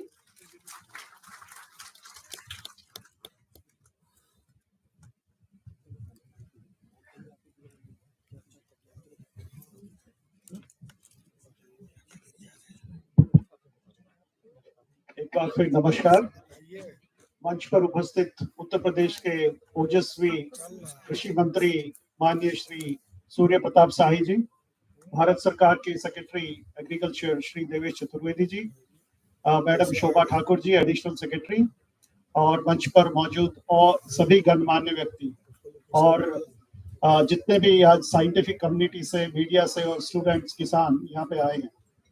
13वें राष्ट्रीय बीज सम्मेलन में सभी का एक बार फिर स्वागत।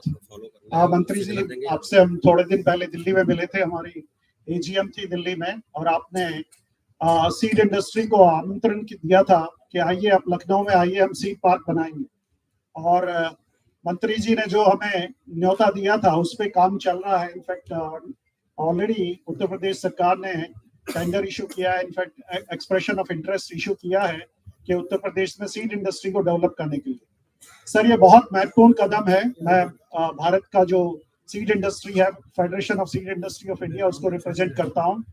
हम लोग हमारा प्रोडक्शन खास तौर से तेलंगाना और आंध्रा, कुछ गुजरात, महाराष्ट्र, यहीं पे सीमित है सीड प्रोडक्शन का, लेकिन उत्तर प्रदेश में और देश के और राज्यों में भी ये संभावनाएं हैं। और प्रदेश सरकार के सहयोग से हम लोग दूसरे राज्यों में भी सीड प्रोडक्शन और सीड इंडस्ट्री को बढ़ाना चाहेंगे। उत्तर प्रदेश जाना जाता है धान की खेती के लिए, नंबर 2 है पूरे देश में, लेकिन धान की उत्पादकता बढ़ाने की बहुत संभावना है। खासतौर से धान की सीधी बुआई, डायरेक्ट सीडेड राइस का प्रमोशन की बहुत संभावना है। इर्री चूंकि धान पे ही अपना अनुसंधान करता है, तो भारतीय जो सीड इंडस्ट्री, इर्री और पब्लिक इंस्टीट्यूट सभी मिलके हम लोग उत्तर प्रदेश को, जो धान का कटोरा भी कहा जाता है, धान और गेहूं की मुख्य तौर से खेती होती है, धान के उत्पादन को और आगे बढ़ाना चाहेंगे, जिससे कि देश प्रदेश के किसानों को और लाभ मिल सके। बहुत बहुत धन्यवाद।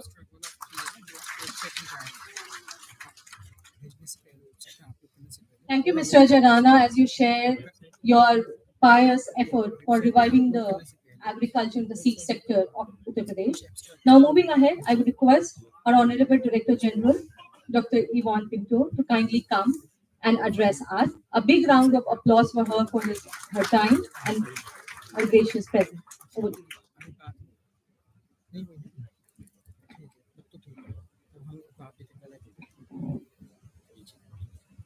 Good afternoon, everybody. It's a real privilege for me to be here and stand before such a distinguished gathering. At the outset, I extend my heartfelt gratitude to the Ministry of Agriculture and Farmers Welfare, Government of India, for providing the International Rice Research Institute with this opportunity to co-host the 13th National Seed Congress in coordination with the National Seed Research and Training Centre. This is my first visit to India, holding the office of the Director General of IRRI, and I'm overjoyed to be a part of this convention discussing the opportunities and challenges in the Indian and global seed sector. I especially acknowledge the esteemed dignitaries present here today, whose vision and leadership have been instrumental in shaping India's dynamic agricultural landscape. Mr. Shiva Singh Chauhan, the Honourable Cabinet Minister, Ministry of Agriculture and Farmers Welfare, Government of India. Mr. Surya Pratap Shahi, Honourable Minister of Agriculture, Uttar Pradesh. Mr. Devesh Chaturvedi, Secretary, Ministry of Agriculture and Farmers Welfare, Government of India. Mrs. Shubha Thakur, Additional Secretary, Ministry of Agriculture and Farmers Welfare, Government of India. Dr. Harun Rashid, Director of SARC, Agriculture Centre, Dhaka. Dr. Sanjay Kumar, Director of ICAR, Indian Institute of Seed Science, representing ICAR. Mr. AJ Rana, Chairman of FSII, representing the industry. Padma Shri, Mr. Chandra Sekhar Singh, representing Progressive Farmer, and my dear IRRI colleagues who joined me up here. I also thank the researchers, the policymakers, the industry leaders, the seed production organizations in public and private sector, farmer producers and farmers here for contributing to this vibrant dialogue. I welcome you all to this premier annual event of the Indian seed sector. The National Seed Congress has established itself as a pivotal platform for exchanging ideas and fostering collaboration and driving innovations in the seed sector. This year's theme, Fostering Regional Cooperation, Partnerships and Knowledge in the Seed Sector, is more timely and relevant as we face these very pressing global challenges such as climate change, food security, and resource constraints. The role of regional collaboration becomes much more critical, and by sharing knowledge and technologies and expertise across borders, we are in a position to strengthen these seed systems, enhance productivity, and sustain agricultural practice. At IRI, we are deeply committed to this vision. We take pride in our long-standing partnership with India over the last 6 decades, and we have together achieved milestones that have significantly transformed the agricultural landscape in India and across South Asia and beyond. Our mission has always been to empower farmers, strengthen agricultural resilience and impending climatic aberrations, and improve food security for all. The very establishment of the ISARC, the South Asia Regional Center of IRI, in Varanasi, inaugurated by Prime Minister Shri Narendra Modi, marks a testament to India's vision of agricultural leadership. ISARC serves as a regional hub driving these innovations in seed systems, in grain quality and sustainable agriculture across South Asia and indeed Africa. Its advanced facilities and expertise are pivotal in addressing such challenges, and the history of IRI in the seed system and crop improvement program, especially in partnership with national collaborators and networks, has been transformational. IRI and the national partner networks have developed and deployed stress-tolerant varieties, and these thrive under adverse conditions like droughts and floods. These varieties have not only ensured stable yields for millions of farmers in India, but have also built resilience in the context of uncertainties posed by climate change.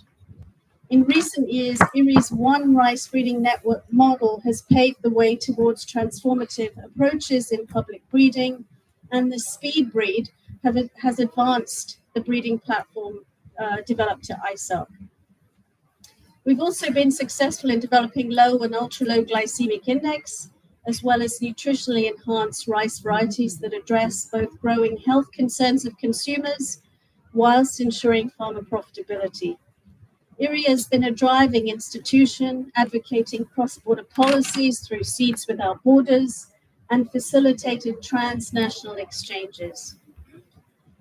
We could not have been bigger and better at this conference with such an overwhelming response from each of the stakeholders from the seed sector. The theme of this year's Congress reflects a core belief that regional cooperation and partnerships are indispensable.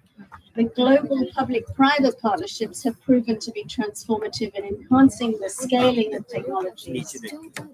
As we begin this Congress, I urge each of you to actively engage in the discussions and share your expertise.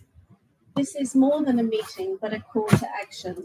And together we can sow the seeds of innovation, cultivate sustainable solutions, and harvest a future that is resilient, inclusive, and food secure. Before I conclude, I want to take the opportunity to thank you all and all of the sponsors and partners in their contributions in making this event possible. I look forward to the enriching discussions ahead and wish all of you that this Congress is a great success. Thank you. Thank you so much, Dr. Yvonne, for taking us and giving us an insightful address about this NSC and how we are strategizing the interventions. Moving ahead, I would now request Honorable Secretary Agriculture Ministry Farmers Welfare, Dr. Devesh Chaturvedi ji, to kindly come and address the audience. एक बार जोरदार तालियों से हम स्वागत करते हैं श्रीमान देवेश चतुर्वेदी जी का।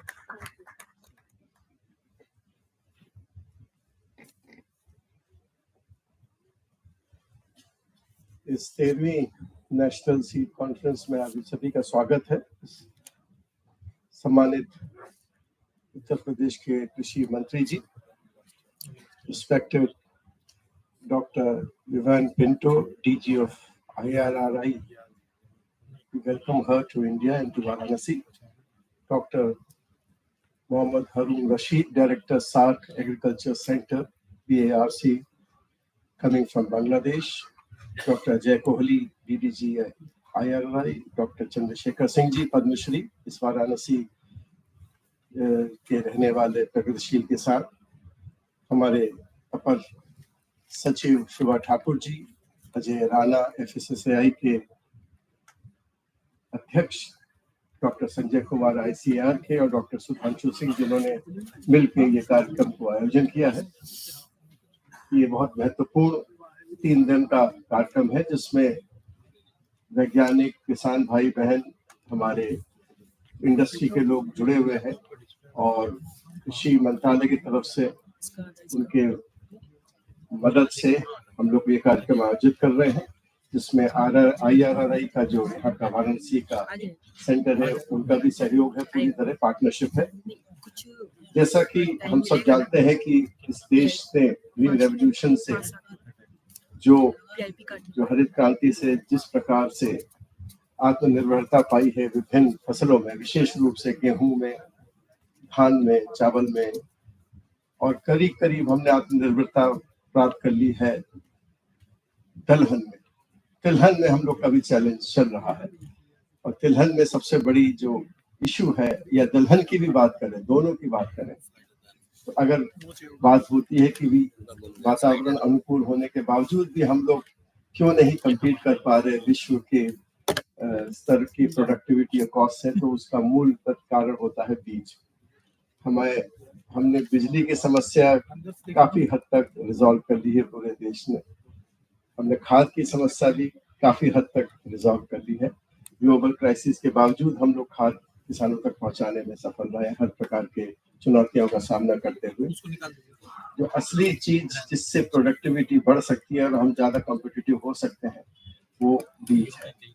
और मेरा ये मानना है कि ये ऐसा एक सेक्टर है जिसपे जितना ध्यान देना है उससे कई दिया गया है, उससे कई गुना ज्यादा ध्यान हमको देना है, और इसीलिए इस कार्यक्रम का बहुत महत्व हो सकता है, बहुत है और आगे भी रहेगा। जो हमारे ग्रीन रेवोल्यूशन के बाद जो भी हमारी स्थितियां और हमने जो उपलब्धियां हासिल की हैं, उसमें आज उसको सस्टेन करने और उसको आगे बढ़ाने में कई चुनौतियां हैं।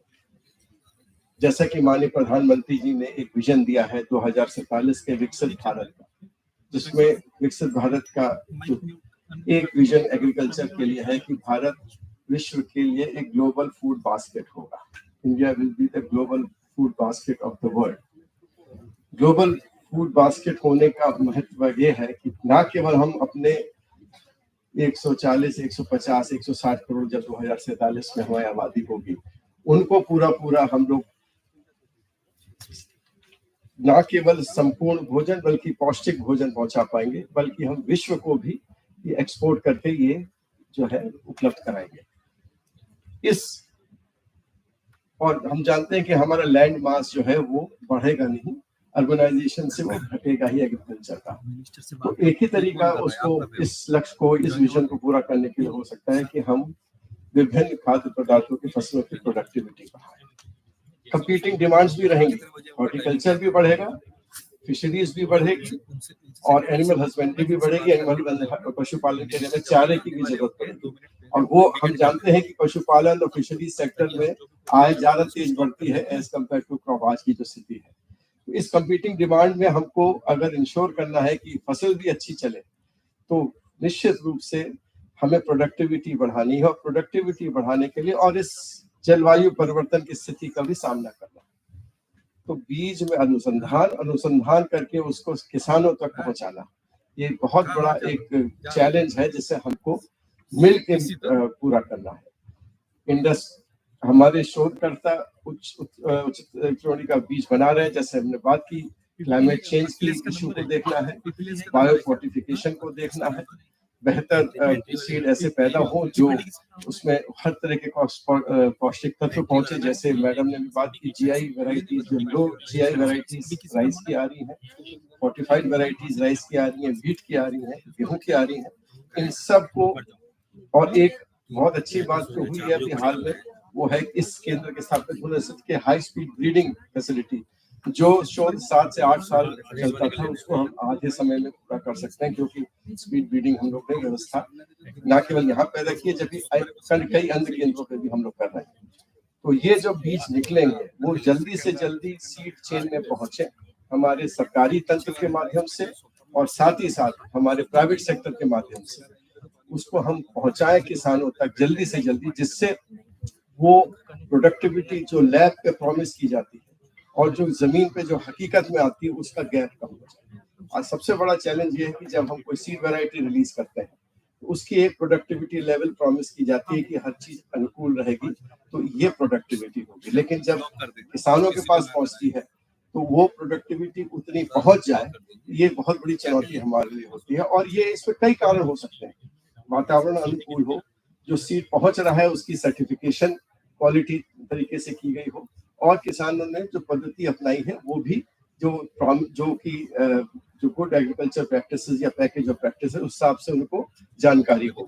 तो ये तीनों चीजों पे हमें ध्यान देना है, यानी कि सर्टिफिकेशन पे भी ध्यान देना है, सर्टिफिकेशन की कार्यवाही, क्योंकि किसान एक हमें विश्वास के साथ बीज लेता है कि जिस नाम से बीज आ रहा है, जिस वैरायटी का, जिस कंपनी का, वो चीज देगी मुझे जिसके लिए वो प्रॉमिस किया गया था। और जब वो किसान भाई और बहन को वो नहीं मिलता तो वो काफी दुखी होते हैं और उनके आय पे भी प्रतिकूल प्रभाव पड़ता है। तो सर्टिफिकेशन अच्छा हो, इसके लिए हम लोग केंद्र सरकार काम कर रही है। हम सर्टिफिकेशन के लैब्स को इम्प्रूव कर रहे हैं। हमने जैसे शुभा ठाकुर जी हमारे साथ हैं, वो एक लीड कर रही हैं कार्यक्रम, और इसमें हर राज्य को हम जोड़ रहे हैं। वो है ट्रेसेबिलिटी ऑफ सीड। इस साथी पोर्टल पे हम ट्रेसेबिलिटी करें कि ब्रीडर से लेके किसान तक जो सीड पहुंच रहा है वो ट्रेसेबिलिटी हो, और हम उसको पहचान कर सके कि ये ब्रीडर यहाँ से निकला था, उसके बाद वो फाउंडेशन बना, फाउंडेशन के बाद वो सर्टिफाई हुआ इस एजेंसी से, अब ये फाइनली वहां पहुंचा। एक बहुत बड़ा काम हमने अभी किया है कि जो बहुत दिनों से पेंडिंग था, वो सीड मल्टीप्लिकेशन रेट हमारा कई वर्षों से अप्रूव नहीं हुआ था और हम पुरानी पद्धति से चल रहे थे। और आईसीआर कह रहा था कि साहब अभी तो इतनी ब्रीड इंप्रूवमेंट हुई है कि जो सीड मल्टीप्लिकेशन रेट 1:20 करते थे वो 1:30, 1:40 तक हो गया। तो हमने उसको अभी हाल ही में किया है, जिससे कि अनावश्यक ब्रीडर की, जैसे आपने कहा कि 1 लाख आप पैदा करते हैं और 70,000 ही यूज होता है ब्रीडर सीड। तो इसका एक कारण ये भी हो सकता है कि आप जो पैदा कर रहे हैं वो पुराने स्टैंडर्ड जो था सीड मल्टीप्लिकेशन रेट का, उस हिसाब से पैदा कर रहे हैं और जरूरत कम पड़ रही है। एक ये भी कारण हो सकता है। दूसरा कारण ये भी हो सकता है कि बिना ब्रीडर को लिए, पुनः ट्रेस किए, हम बीज जो है सरकारी या प्राइवेट तंत्र में पहुंच रहा है। तो दोनों पे हमें नकेल कसनी है। सीड मल्टीप्लिकेशन रेट हमने सुधार दिया है, और हम साथी पोर्टल के माध्यम से ट्रेसेबिलिटी ऑफ सीड हम जब लाएंगे तो जो किसान भाई और बहन सीड लेंगे तो क्यूआर कोड से उनको पता चल जाएगा कि ये सीड का ब्रीडर किसने दिया, उसको फाउंडेशन किसने पैदा किया, और फाइनली वो सीड कैसे पहुंचा है।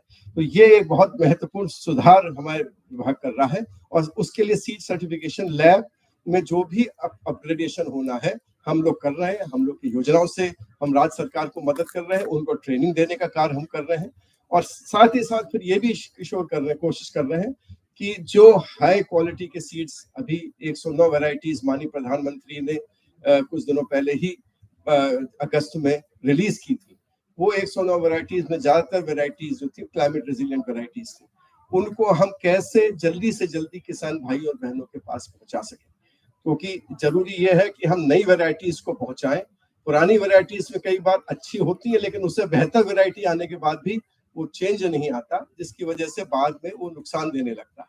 और मैं इसका एक उदाहरण दूंगा, गेहूं की जो क्लाइमेट रेजिलिएंट वैरायटी आई थी उसको हम लोग बहुत मुश्किल से प्रोपोगेट कर रहे थे, लेकिन 2 वर्ष 2000, आपको याद होगा 2021 और 2022 में जो हीट वेव आई फरवरी मार्च में, उसके बाद जो गेहूं का नुकसान हुआ क्योंकि गर्मी बहुत हो गई थी, तो वो क्लाइमेट रेजिलिएंट वैरायटी एकदम से किसानों ने इसको जल्दी से ले लिया। अब बहुत तेजी से उसका आगे उसका प्रोपोगेशन बढ़ रहा है।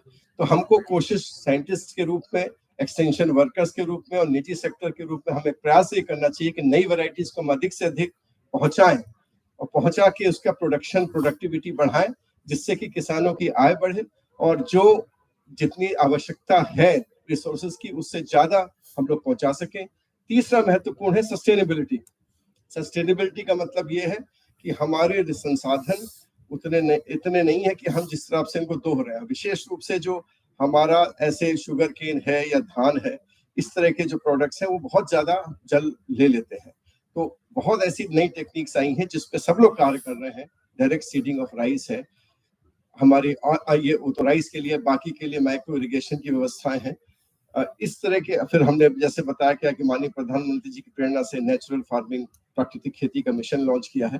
कोशिश ये होनी चाहिए कि संतुलित हम केमिकल फर्टिलाइजर्स को इस्तेमाल करके और अदरवाइज केमिकल फ्री खेती को और बढ़ावा देके और साथ ही साथ अन्य तरह से सस्टेनेबल एग्रीकल्चर का प्रयोग करके जिसमें पानी कम इस्तेमाल हो, जिसमें अधिक से अधिक हम लोग वाटर मैनेजमेंट कर सकें, उसको आगे बढ़ाएं। तो ये सारी चीजें जब होंगी तब हम ये सुनिश्चित कर सकेंगे। ये सारे कार्यक्रम चल रहे हैं और इसको हमें और आगे से फील्ड लेवल पे पहुंचाना है। लेकिन मैं फिर कहता हूँ कि सबसे क्रिटिकल एस्पेक्ट है कि हम कैसे जो बीज पैदा होता है हमारे साइंटिस्ट निकालते हैं, उस बीज को हम जल्दी से जल्दी और उच्च कोटि के जो क्वालिटी के हम किसान भाइयों और बहनों तक पहुंचा सकें और उसकी पैकेज और प्रैक्टिसेस को हम ठीक से समझा सकें, जिससे कि वो जैसे प्रगतिशील किसान पहले उसका भाग लेंगे, उसके बाद धीरे धीरे से आगे प्रोपोगेट होगा।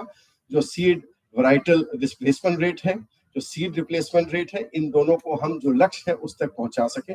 ये हमारा सबसे बड़े कार्यक्रम होगा कृषि मंत्रालय का और इस पे हम लोग अधिक से अधिक धन संसाधन अपने विभिन्न योजनाओं में, चाहे फूड मिशन सिक्योरिटी मिशन हो, चाहे वो राष्ट्रीय कृषि विकास योजना हो या कोई भी अन्य जो हमारे कार्यक्रम है उसमें हम भाग लेंगे और कोशिश करेंगे कि इसको हम लोग और सफलतापूर्वक सबसे मिलकर कार्य करें।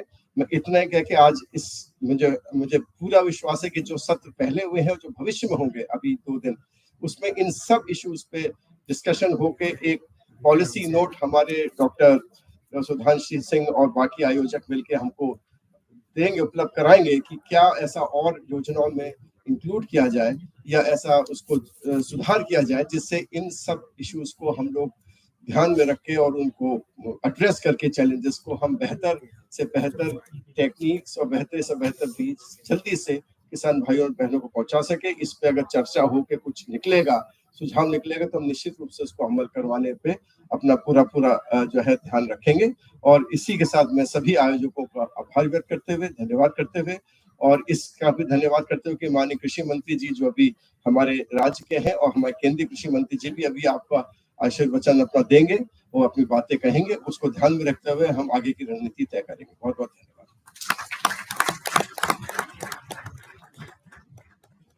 Thank you so much, sir, for sharing this strategy of bridging the gap between the seed production and access of the smooth seed to the farmers, both men and women in the country. So thank you so much for sharing the strategy of convergence the Government of India is planning for. Moving ahead, I would request Director Sir, Dr. Harurji, to kindly come and address the audience for a few seconds. A big round of applause for him. ये ढाका से चल के आए हैं, इनके लिए जोरदार तालियां.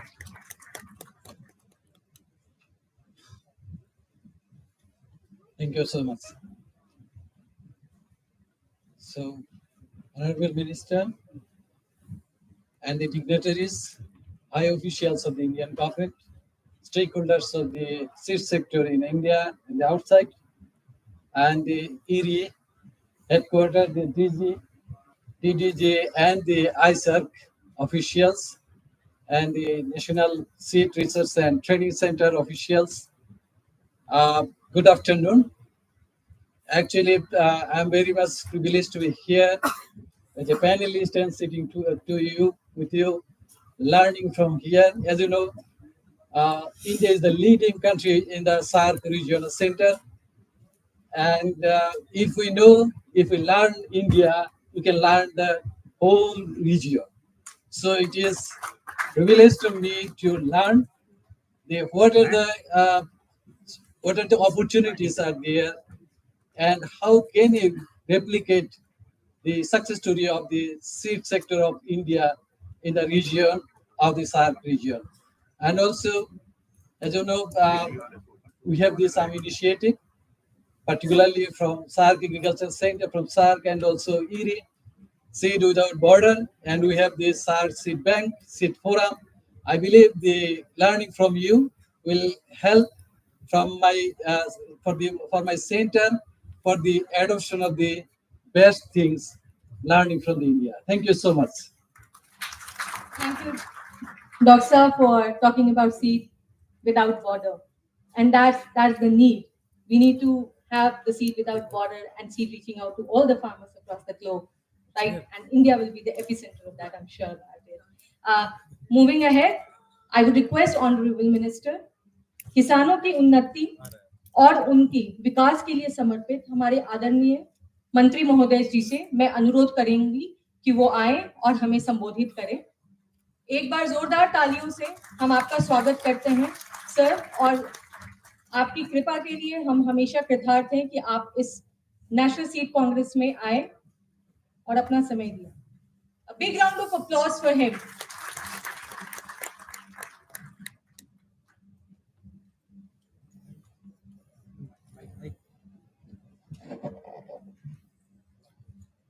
सभी प्रतिनिधियों को हमारा नमस्कार।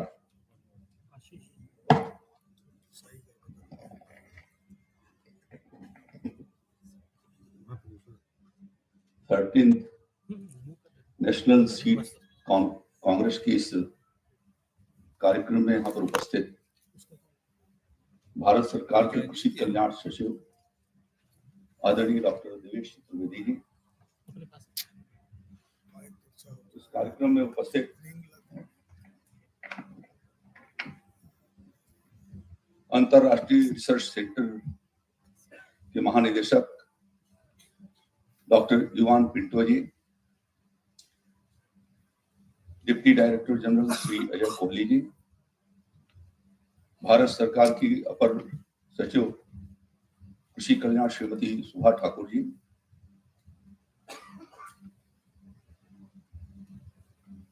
इस सार्क के निदेशक डॉक्टर सुधांशु जी, डॉक्टर संजय सिंह जी, डॉक्टर अजय बामा जी, पद्म भूषण से सम्मानित आदरणीय श्री किसान आदरणीय श्री चंद्रशेखर सिंह जी, इस सभागार में उपस्थित सभी सम्मानित वैज्ञानिकगण, विभिन्न बीज उत्पादक संस्थाओं के आए हुए प्रतिनिधिगण, किसान भाइयों और मीडिया के मित्रों, सबसे पहले मैं आज आप सबका विश्व की सबसे पुरातन नगरी और सांस्कृतिक नगरी इस काशी में आप सबका हार्दिक स्वागत करता हूं, अभिनंदन करता हूं।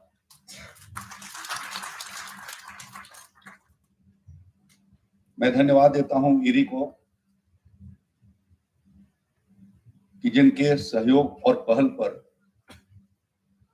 यह 13वीं सीड कांग्रेस का आयोजन यहाँ पर हुआ है और आप सबको यहाँ आने का अवसर उन्होंने दिया, इसके लिए मैं उनको धन्यवाद देता हूँ। मुझे इस बात की प्रसन्नता है कि 13वीं सीड कांग्रेस आपने भारत की सांस्कृतिक राजधानी, जहां से हमारे प्रधानमंत्री जी प्रतिनिधित्व करते हैं आदरणीय मोदी जी, उस नगरी को आपने दिया, इसके लिए भी आपको साधुवाद देता हूं। मैं अभी मिसेस स्वाति नैयर से पूछ रहा था कि उत्तर प्रदेश में कितने नेशनल सीड कांग्रेस हुए, 13 में से कितने हुए? तो उन्होंने कहा कि मैं अभी जानकारी करके आपको बताता हूं। मैं इसलिए इस बात की चर्चा कर रहा हूं कि आदरणीय प्रधानमंत्री मोदी जी के आने के बाद, उत्तर प्रदेश में योगी आदित्यनाथ जी के आने के बाद कृषि क्षेत्र के भीतर कितना इसके प्रति विश्वास बढ़ा है, और जो उत्तर प्रदेश के भीतर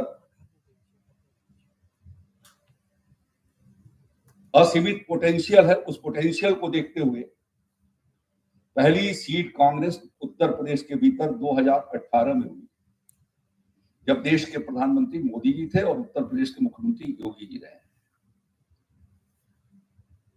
और फिर 13वीं कांग्रेस आपने 2024 में दूसरा ये अवसर हमारे पास है जब ये नेशनल सीड कांग्रेस यहां पर आयोजित की गई। मैं समझता हूं कि उत्तर प्रदेश के कृषि क्षेत्र के इतिहास के लिए एक महत्वपूर्ण मील का पत्थर ये कॉन्फ्रेंस साबित करेगी। जिस परिसर में हम यहां पर हैं, उत्तर प्रदेश के भीतर कोई भी इंटरनेशनल संस्थान उत्तर प्रदेश में कृषि क्षेत्र का नहीं था। हमारे प्रधानमंत्री जी मनीला गए थे और ईरी के अनुरोध पर फिर उनके कैंपस में भी गए। मैं धन्यवाद देना चाहता हूं डायरेक्टर जनरल को कि आपके उस समय के तत्कालीन डायरेक्टर जनरल साहब ने मोदी जी के नाम पर एक फॉर्म, मोदी फॉर्म, भारत और फिलीपींस और ईरी के सहयोग के लिए उन्होंने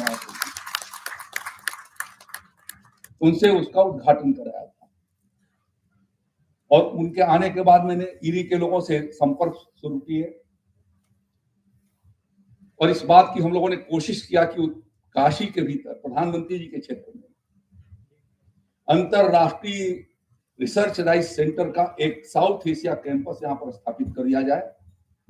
मैं धन्यवाद देना चाहता हूं ईरी के अपने वहां प्रबंधकर्ताओं को और राष्ट्र संघ के लोगों को जिन्होंने उस पर सहमति प्रदान किया। उत्तर प्रदेश की योगी आदित्यनाथ जी की सरकार ने इस महत्वपूर्ण संस्था को स्थापित करने के लिए संसाधनों के साथ साथ हमने एक बड़े पैमाने पर इनको यहाँ पर भूमि भी उपलब्ध कराई। हम लोग फिर कोशिश कर रहे हैं एक दूसरे संस्थान, international potato research institute Peru का, सिप्री का एक कैंपस उत्तर प्रदेश के आगरा में स्थापित हो जाए, जिससे पश्चिम और उत्तर का सामंजस्य बन जाए। अभी मैं डॉक्टर देवेश चतुर्वेदी जी से चर्चा ही कर रहा था कि क्या उसकी स्टेटस क्या है। मुझे खुशी है कि वो नीति आयोग से निकल गई है और फाइनेंस को अब पहुंच गई है और नीति आयोग से सहमति मिलने के बाद ये मैं पूरी तरह से आश्वस्त हूं कि वह संस्था उत्तर प्रदेश में आएगी और ये दोनों कदम बीज उत्पादन की दृष्टि से अपने में महत्वपूर्ण है। पिछले वर्षों में ये प्रयास जो हुआ, ये प्रयास इस आधार पर हुआ है, हमारे भारतीय शास्त्रों के भीतर वैज्ञानिक पद्धति में लिखा हुआ है, अबीज कमपि केवलम स्थिरलम, कि यदि अच्छा बीज नहीं है तो वो केवल पिंड बन करके रह जाता है, सड़ जाता है उसके भीतर। और आगे लिखा हुआ है कि सुबीजे जायते सुक्षेत्रे जायते संवर्धते। तो मैं ये समझता हूं कि ये जो नेशनल सीड कॉन्फ्रेंस है, सुबीजे जायते सुक्षेत्रे जायते संवर्धते, किसानों की उन्नति हो सके, इसके लिए उनका संवर्धन हो सके, उसके लिए अच्छा बीज कैसे उनको उपलब्ध हो सके, उत्कृष्ट बीज उपलब्ध कराए जाने में क्या क्या सुधार की आवश्यकता है, इन सारी चीजों पर आप विचार करेंगे और इसको आगे बढ़ाने की दृष्टि से प्रयास करेंगे। अभी देवेश जी ने कहा कि आपका रिपोर्ट जाएगा, मैं चाहूंगा कि उत्तर प्रदेश सरकार को भी यदि आप भेजते हैं तो हम सब भी मिलकर के उसके ऊपर काम करेंगे। विगत 3-4 दशकों के भीतर कृषि उत्पादन के दृष्टि से हमारा भारत आत्मनिर्भर हुआ है और आशातीत सफलता, हम अपने लक्ष्य के अनुसार आगे की ओर बढ़ते जा रहे हैं। और इन सब चीजों के भीतर महत्वपूर्ण भूमिका उन्नतशील प्रजातियों का के बीजों का विकास, कृषि ज्ञान का प्रसार, सिंचाई, उर्वरक तथा भूमि का समुचित प्रबंधन और नई तकनीकी और उन्नत कृषि के समावेश के कारण यह सब संभव हुआ कि आज हमारा देश खाद्यान्न के मामले में आत्मनिर्भर हुआ है। मैं जिस राज्य का प्रतिनिधित्व करता हूं, उत्तर प्रदेश, आज उत्तर प्रदेश खाद्यान्न की दृष्टि से देश का सर्वाधिक खाद्यान्न उत्पादन करने वाला राज्य उत्तर प्रदेश है। सर्वाधिक साग सब्जियों और फलों का उत्पादन करने वाला प्रदेश उत्तर प्रदेश है। देश के भीतर सबसे ज्यादा आलू उत्पादन करने वाला प्रदेश उत्तर प्रदेश है। गन्ना को उत्पादन करने वाला प्रदेश उत्तर प्रदेश है। और पिछले वर्षों में जब हमारे मित्र डॉक्टर देवेश चतुर्वेदी, हम दोनों मिलकर के उत्तर प्रदेश में काम कर रहे थे, 2017 में जब हमारी सरकार बनी थी उत्तर प्रदेश के भीतर, तो हमारा तिलहन उत्पादन 12 लाख मीट्रिक टन के करीब था। और देवेश जी को भारत सरकार पहुंचते पहुंचते 12 लाख मीट्रिक टन से हम 28 लाख मीट्रिक टन पहुंचे हैं। 135% तिलहन के उत्पादन में उत्तर प्रदेश तेजी से आगे की ओर बढ़ा। इसी तरीके से तिलहन की उत्पादन, मैं चर्चा इसलिए इस बात की कर रहा हूं कि लगभग 60 लाख कुंटल बीज हर प्रतिवर्ष उत्तर प्रदेश को किसानों के लिए जरूरत पड़ती है। और 60 लाख कुंटल में हम 30 लाख कुंटल के करीब 30 से 35 लाख कुंटल उत्तर प्रदेश पैदा कर पाता है और 20 से 25 लाख अन्य राज्यों से हमारे यहाँ आती है। और इस नाते उत्तर प्रदेश में योगी आदित्यनाथ की सरकार ने तय किया है कि हम प्रदेश की राजधानी लखनऊ के बिल्कुल सन्निकट 25-30 किलोमीटर की दूरी पर हम एक सीड पार्क बनाएंगे, जिसमें लगभग 200 एकड़ जमीन पर हमारा सीड पार्क बनेगा। उसकी RFT जारी हो चुकी है। लेटर ऑफ कंसेंट आप सबसे मांगे गए हैं 30 नवंबर।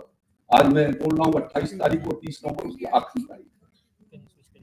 और मैं आपको आमंत्रित करना चाहता हूँ, वो उत्तर प्रदेश का पहला सीड पार्क होगा, राजधानी के करीब होगा। 30,000 से ज्यादा किसान जुटेंगे। जब मैं हैदराबाद गया था तो 30 से 40 संस्थाओं के साथ हमने व्यक्तिगत रूप से बातचीत किया था। उसमें से कई प्रतिनिधि यहाँ पर बैठे हैं जिन्होंने सहमति दिया है कि हम उत्तर प्रदेश में आएंगे। सीड पार्क के भीतर हम अपनी हिस्सेदारी बढ़ाएंगे। प्रदेश के भीतर 3500 से ज्यादा कृषि उत्पादक संगठन हमारे काम कर रहे हैं।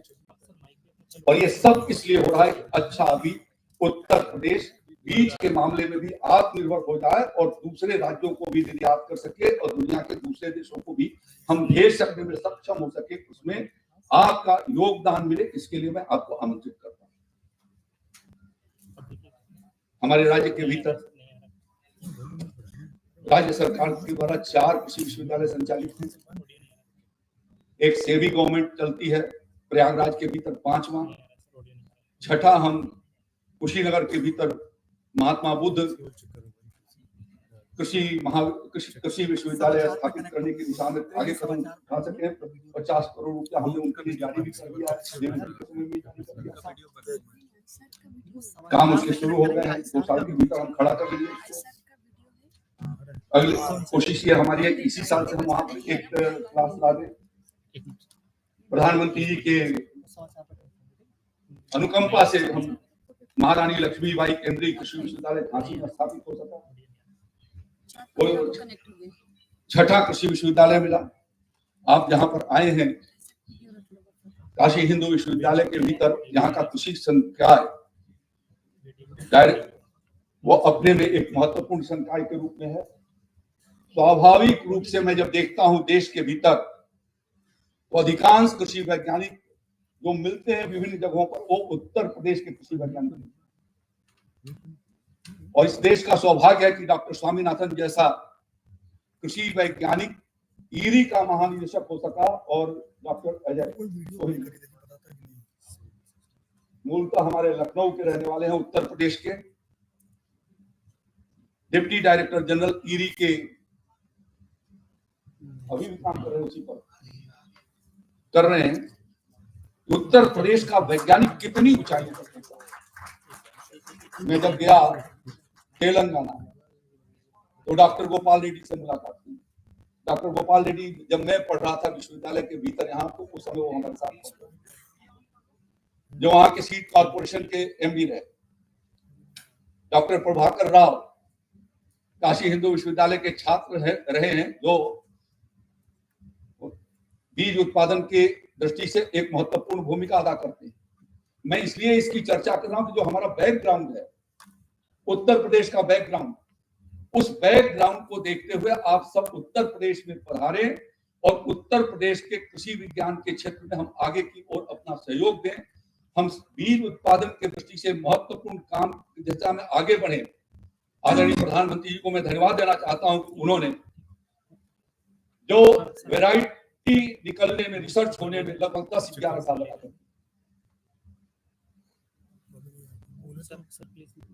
जर्मनी से भी बेहतर स्पीड ब्रीडिंग का लैब उन्होंने ईरी पूषा कैंपस दिल्ली के भीतर उन्होंने स्थापित करा। और धन्यवाद देना चाहता हूं डॉक्टर सुधांशु को और ईरी के लोगों को कि एक छोटा लैब इन्होंने भी स्पीड ब्रीडिंग के ऊपर किया है, जिससे कि एक फसल की तीन प्रजातियां 3 मौसम की निकाल करके, और जो उसकी स्पीड ब्रीडिंग के दृष्टि से जो प्रयास कर रहे हैं, जो 10-11 साल लगता था, अब 3-4 साल के भीतर वेराइटल रिसर्च किए जाने में हम सक्षम हुए हैं। हमारा देश कितना तेजी से आगे बढ़ा है, ये मैं आपसे निवेदन करना चाहता हूँ, और इसलिए जरूरत है इस क्षेत्र को। आदरणीय प्रधानमंत्री जी ने $5 ट्रिलियन इकोनॉमी का लक्ष्य भारत का रखा है, और जब उन्होंने अपने देश का $5 ट्रिलियन इकोनॉमी का लक्ष्य रखा, तो उत्तर प्रदेश में हमारे मुख्यमंत्री योगी आदित्यनाथ जी ने यह तय किया कि हमको $1 ट्रिलियन इकोनॉमी का अकेले उत्तर प्रदेश में उसमें सहयोग करेगा।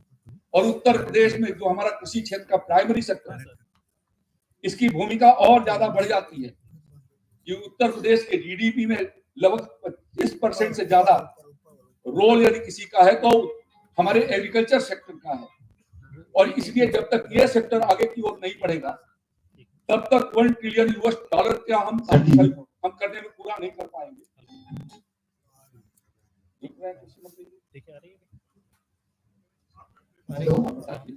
ठीक है सर।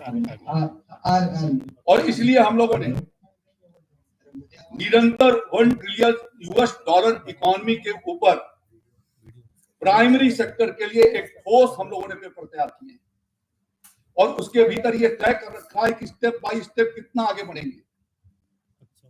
मैं अभी कह रहा था कि seed replacement rate Uttar Pradesh में खरीफ के सीजन में 56% हो गया, रबी के सीजन में 45% का, दोनों को बढ़ा करके हम 65% पर जाना चाहते हैं। 65% पर सीड रिप्लेसमेंट ले जाना चाहते हैं, इसलिए कि बीज का उतना ही महत्व है जितना उत्पादन के दृष्टि से, और गुणवत्तापूर्ण उत्पादन के लिए, फोर्टिफाइड प्रोडक्शन के लिए ये जितने रिसर्च की आवश्यकता है, वो रिसर्च पूरा करते हुए हम जो है वो 5 सालों के भीतर कैसे $1 ट्रिलियन इकोनॉमी पर पहुंच जाए, इसका टारगेट है उत्तर प्रदेश के भीतर योगी आदित्यनाथ जी की सरकार, और इसके लिए हम अपने विश्वविद्यालयों को भी सक्षम करेंगे। मैं धन्यवाद देना चाहता हूं कि आपने जीन टेस्टिंग डीएनए के लिए आपने अपना लैब बनाया। मैंने नरेंद्र कृषि विश्वविद्यालय को भी कहा है कि आप जीन बैंक के लिए आप अपना तैयारी करिए। मैं देवेशी से कहना चाहूंगा कि भारत सरकार स्पीड ब्रीडिंग के लिए हमारे विश्वविद्यालयों को सहयोग उसके भीतर करें, जिससे कि हम ज्यादा से ज्यादा न्यूक्लियस और हम ये अपना अन्य बीजों को तैयार कर सकते हैं। आगे हमारे केंद्रीय मंत्री शिवराज सिंह चौहान जी, जो मध्य प्रदेश के 5 बार मुख्यमंत्री रहे हैं और देश के भीतर सबसे तेज गति से कृषि विकास दर मध्य प्रदेश की 18% से ऊपर ले जाने में जो योगदान किया, मैं उनका इस कॉन्फ्रेंस में शामिल होने के लिए उनका अभिनंदन करता हूं। काशी नगरी से मैं उनका स्वागत उत्तर प्रदेश सरकार की ओर से करता हूं, और मुझे पूरा विश्वास है कि उनके नेतृत्व में हमारा देश का कृषि क्षेत्र तेजी से आगे की ओर बढ़ेगा। और जिस तत्परता से उन्होंने अभी 2 दिन पहले कैबिनेट के भीतर प्राकृतिक खेती के लिए जिसकी चर्चा देवेश चतुर्वेदी जी ने किया है, उसके लिए 2200 करोड़ रुपए से ऊपर की धनराशि का प्राविधान सहमति कराई भारत सरकार की कैबिनेट से। इसके लिए मैं उनका अभिनंदन करता हूं।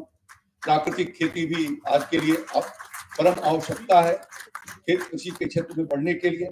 मैं अपनी बात को समाप्त करते हुए आदरणीय चौहान साहब का फिर से अभिनंदन स्वागत करता हूं और बाबा विश्वनाथ की अनुकंपा से उन्हें मैं उम्मीद करता हूं कि उनके आशीर्वाद से वो कृषि क्षेत्र को के भीतर एक क्रांतिकारी कदम उठा करके तेज गति से दुनिया के भीतर स्थापित करेंगे। इन्हीं शब्दों के साथ उनका अभिनंदन है, स्वागत है। आप सभी प्रतिनिधियों का आभार प्रकट करता हूं। धन्यवाद आदरणीय मंत्री महोदय जी। आपने हमें बताया कि किस प्रकार भारत आत्मनिर्भर कृषि की ओर अग्रसर है और उत्तर प्रदेश किस तरह से बढ़ चढ़कर इसमें भूमिका निभा रही है। अब आगे बढ़ते हुए, it is our extreme honour and great privilege that honourable agriculture minister government of India Shri Shivraj Singh Chauhan ji has joined us virtually. आदरणीय मंत्री जी, आपका हम सभी की तरफ से बनारस की धरती से असीम स्वागत है। Now I would request our honorable director Dr. Sudhanshu Singh, convener NSE 2024 and director ISARC, to formally welcome honorable minister. परम आदरणीय कृषि मंत्री Shivraj Singh Chauhan ji, Shri Himanshu Pathak director general of ICR, Pramod ji and वहां उपस्थित अन्य सभी विशिष्ट अतिथि, आपकी उपस्थिति इस 13वें राष्ट्रीय बीज सम्मेलन 2024 के लिए बहुत ही एक ऐतिहासिक पल है।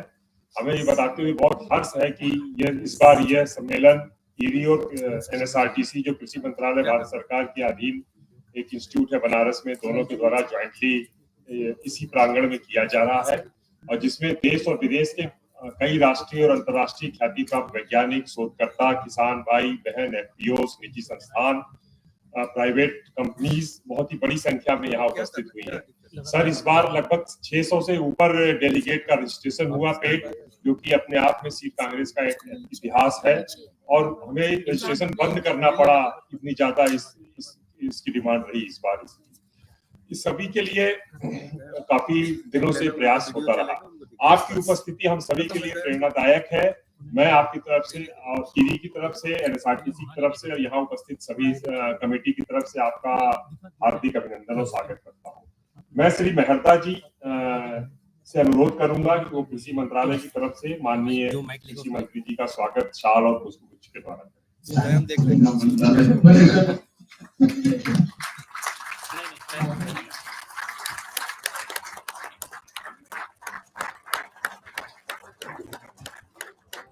धन्यवाद मेहता जी। साथ ही मैं श्री डॉक्टर विजय मारथी जो ईरी के लाइसेंस ऑफिसर हैं, उनसे निवेदन करता हूं कि मंत्री जी को एक पुष्पगुच्छ देकर स्वागत करें।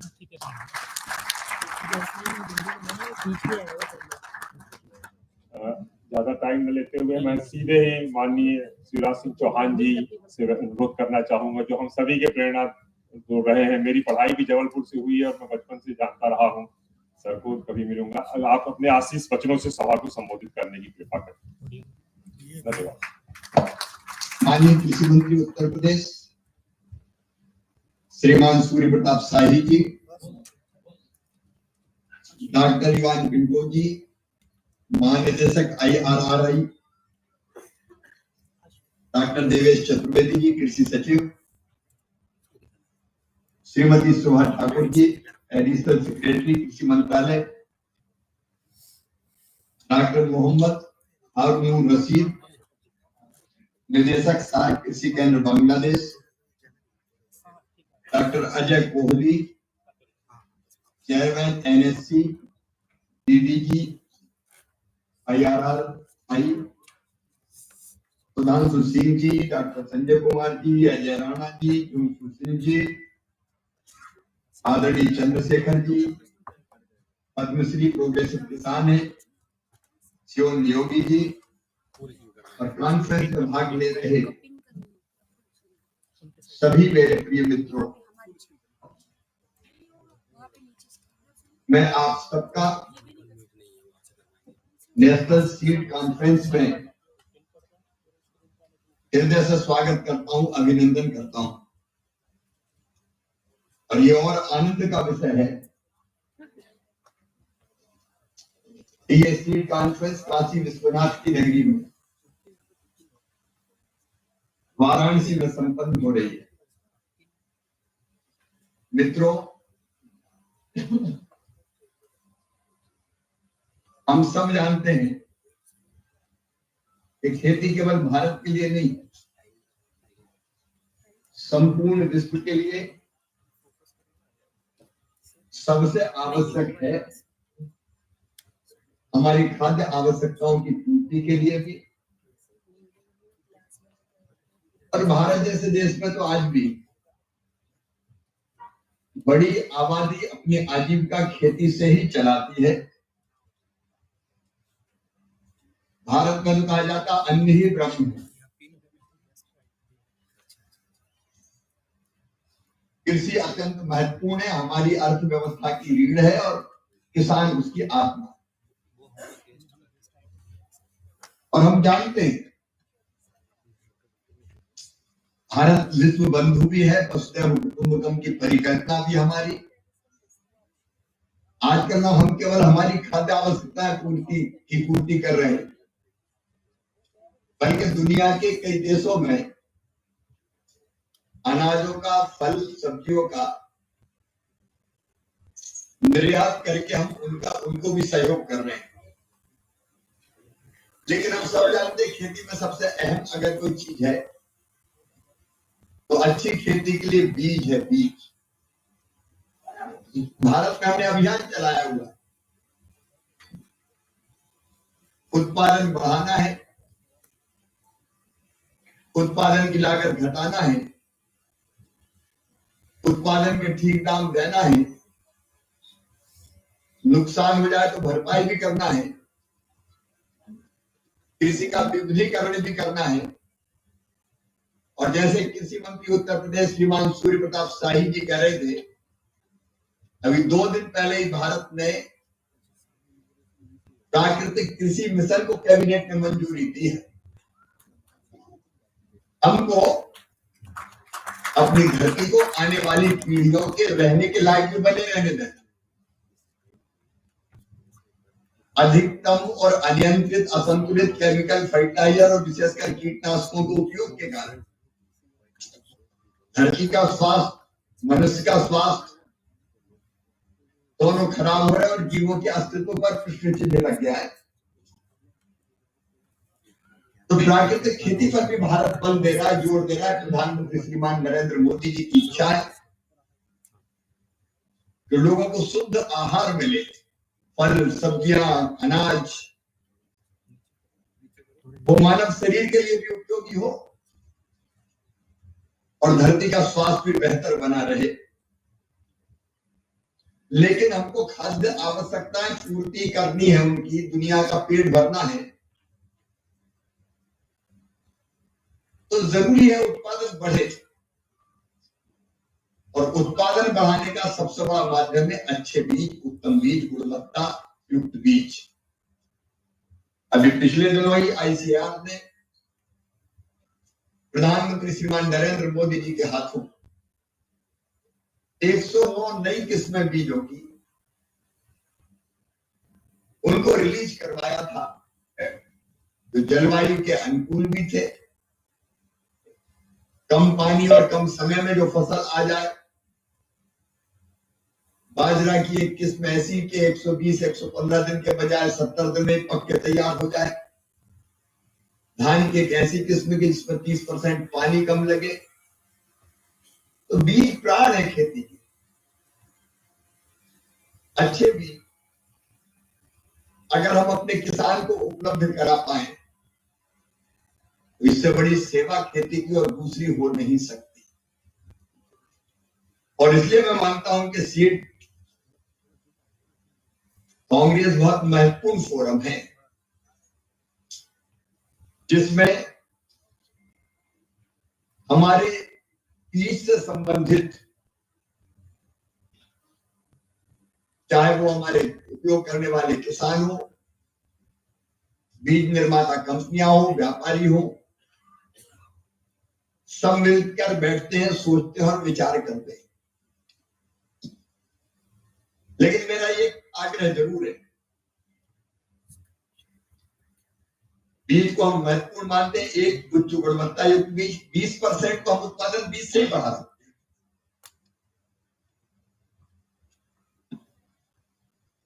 तो वो बीज हम कैसे ढंग से उपलब्ध करा पाए,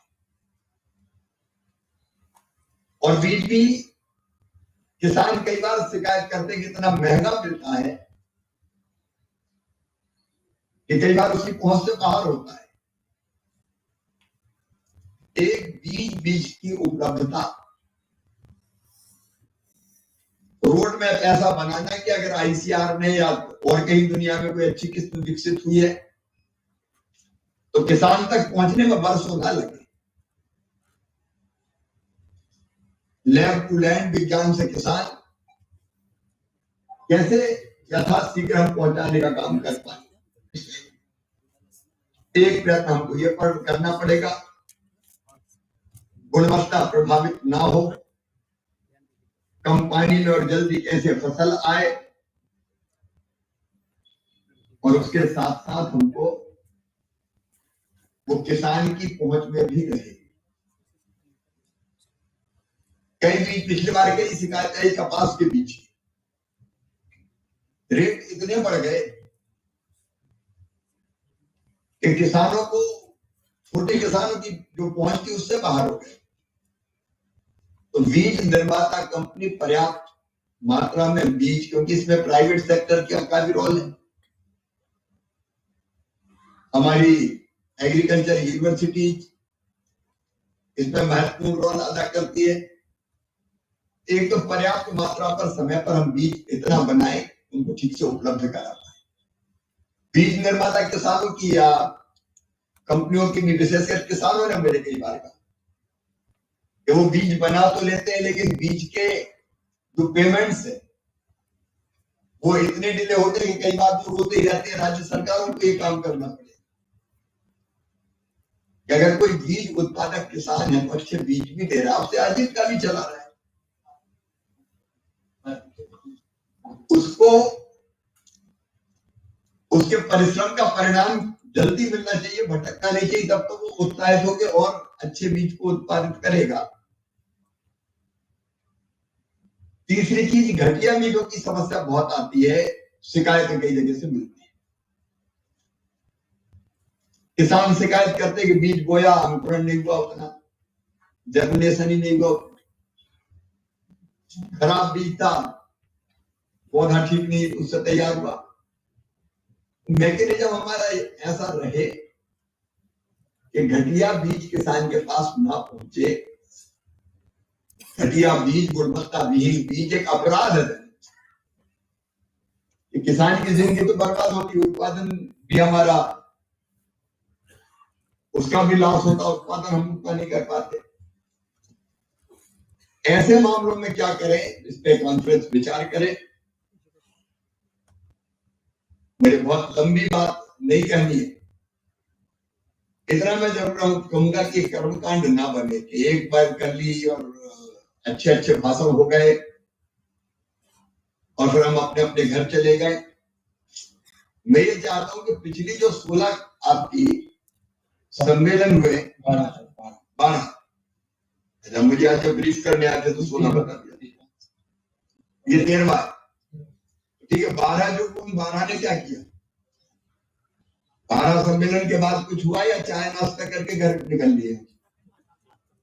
तो मुझे ये लगता है कि वो 12 सम्मेलन में जो डिस्कशन हुआ, उसके जो निष्कर्ष निकले, उन निष्कर्ष पर कभी कोई कार्रवाई हुई है क्या? कोई मैकेनिज्म देखने का ये है क्या?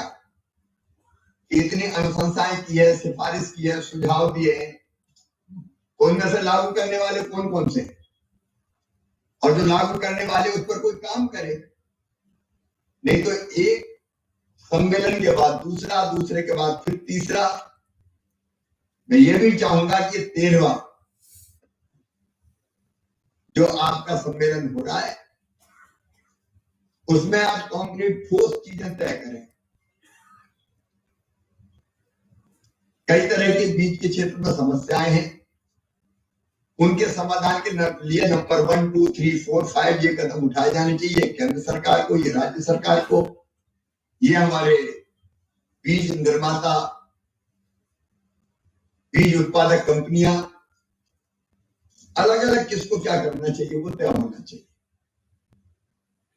और जब हम 13वीं के बाद 14वीं करें तो उसमें पहले रिपोर्ट प्रस्तुत होनी चाहिए कि पिछली बार जब हम मिले थे तो ये समस्या आई थी, ये सिफारिशें की, ये कदम उठाने का फैसला हुआ था और उनमें से ये कदम उठा लिए गए, ये काम हमने कर लिया। अगर हम ये नहीं करेंगे तो कई कार्यक्रम, मुझे क्षमा कीजिएगा, मुझे लगता है कि केवल हाल की शोभा बढ़ा के खत्म हो जाते हैं। इसलिए कॉन्क्रीट निकालिए इसमें से। जैसे परंपरागत बीजों की कई किस्में भारत में है, अकेले चावल की 3000 किस्में भारत में है और 1 लाख आप कह रहे और ज्यादा है। अब वो सुरक्षित है कि नहीं? आज श्री अन्न मोटा अनाज दुनिया में एक अलग स्थान बना रहा है, मानव स्वास्थ्य के लिए कितना उपयोगी है मुझे कह के बताने की आवश्यकता नहीं है। तो हमारे जो परंपरागत बीज है उनको कैसे सहेज कर रखें और उनकी उत्पादकता कैसे बढ़े, उस पर भी विचार करना चाहिए।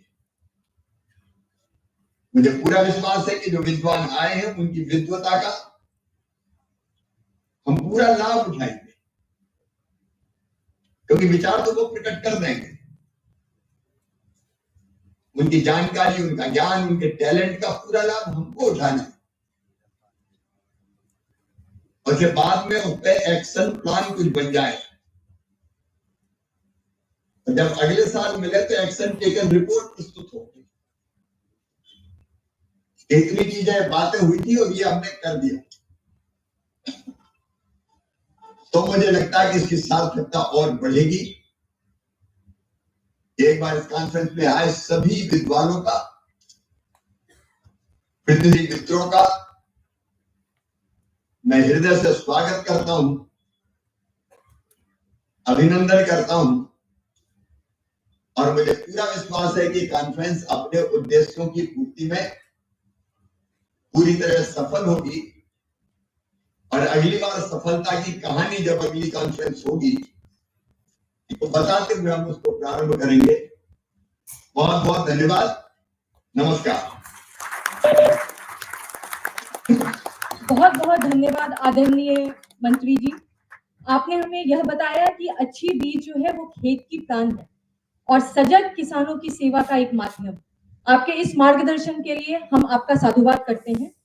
आपके मार्गदर्शन ने हम सबों को यथा यहाँ मौजूद रिसर्च सोर्स संस्थाएं, सरकारी गैर सरकारी संस्थाओं से आए प्रतिनिधि, किसान, प्राइवेट प्लेयर्स और उससे भी महत्वपूर्ण अगर हम देखें किसान भाई और बहन जो सभागार में प्रस्तुत हैं और साथ में साथ यंग युवा जो आए हैं यहाँ पर इस नेशनल सीड कांग्रेस में, उनको आपने अपार मार्गदर्शन दिया।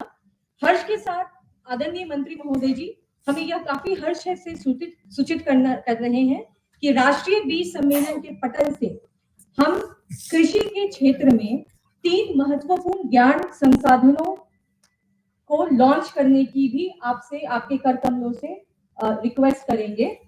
यह 3 जो हमने ज्ञान संसाधन बनाए हैं, which is the knowledge product of NSE 2024, 3 है NSE 2024 Abstract Compendium, Rice Fallow Atlas and a web page. I would request Honorable Minister, in the gracious presence of Shri Surya Pratap Shahi ji and the honorable dignitaries on the stage, to kindly release the abstract compendium of the 13th National Seed Congress along with all the gracious guest presents here. A big round of applause for this. मैं volunteers से request करूंगी कि सारे dignitaries को एक copy दिया जाए। Please give a big round of applause for this year's organizing committee and the esteemed participants and the contributors of the compendium.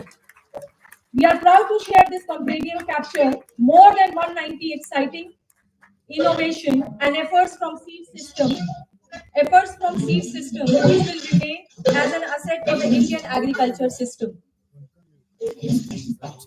बहुत बहुत धन्यवाद, जोरदार तालियों से आज हम इस एब्स्ट्रैक्ट कंपेडियम रिलीज का आह्वान करते हैं और ये कंपेडियम कृषि क्षेत्र में कार्य करने वाले युवा, प्राइवेट प्लेयर्स, शोध संस्था को हेल्प करेंगे।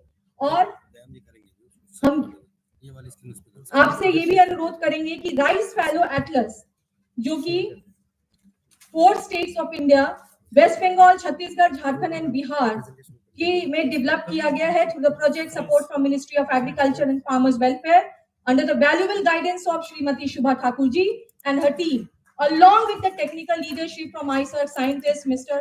Amit Srivastav.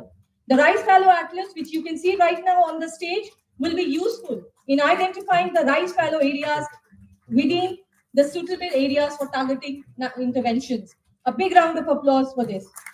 Under this same project,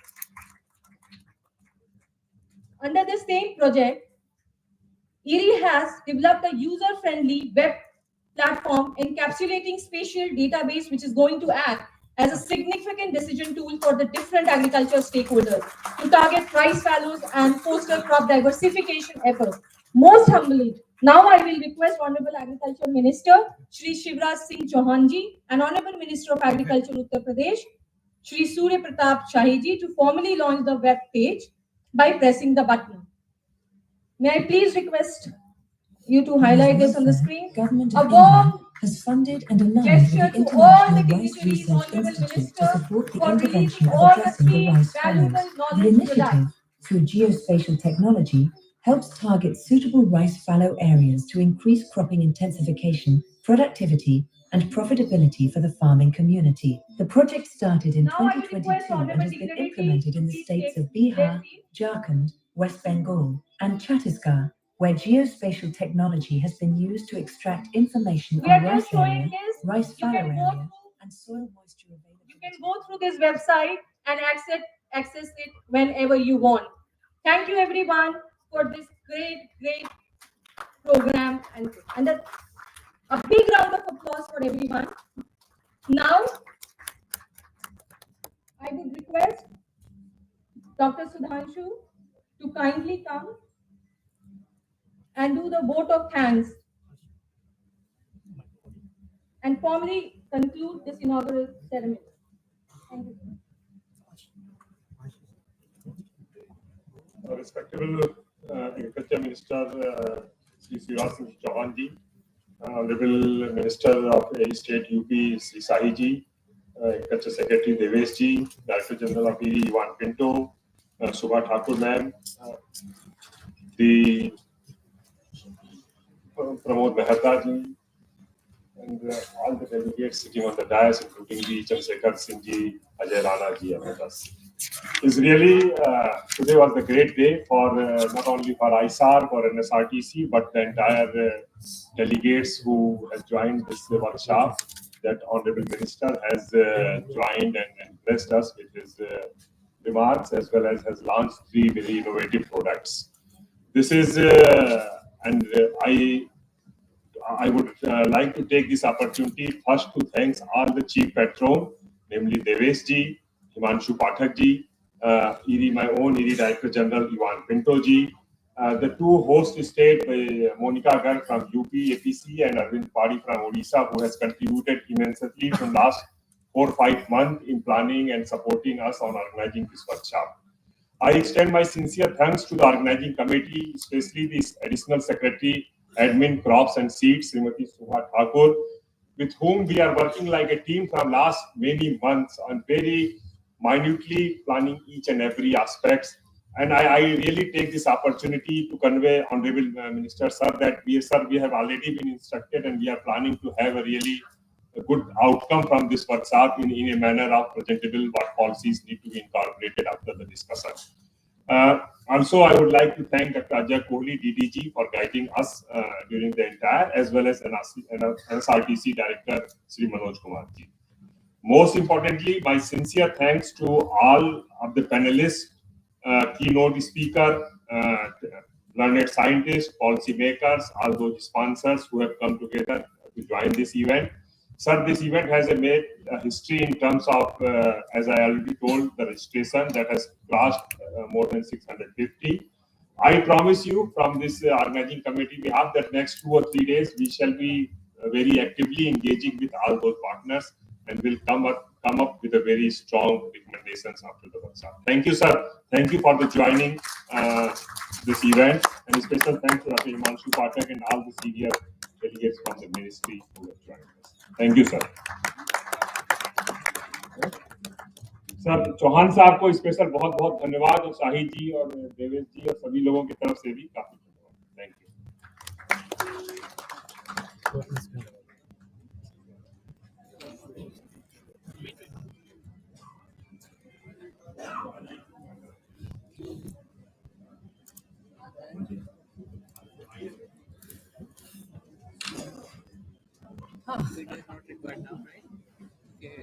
same side आप कॉपी करके रख लीजिए सिस्टम पे. ये वाला कल टेम्पलेट उसको ठीक है, सेंटर आज के सारे प्रॉब्लम्स जो है ना मैंने नोट कर रखे. हां, और साइड पैनल का इसको ये स्ट्रेच चाहिए अपने को, मतलब ये टेम्पलेट ये कट क्या रहा है, ठीक है, प्रॉब्लम कर रहा है जो डिजाइनर है उसके ऊपर बोल के बेटा वो वाच आउट बोला था कि इमेज को अपने फिक्स करना है. Watch out facility. Thank you everyone for making this inauguration session a great success. Thank you all for being the part of the inaugural ceremony of the 13th National Seed Congress.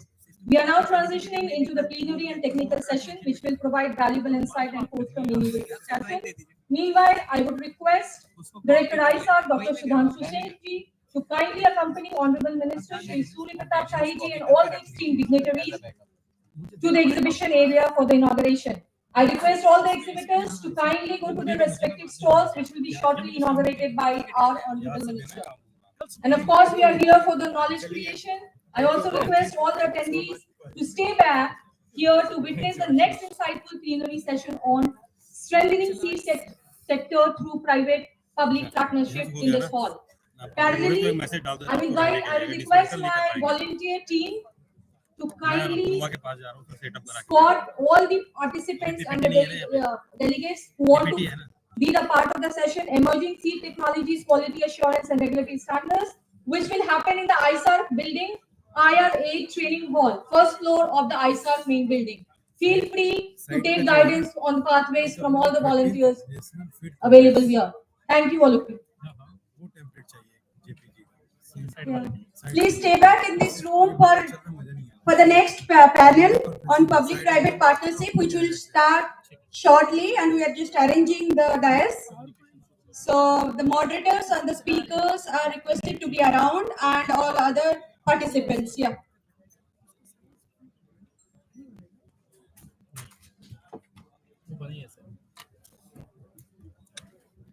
Images.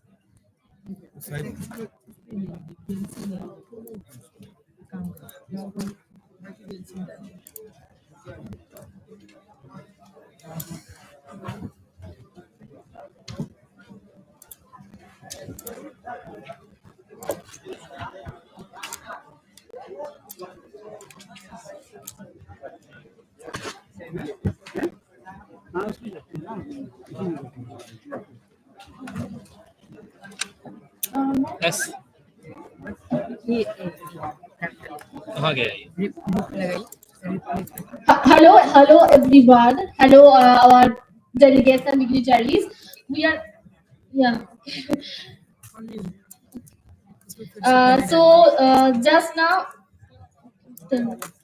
just now we have had the spectacular inaugural ceremony, and in 10 minutes, in next 10 minutes, we will move towards our next session on strengthening seed sector through public-private partnership. We would like to request everyone who is interested to join this session here in the main stage premises to stay back in these premises, and whoever want to join a technical session in IRA training hall in the first floor of ISARC, you can move in the ISARC main building.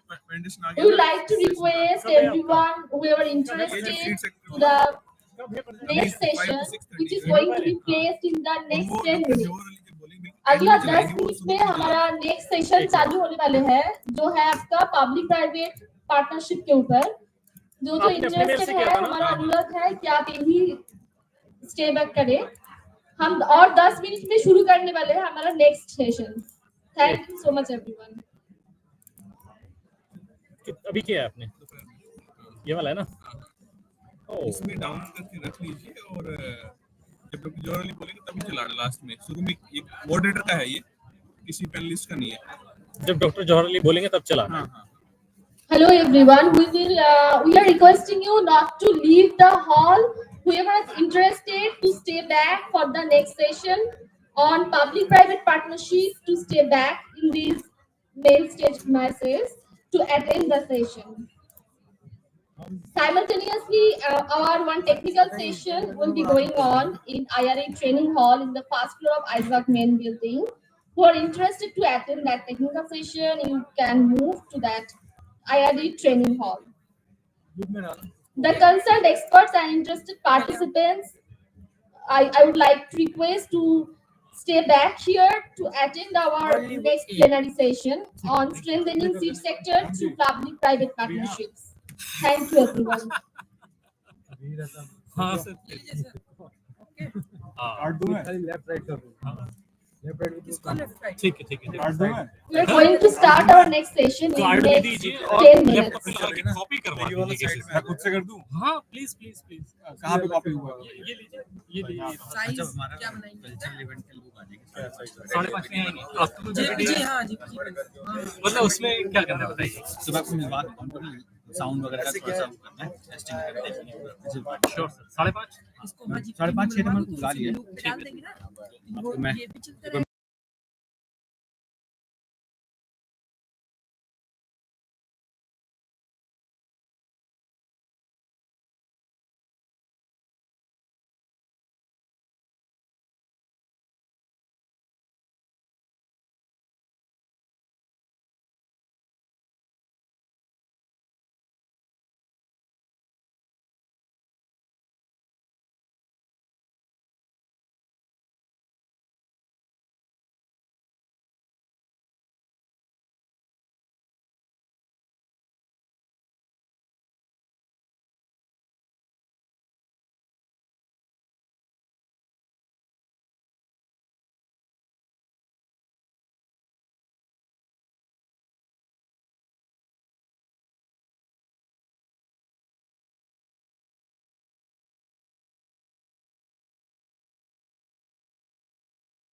I have another gentleman, Dr. Raghavan Sampath Kumar, who is my student, whom I trained him as in the BS Agriculture way back in Tamil Nadu Agriculture University.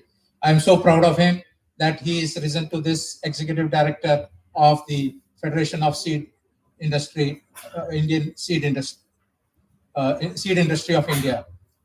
Dr. Raghavan brings about 20 years of extensive experience in spanning diverse sectors across Asian Pacific region, including agri-imports, value chains, international trade, and biotechnology. He currently serves as the Executive Director of the Federation of Seed Industry of India. Previously, he was the key leadership roles such as the Head of Policy Advocacy at Samanati, Director at Crop Life Asia, Director at Crop Life Asia, and Executive Director at CLFMA of India. Let's give him a round of applause, Sampath Kumar. Next, we have very interesting personality here, Mr. Yogesh Kambu Jekar. He is an IAS and a Managing Director of the Maharashtra State Seed Company. And Mr. Yogesh, an accomplished professional, graduated in the electric engineering from the Indian Institute of Technology, IIT Bombay. And it's so pleasant to see him here in this seed business. And I'm really, I will see something different from him while we are teasing out the answers. In 2014, he cleared the Indian Forest Service examination and began training before being selected for the prestigious Indian Administrative Service. He is currently serving as the Managing Director of the Maharashtra State Seeds Corporation, where he plays a pivotal role in driving advancements in the state's agricultural and seed sectors. Let us give a round of applause to Yogesh. Next in my list is Dr. Venkatesh Hubli, who is the Director of Research, Savannah Seeds. And Venkatesh is a very well-experienced and professional with extensive expertise in the field of agricultural industry. He currently serves as the Director of Research at Savannah Seeds, where he oversees the innovative research initiatives. Previously, he held the key leadership roles, including the lead product positioning information management, APAC, and head of the rice breeding South Asia at Syngenta. His expertise spans research and product development and strategic positioning in the agribusiness sector. Let's give him a round of applause to be in this. And the last, not the least, a lady who is to keep some kind of a gender balance in this panel discussion, Dr. Sangeeta Dawar, who is representing the Bayer. Dr. Sangeeta heads the Public Affairs and Sustainability Department at Bayer Crop Science, where she applies her scientific expertise to promote sustainable agricultural practices. She has a diverse background spanning both public and private sectors, having previously worked in organizations such as National Center for Blue-Green Algae, Tokyo University as a postdoctoral fellow, the National Research Center of Plant Genetic Resources and Monsanto, and her extensive experience bridges the research, innovation, and advocacy for sustainable development in agriculture. Let's give her a warm applause and let us move to the actual session. So this session, we have the most expert from different walks of life, and it will be very important for us to tease out what really and how we can really make the seed industry, especially the public-private partnership, to be fully strengthened, and how we can get this in this discussion. So, can I have my first slide? Yeah, it's there. Yeah. Oi, unfreeze karo. To warm this up session, I just like to highlight the increased food insecurity under the climate change. This is common for everyone, whether any crop. And this is going to be the biggest challenge that the humanity would face in next 5 to 10 years, this is not a problem of any institution. It's not a problem of any organization, but it's a collective wisdom that prevails between the public and private sector. We have to hold hands and make sure that we reach that point where we can maximize our knowledge and share our opportunities together. So the food insecurity, if you see in 2050, almost the countries like India is in a very deep peril for food insecurity. So is Africa. And one of the major drivers in this would be the heat, which will be driving the drought, the flooding. All these traits would be very, very immense value. And therefore, we are already seeing the impact of climate change happening in India as well as other parts of the world. And to make sure that we really touch how do we sustain the food security under climate change, the key ingredient in this is the climate resilient crop varieties and hybrids. Can we increase the yield potentials both under favorable and unfavorable conditions? Can we have the crop management technologies and associated technologies to press this forward and accelerate the advancements that will increase the productivity of these climate resilient inbreds and hybrids? And we need to also not leave the nutritional quality of these crop varieties by taking care of the biofortification vis-a-vis with the human health, and especially in the chronic food insecure and chronic areas. And above this, we need really conducive policies. And that is why we are here in this important gathering to delve into the topic that we are going to discuss. What kind of conducive policies the government has to prepare, the policymakers have to keep, so that the food is available, it is accessible and utilized, and brings in stability. So this food, for this, we brought the panelists from different walks of life, from both the public and private sector, so that we are able to maximize the synergy from both the private and the public sector. We have been talking this topic, I know, for several decades, I think. At least 2 decades to my knowledge, we have been talking PPP. Everybody is familiar with PPP. But how far we have reached or made inroads is very, very low. And today's topic, basically, we know that seed sector is a critical component of agricultural productivity and food security and rural development. Everything is inbuilt in this particular topic, the seed sector. As our honorable ministers, both from the central and from the state, very clearly emphasized the need for this seed sector to be pinned down, and the success lies with a good seed. And therefore, in India, strengthening the seed sector through public and private partnerships is one such important approach, where the innovative solutions, improved seed quality, and the increased farmers' incomes can be increased. It all starts with the good seed, good quality seed.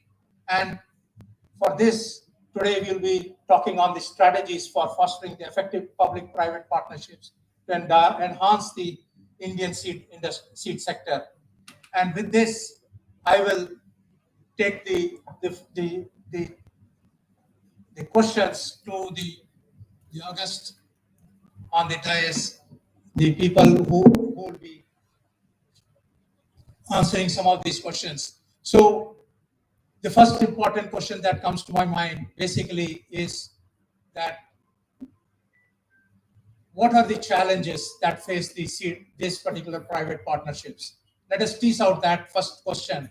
What challenges? What are those key gaps that exist in the public-private partnerships? So let me go from the other side. Venkatesh, I would request you to, what kind of challenges you see that needs to be addressed?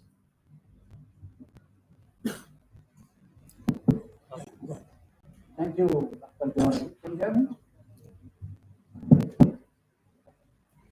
So, good points that, what are the major challenges for the PPP. I would like to draw the first presenter of the day, Dr. Hans, who started, like how the industry has been, seed industry has been grown in India from the beginning.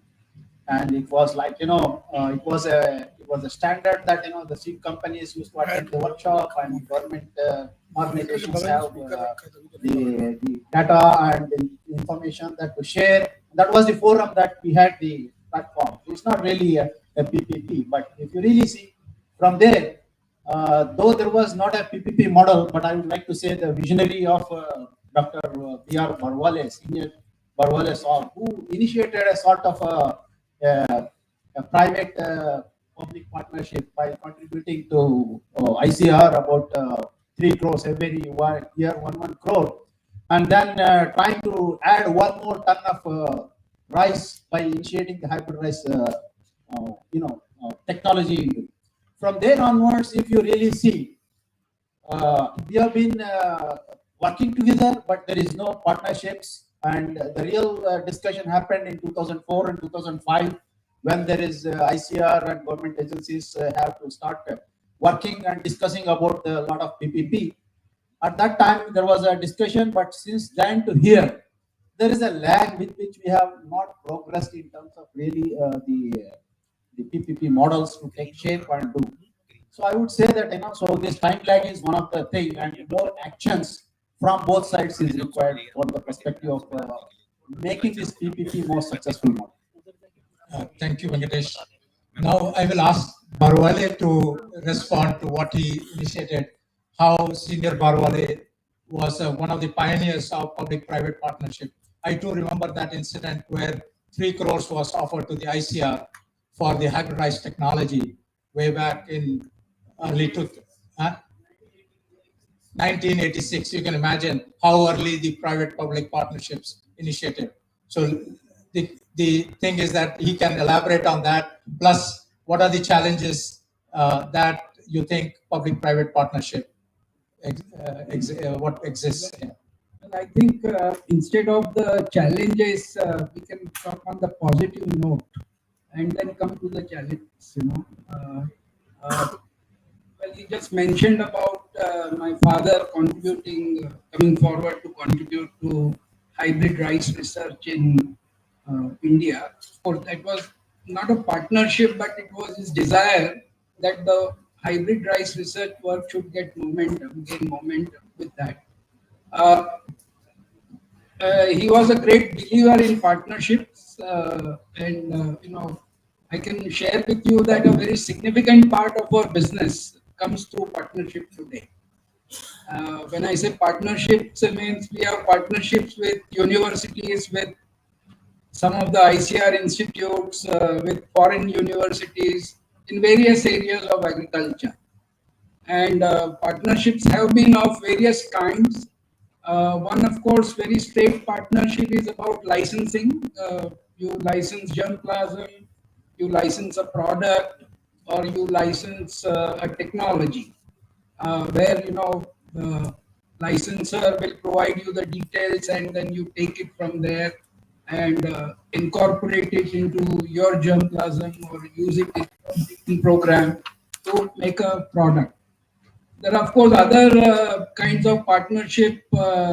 Research collaboration is a very, very broad kind of partnership, and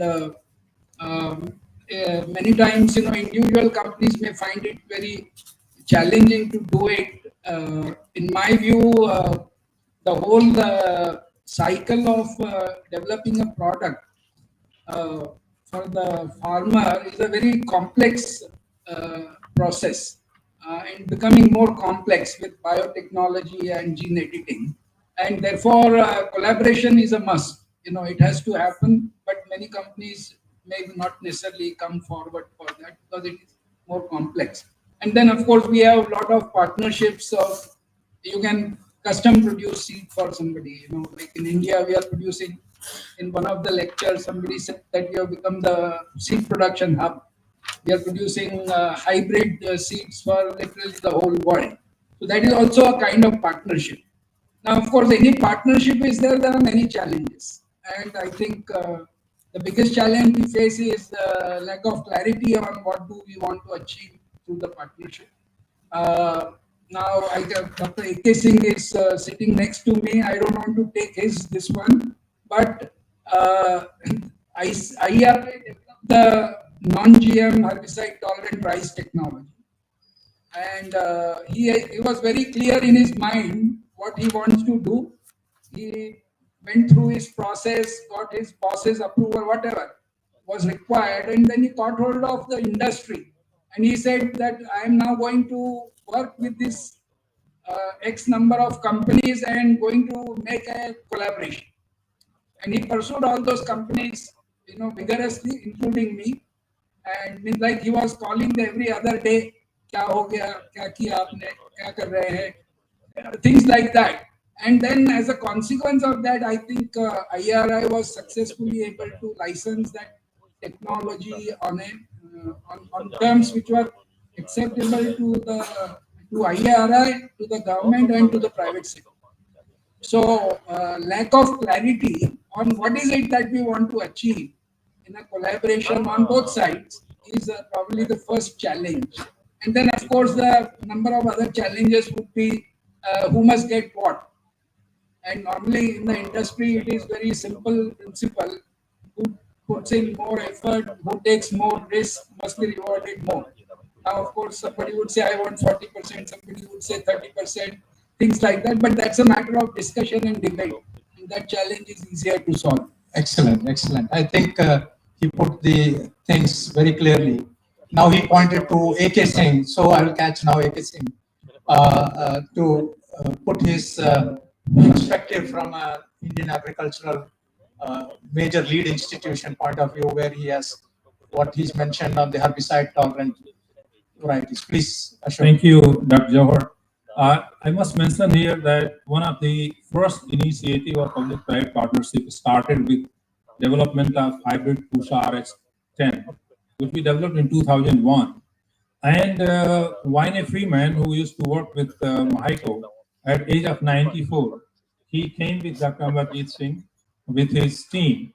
And at that point of time, the major saying was that public-grade hybrids are dying their own death after release, because there is no seed production system for public-grade hybrids. And he came with the concept of Indian Foundation Seeds and Services Association, IFSA.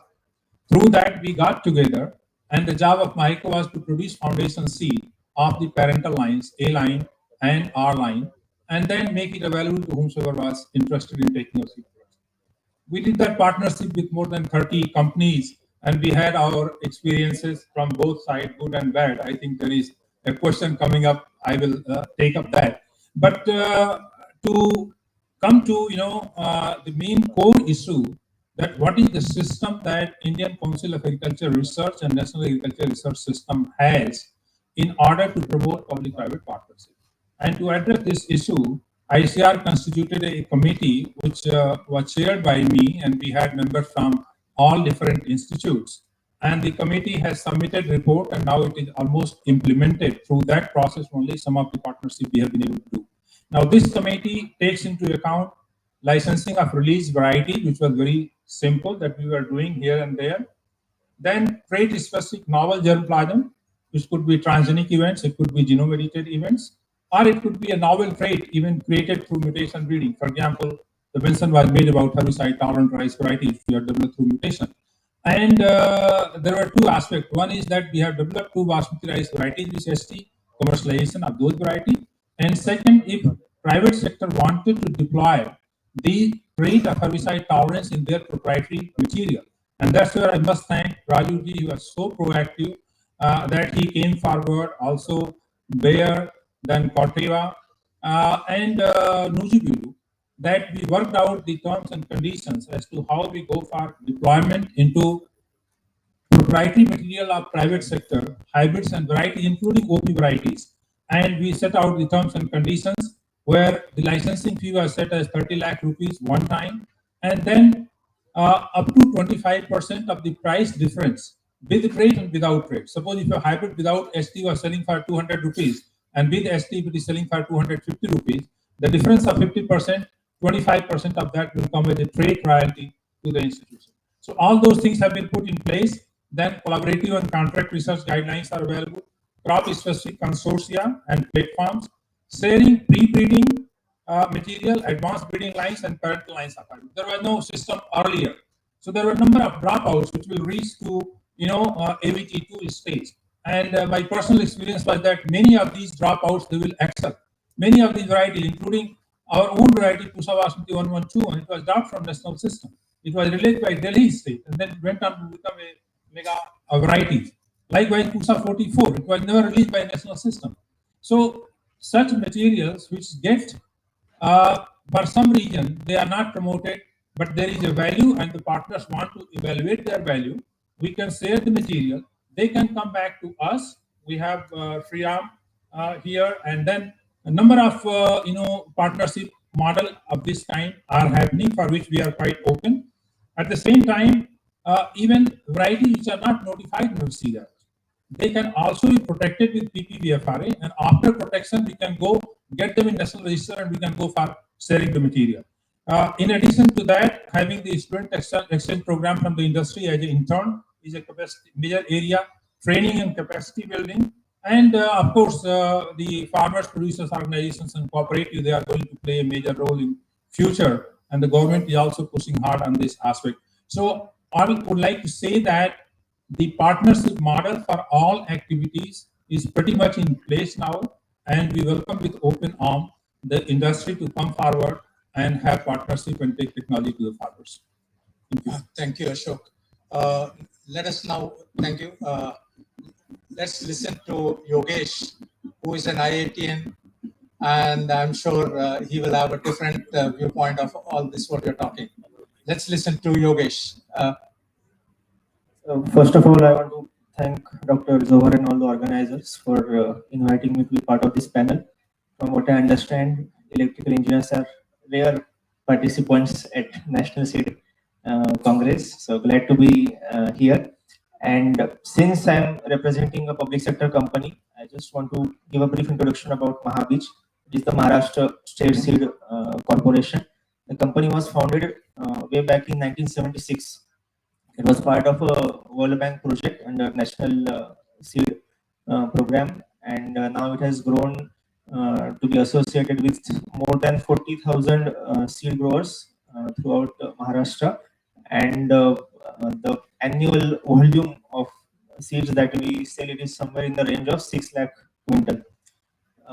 So having said that, coming to the challenges of PPP, what I see as the essential component will be some mechanism to establish that trust between public and private entities, be it a public sector company or a university or private company, and also a robust mechanism for safe and secure data sharing, so that there is no fear when we are sharing each other's knowledge or any other information.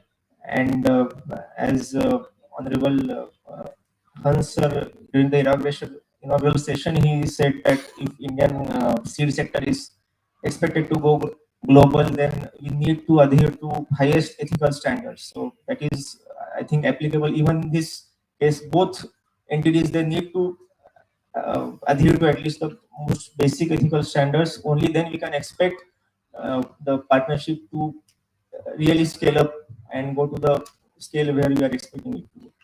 Excellent. I think the trust, the word trust is such an important thing. Any two collaborators or partners have to live with that trust. If they don't have trust, they break. And this is exactly very important. And then raising the standard to the international levels, where the ethical considerations should be perfect. And the people in this particular domain have to follow that standards, so that Indian seed industry also takes the benefit of that. So now I go to my student, though I call him always my student, though he's still my student, But Sampath, from a Federation of Seed Industry of India, I think this is his insight would be different, and how he can look the challenges from a top view of the industry. And he is the one who is addressing with the public sector, like the government sector. You're the person who is interacting, right? Yeah, please go ahead. Dr. Jawarali, thank you. You said, I'm still your student. I hope you're not taking YOC.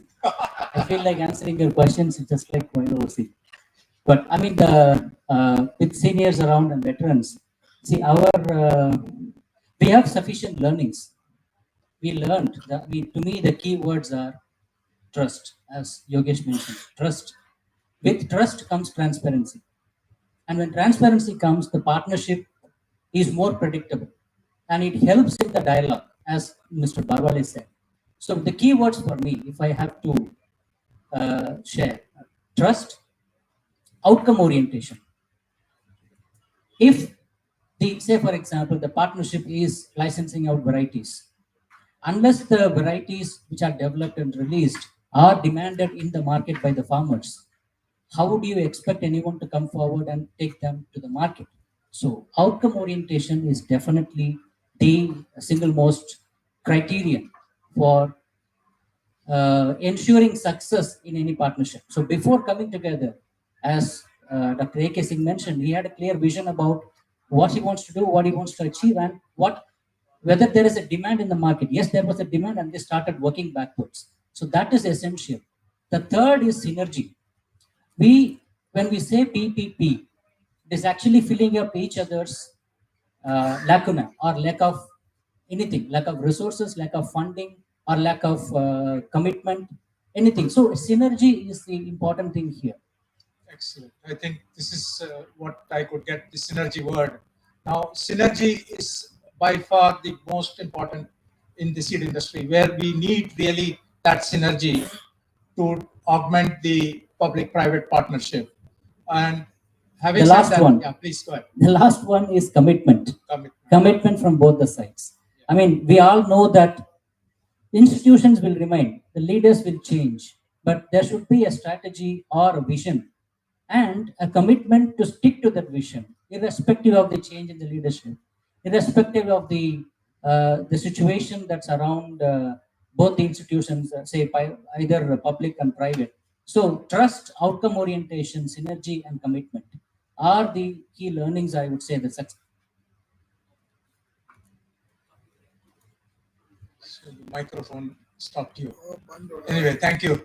Sampath, can you replace the battery for that? Now I go to the most important person in the room. She's our lady from the Bayer.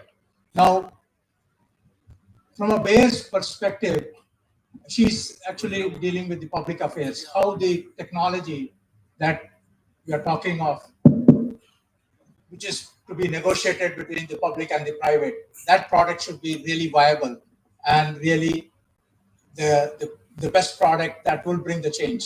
If that is secured, then how you think that the public would accept it, and what would be your take on that, like the challenges from challenges perspective again?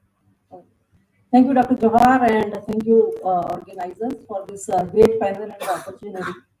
Going back to what I think my previous esteemed panelists have said, starting from Dr. A.K. Singh on the models the government is putting up now with a conscious effort to do public-private partnerships. When I look at it from a system, how we are operating in public-private is, there are about 2,600 varieties in the past 10 years which have come up from the ACRIP system. Out of this, 14% are from the private sector.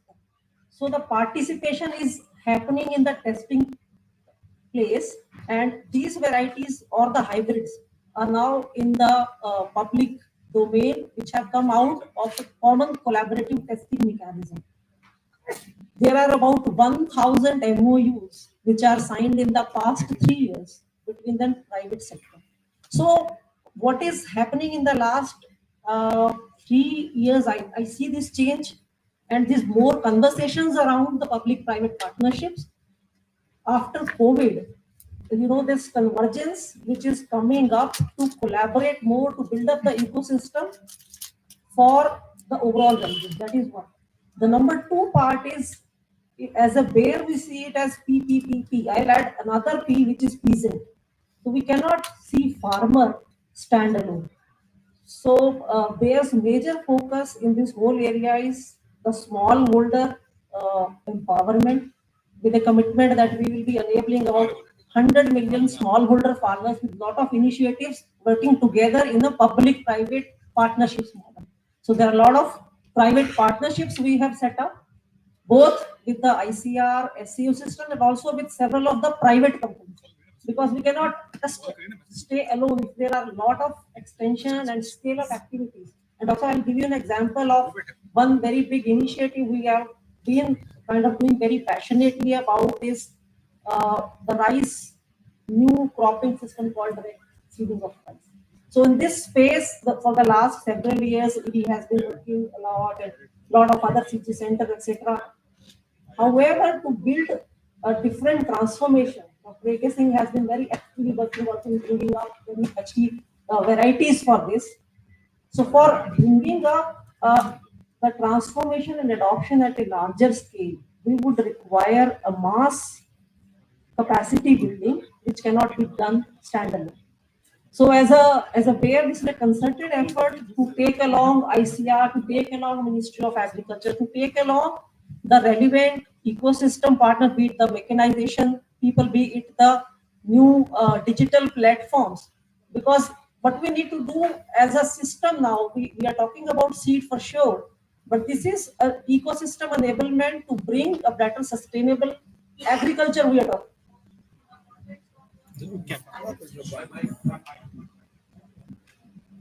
So with this new scenario where climate change is playing a big role, where sustainability and regenerative agriculture are the new buzzwords, where farmer is the center. So keeping this in mind, the seeds we bring in the public-private partnership, there should be a model which we can work together.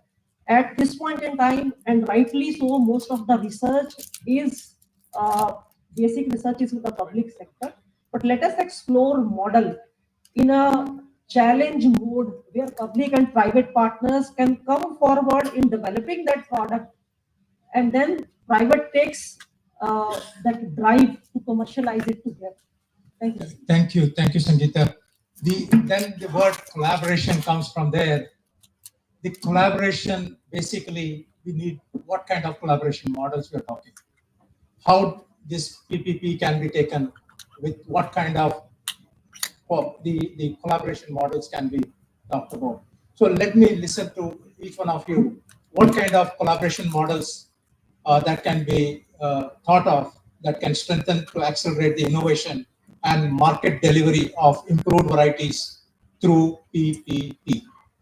Okay, so let me go back to Ashok to just spell out on what kind of collaboration models we should be undertaking from this to address the challenges that we are talking. Thank you. I did address this in the first round partly, but basically there are four models. The first model is licensing of release variety, which is pretty simple. Varieties are hybrid, which can be even on a non-exclusive basis. It can be with limited exclusivity. It can be with regional exclusivity. It can be with exclusivity. So all four options are available, and based on the interest of the partners, we can work on it. The second is sharing of novel germplasm, where it is not released per se as variety, but for example, if you've got a genome edited events with expression of a particular trait in a very high expression level, for example, grain number in rice that we have come out, or herbicide tolerance trait, or a transgenic events. So that can be also shared for that we have. Then we have collaborative research, and in collaborative research, it is it complements the strengths and weaknesses of both public and private sector. So you come with a particular idea on which we want to join hands together and we work together. And in case of collaborative research, investment is from both sides, and also the IP is owned from both sides. Then the third model is of contract research. In contract research, you have certain product that you have worked on or certain technology that you have come out and you want to do validation of the technology from a public institutions, you want to get report from that. So all those things are, even for example, you want to develop a specified product. For example, very recently, the basmati rice industry people came with very novel idea. They said our current day varieties, they are taking longer time for aging. Pusa basmati one took only 3 months for aging. And aging is a premium quality in basmati rice. Faster the aging, you are able to launch the product in the market. But if it takes 6 months or 1 year to age, then you have to store and invest the cost. So they came out with the idea, can we develop a customized product in 1509 background, 1121 background, and latest varieties with faster aging. So that kind of research is fully funded by private sector, and the outcome of that product is a proprietary owned by the company that has funded. So all these are basically the 4 models on which we are working. And then of course we have consortia research platform where we invite membership like IRI is doing, and that is Crop Specific Consortia. Excellent. I think he has really spelled out all the possible levels of the models that exist between the public and private partnerships. Now, fundamentally, it is always the what are we going to offer? The public has to offer something, the knowledge of a particular product or a distinctive product that would hit the market and the returns would come. And that has to be tapped. So I think my next, I will ask Dr. Bhardwaj to just highlight on that. What would be the models specifically you think would be the most interesting for your company? Which type of partnerships you are looking for from a private sector point of view?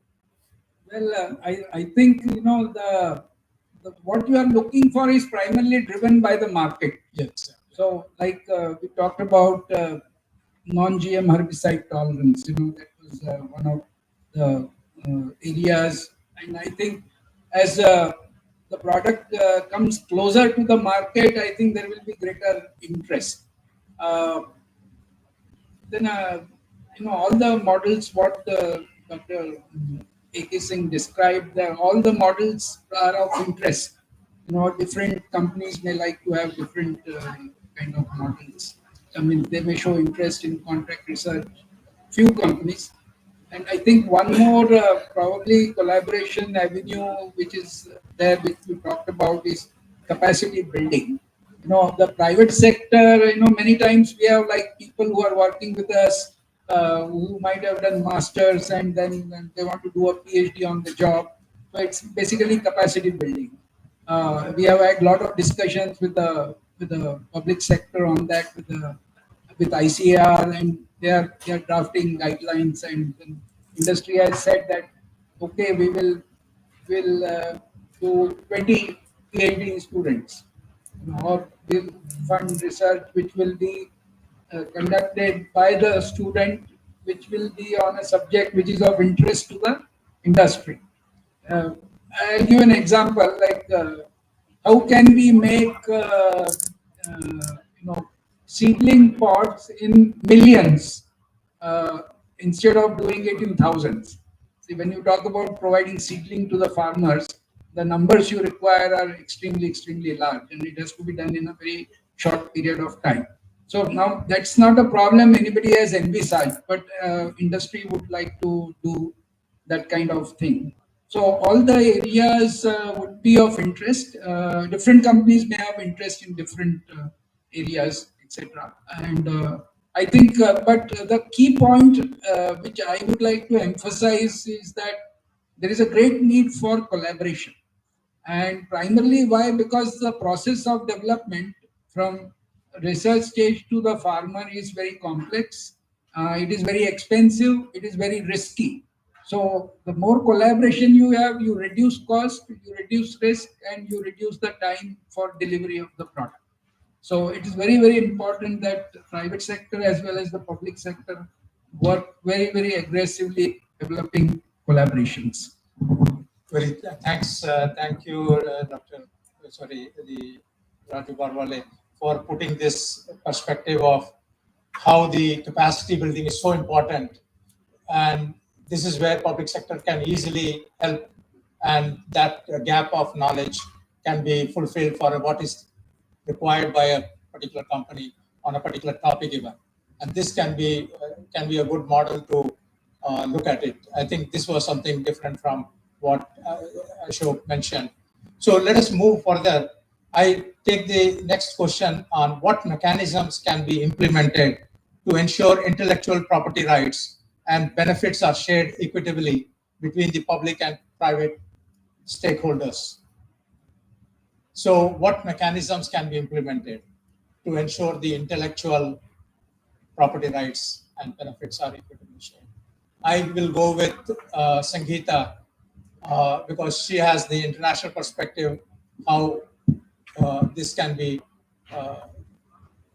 So one of the system in IP currently in India, if I talk about, and also internationally, is the PBRs, the plant breeders' rights, which is very much functional per se, that we are getting the certificates in hand. However, when we see enforcement, are we getting respected for those varieties we are protecting?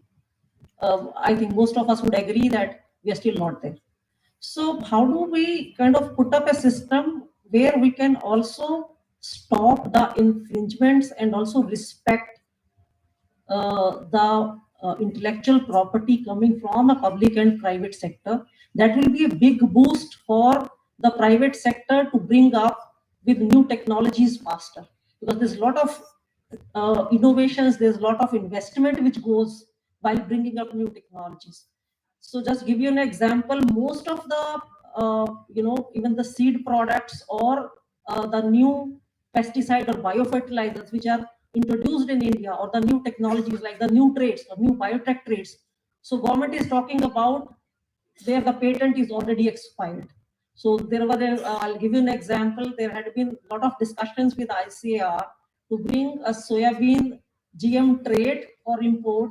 IRI also tested it, but because of whatever some technological and investment related reasons, it could not happen between public and private, and from an international, a variety which was only off patent was imported and then tested, and still last few years I'm not seeing anything in the public domain. So if there are new technologies and the advancements we are going to see in the Indian seed systems, so I think we should be open to, one is respect the IP right, and second is also the trust, which I think several of us have talked about, trust in the private system to bring those technologies to India. Very good. So I take this forward to Sampath to still further put some light into that particular same topic.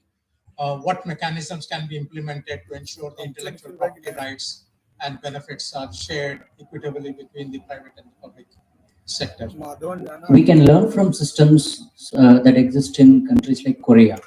Say, for example, the purpose of registering a variety with PPBFRA is the ability of the system to first control and take punitive action against the violations, and the ability to sustain the climate, the conducive climate, to attract further investments. So there are significant learnings from what Korea does. See, I've attended a meeting in Bangkok some time ago, and all the Asia Pacific countries, including Korea, were presenting their PVP registrations, and everybody was saying that we have 5,000, 6,000, 7,000, 2,000 registrations done. Korea was the only country that talked about, we have booked 2,000 cases. We have controlled 20, giving you an example, 200 cases of infringements. That was the only country among the 7 or 8 that talked about enforcement.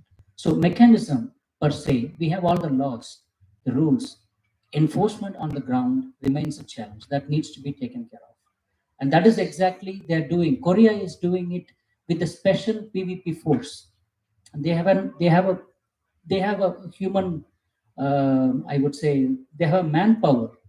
They have a mechanism that is fully focusing. They're like plant police, PVP, plant variety police. So they implement the rules and regulations to the T, and that's how they get rewarded in terms of innovations. So that is the primary focus we need to take. Very good, very well said. I think the police, the word was really the last thing on the seed business. But this is something that brings in the trust. Again, we come back to that word trust. If we have those policies in place, people would be easy to share their materials, thinking that somebody is going to protect them, even if it gets infringed. So this is something, Sampath, very well said. Thank you very much for that insight. And then I go to Venkatesh.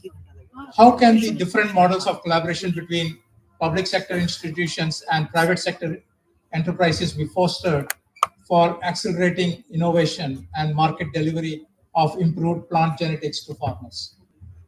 Yeah, this is a very important subject, especially if you see the today's food security. Basically, there are two issues which causes food security. One is growth in population, and the other one is climate change. Of course, population is not under our control, but we can actually handle the climate change. So when you come to the climate change, there are a lot of germplasm and research going on in most of the public institutions, private institutions, and private company a little bit having an advantage in when there is efficiency and the delivery of these products are concerned to the market. And public has a lot of germplasm and things that we can actually utilize from there. So these type of models, which we can actually see from example of the Philippines introducing the low GI rice, which I don't know, we need to have how they are progressing in terms of their expressing the technology to reach to the common man. Those models should be studied, and also like the golden rice, which is also released for nutrition and climate change, which we can, for addressing the food security, you should have food security includes the nutritional security also. So those things we need to study and come back with that type of models, which will help us to move forward. Thank you, Venkatesh. Now, taking further, I would like to request AK again back in this corner. How can public-private collaborations address the issues of seed piracy and counterfeit seeds in the market, especially in terms of cross-purchasing in seed villages? I think this is a very interesting question of seed piracy, and unless we don't address this, possibly we cannot build the trust. So, over to you. Thank you. And before that, just two quick points. One is, on the partnership in education, we have a program called Prime Minister's Fellowship, and under this program, 50,000 rupees per month fellowship is provided by the Prime Minister office, and matching grant is given by the private sector for sponsoring a PhD candidates for doing PhD at IRI or any other institution. So I would like to welcome industry to be part of Prime Minister Fellowship program, so that you contribute to this novel cause of human resource development. Second point is I missed was on product-based licensing. We talk of seed-based licensing, but product-based licensing is something like if you get a material which is novel trait. For example, somebody mentioned about low GI rice, ultra low GI rice, which is 45%, or Samba Masuri has 55%. So it is not only the seed royalty that is enough. For such kinds of innovation, how much rice is sold in the market, on that royalty realization should happen. And consumer is also responsible for that, because consumer is taking responsibility. So product-based licensing is another opportunity that we can talk about. Coming to the your cross-purchasing issue, I would like to say that this issue is primarily between private and private. Public is not actually involved in this. All issues are forfeiting, cross-purchasing, taking one's material, producing hybrid seeds, selling in the market with alike name things, and that kind. It can be only addressed by mutual trust is one.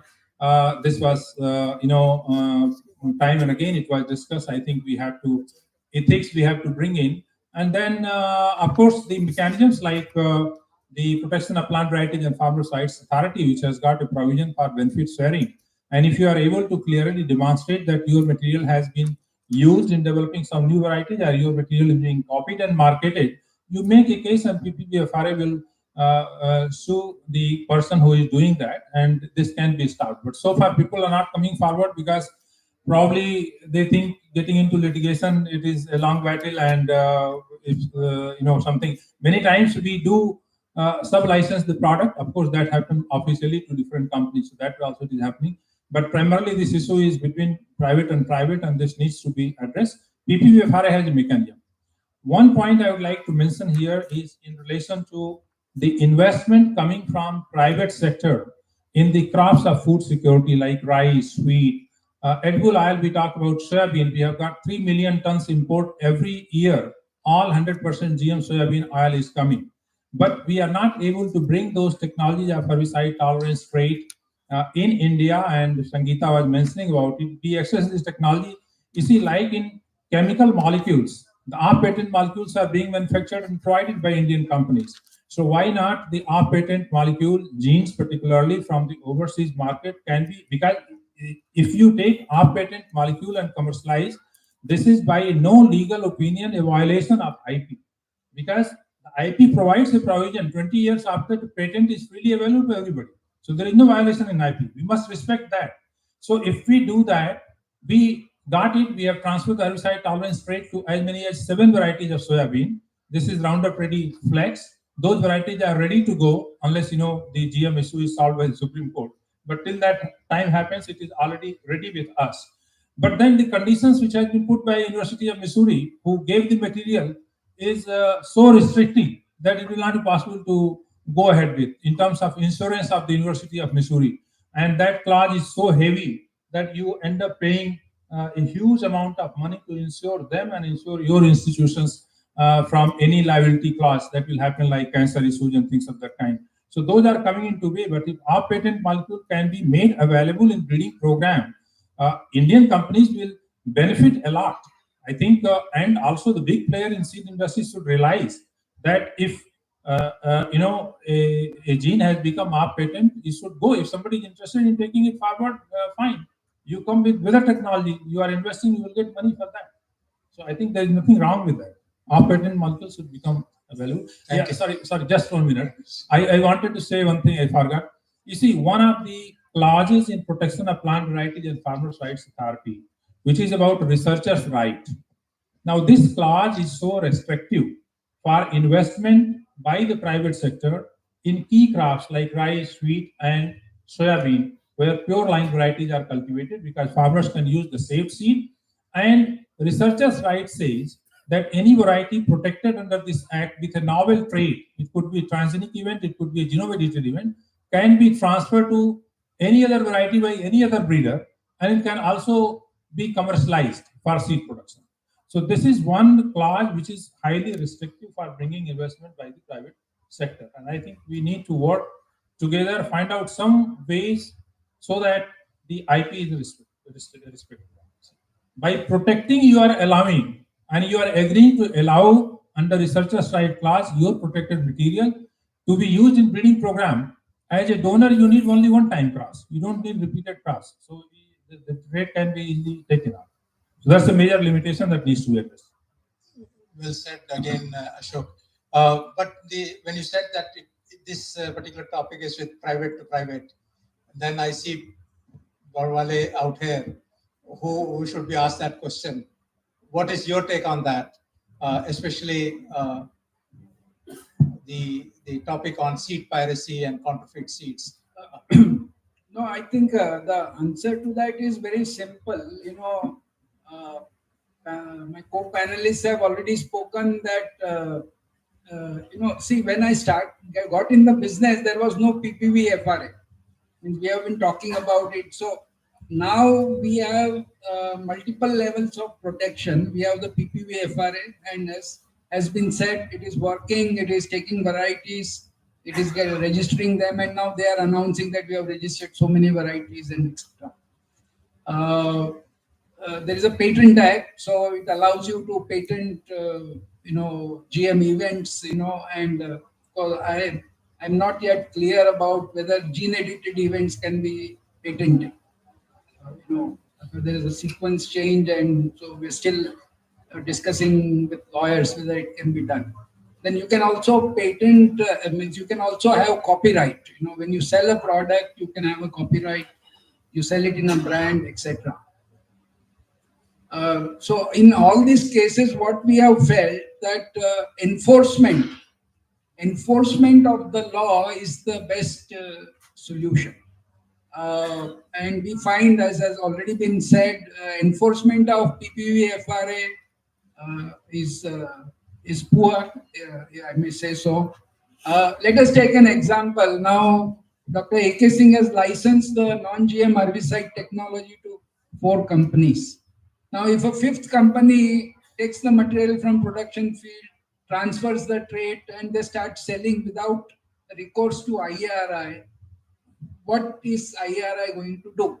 I mean, that's a question we must ask him or the government.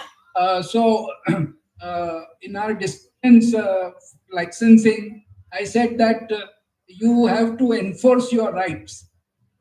If somebody comes forcibly into your house, what are you going to do? An intruder comes in, you are going to throw the guy out, or then you are going to take recourse to law. So enforcement is the only answer for that. If you enforce, I'm pretty sure there will be no piracy, at least by organized seed companies. We are more worried about piracy by organized seed players because they see the business. If farmer takes something from here and there, that's not. What we have experienced that in other matters, in like patent violation, there has been a very famous case of BT patent issue, which we fought for 10 years. And I'm happy to say that it was concluded positively in favor of the licensor. People who are not wanting to pay royalty, they had to deposit that amount in the court of law. And it was not small amount, literally 100 crores of rupees or more. So the law, if it is enforced, it can be, it can stop.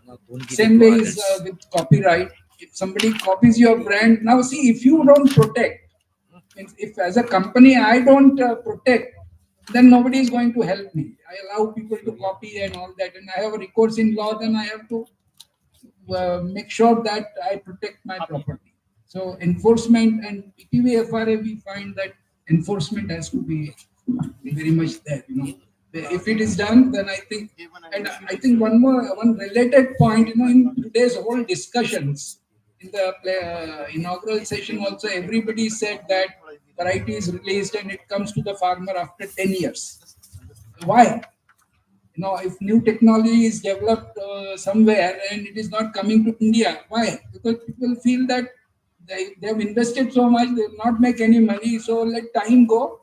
After 10 years, when we have sort of recovered the investment, if somebody copies also, then it's okay, means like things like that. So if you want material to come very quickly, technologies and products, hybrids, so enforcement of IP is very, very, very important. Now, of course, there are many small things which we can take up, but enforcement happens, everything can happen. I think this is something very interesting debate now going on, the counterfeit seeds and piracy. And both these gentlemen could really tease it out very well. Now, I ask now, how do we ensure that doesn't happen? Sampath can, how do we create that model of ensuring this thing doesn't happen?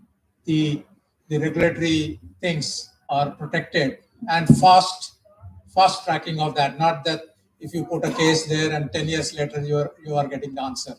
So we need fast tracking of the IP issues and protection of that. So how do we ensure that the seed industry is protected, and also the public sector who is giving that technology is also protected for that particular topic? So can you throw some light on that? Sure. When we talk about IP rights, it's not only restricted to the private industry. I mean, let's be very clear that the public and the breeders in the public sector also needs protection, and they also need to be rewarded. So it is as much as important for public sector as it is important for the private sector. One. Second is mechanisms, as Mr. Bawale said. Yes, we have done the first step of establishing the PPVFRA, giving the structure, institutional mechanism, and framework. Now it's time for us to effectively show it on the ground.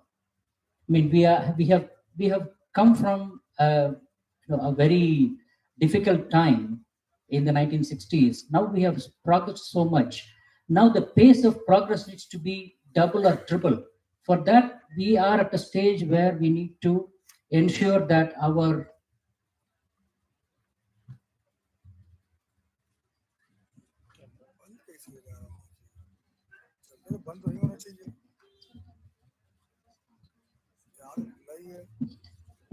yeah. So it is time now for us to focus on what are the things that will clear the hurdles or the challenges. One is clearly our commitment towards fulfilling the IPR rights for both the public as well as private sector players. Second would be that a strong focus on ethics. Of course, there will be outliers, but a sense of ethics in the public, in the private sector, a sense of ethics for all the private sector players would really be something that will take us to the next level in this area. Yeah, I would just like to add what Sampath said, that we should have special courts or special track, especially to address the enforcement. In that point, there are suggestions about looking at ADRs, alternative dispute resolution settlement mechanisms. So there are talks going on, even at the level of, say, International Seed Federation.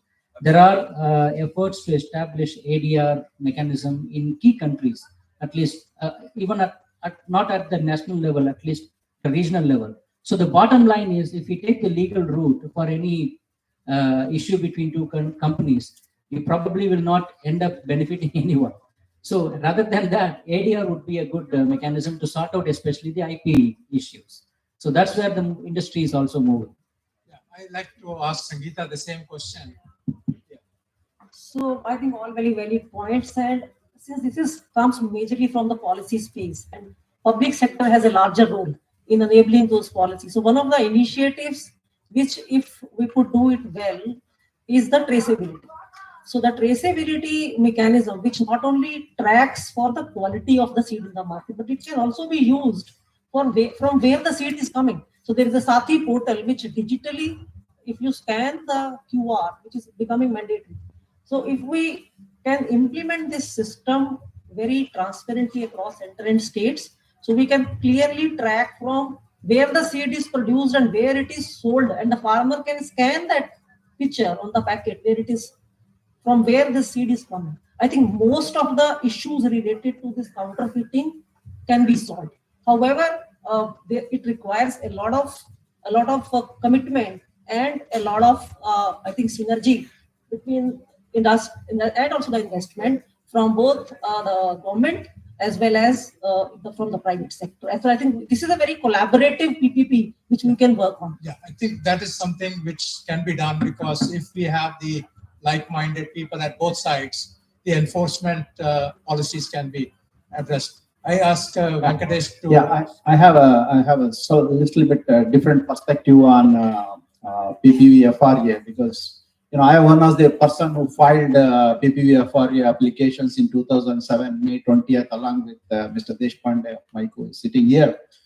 So we were waiting for some action from PPVFRA organization for so many years, after 15 years. But once there was a first case somebody filed, so it was actually a little bit difficulty for them to win, because the NBA Act came in between. And in the law, they said, okay, so have you taken approval before checking this counterfeit as yours? So you violated the NBA Act. That's why the case is lost. But the good point is, recently I heard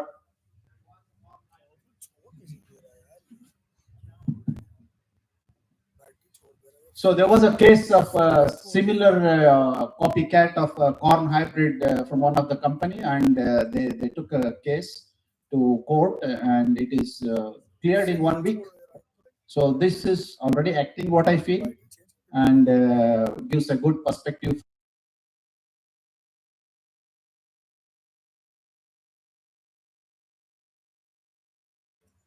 To give a relaxment time for 1 minute. Hello, sorry for the interruptions. One announcement is that those who are presenting posters and their poster numbered between T2A 26 to 38, please go to the exhibition area to present their case to the evaluators. Thank you. Okay, coming back to the same topic, I think Ashok is readying his mic. ये mic काम नहीं कर रहा है यार। Oh, sorry. वो वहाँ काम चालू है। Yeah, yes, okay. Continuing on these IP violations, it's not only a question of within country violation, but a lot of violation happening overseas. So one such examples that we have is all our basmati varieties, including the latest herbicide-tolerant variety, which were released in 2022, have gone across border and they are being cultivated in large area in Pakistan. Now, there is no such PPVFR is applicable within its territorial act. It applies only within country. It doesn't apply, outside the country's boundary.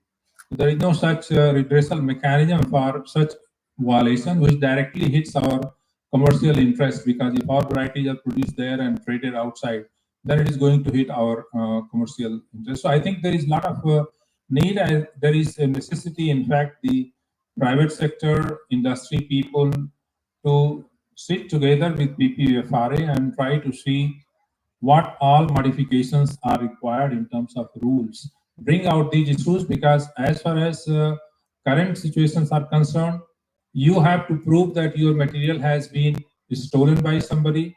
You have to give all the documents, everything you have to collect, and then put it to PPVFRA. Then only PPVFRA will be able to take some action. And that's a lot of job that deters people, coming into the punitive action for the violators. Excellent. I think we missed it out very well. Now let us move to another topic altogether, which is much away from the topic we are talking. What are the challenges and opportunities in scaling up seed distribution networks through public-private partnerships, with a particular emphasis on decentralized models such as the farmer-producing organizations and farmer-producing companies and farmer cooperatives or collectives, you can say. This is something which is on one side of it, and how do we balance this whole thing? Some things which farmer can be given access quickly, and they are protecting their own domain, not to pay that heavy royalties to the companies. And can it be done parallelly? Let me put this question to Yogesh from on this topic. Yeah, please go ahead. So talking about FPOs, I will speak both from the experience of Mahabij as well as from my earlier role as district magistrate of Bhandara. It's a district in the eastern Vidarbha, and district magistrate happens to be heading many district level committees regarding concerning FPOs and agriculture. So naturally, the constraints which are quite well known, one would be lack of infrastructure, lack of adequate capacity building and training. There is also difficulty in having access to wider market, because FPOs usually have their influence in a cluster of nearby villages, and also access to finance. Now, if we think about the solutions, first and foremost, I think is FPO should take maximum benefit of existing government schemes. The one scheme that comes to mind is Government of India's formation and promotion of 10,000 FPOs. So under this scheme, FPOs are provided support right from input, production, processing, marketing, credit, as well as training on all these parameters. They have to prepare a 3-year plan, and many of the initial expenses are also taken care of. Another example of a state government level scheme that I would like to give, there is a World Bank funded scheme of Government of Maharashtra. It is called SMART project. It stands for State of Maharashtra's Agri-Business and Rural Transformation Project. And many FPOs are getting assistance for setting up their own seed processing plants under this scheme. FPOs, at least initially, I believe they can focus on production and partner with seed corporations for the marketing part, because seed corporations usually have an established channel for marketing the produce. It will be also helpful in dealing with issues like issues concerning recovery from dealers, those kind of problems. So I would like to conclude with one example where Mahabij collaborated with FPOs. 2023 was the International Year of Millets. So there was increase in the demand for seed for varieties of jowar. So there is this variety developed by Mahatma Phule Krishi Vidyapit Rahuri, Phule Suchitra, and the demand was for 30,000 quintal, and Mahavij had around 25,000 quintal production. So from commissionerate we came to know that there are certain FPOs who can pitch in. So we floated an ad, and we got good response, and 4 of the FPOs ultimately helped us bridge gap of 5,000. If FPOs show their willingness and also look beyond the initial incentive of only getting some production linked subsidies, so they can really scale up and help in taking this PPP forward. Thank you. I think this question should be rightly asked to Sangeeta actually, because she has that experience as well. Sangeeta, please.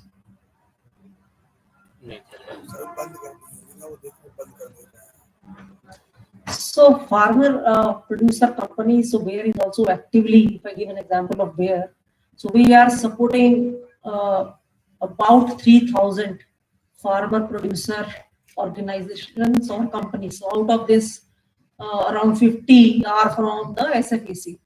So when we talk about this cluster model of farmer organization and how they can help in facilitating an exchange of seeds. At this point in time, some states like Karnataka, they have implemented it very well through their digital platforms, and the exchange and also the output to the market is also very transparent, is happening very seamlessly. However, for some of the states, I mean, while government has a big focus in setting up the cooperatives, and Mahavij, I think Yogesh has mentioned a lot of good examples of how it is working well. So with this big agenda of collectivization of farmers is anyway the future ready model, I would say. But at this point in time, I think we need to focus on few states in which are working well, like Karnataka, take those as a case studies to replicate that model in other states. I think Ashok also has a point to add to that. So one major problem that the farmers producers organizations have, we need to have a uniform policy in order to provide them breeder seeds so that they can take foundation seed production, certified seed production, which can get into seed chain. For that, there is no uniform policy. I think that has to be brought in under Seed Act. Second point, when a farmer producers organization of 1,000 farmers, 500 farmers, or NGOs for that matter, if they produce quality seed, which is certified by the state seed certification agency, meeting all the standard requirements, then there should be a provision that the state government is able to buy seed that bag and provide it to the farmers under the subsidy scheme. You see, currently what is happening that the state government will invite tenders for seed, and there are suppose 5 tenders have come, nobody knows that whether he will be L1 or not. So how they would have produced seed and they are ready to supply. Someone comes L1 and then generally speaking, they go to the grain market and they take the seeds from there, they put it in the bag and then they supply in their subsidy scheme. So FPOs are important component and they should be honored. If they produce certified seed by state seed certification agency, that seed should be made available in the government program for supply. This is one point I would like to mention. Second is, the government initiative from Ministry of Cooperative is on Bharatiya Beej Sahkari Samiti Limited. Now, this is a company which is promoted by 5 major players, including IFCO, CRIPCO, NCDC, and National Dairy Development Board, each investing 50 crores rupees to begin with, and then this is to be taken to 500. So the cooperatives are going to play an important role in quality seed production and making it available. Only thing is that there has to be sufficient mechanism in place to ensure that there is no compromise with the quality. Because if there is compromise with the quality, then the system is not going to work. I think we are coming closing to the last maybe 15 minutes or so. So let me take this the question to the last part. What kind of strategy that we need to go forward? What could be the concrete things that we can do? So let me ask again, Raju Bhardwaj, what role should the government policies play in facilitating a stronger collaboration between public and private sectors in seed industry? How do you envision that? I think what role government should play has been very much highlighted by Dr. Singh and other panelists. So one is there has to be a clarity on the policy. And now I'm happy to understand that the policy has been approved.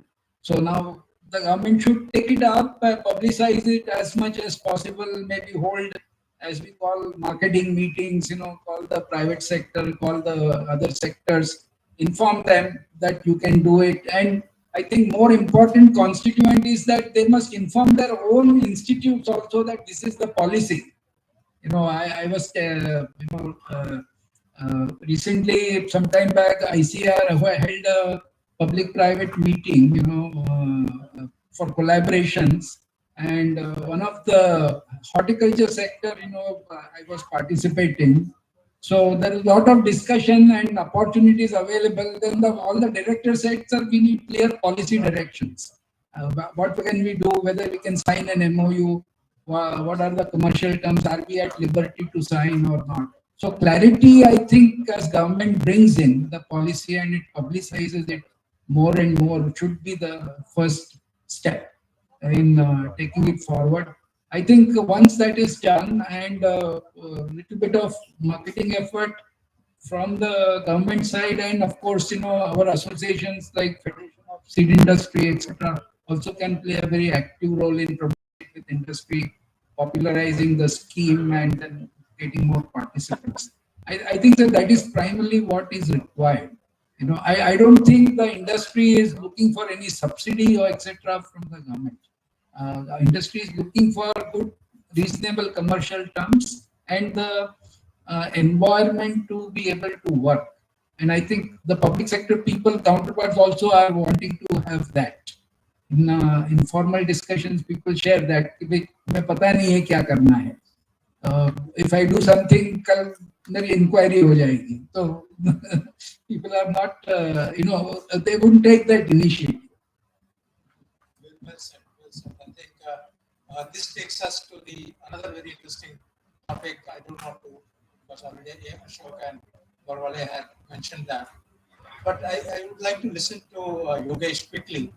How can digital tools and data sharing platforms, traceability systems improve transparency and efficiency in public-private partnerships-based seed projects? And what role can these technologies play in ensuring quality assurance, monitoring, better collaboration, and all those things? So, Yogesh. So, Sangeeta ma'am already mentioned about Sathi, but I will just like to provide some more details, because Mahabij is one of the companies which has gone to the full extent of implementation of Sathi. In Kharif 2023, we registered more than 36,000 farmers and more than 66,000 hectare area of seed production was registered. So it starts with that. That's the first step of registration. Then the source seed verification. So all the way from nucleus till foundation, it is done on the system. Whatever field inspections that we are doing, so they are also done on the system, along with the recording of GPS coordinates. So actually someone has to go to the field, and with the Sathi app, they have to inspection.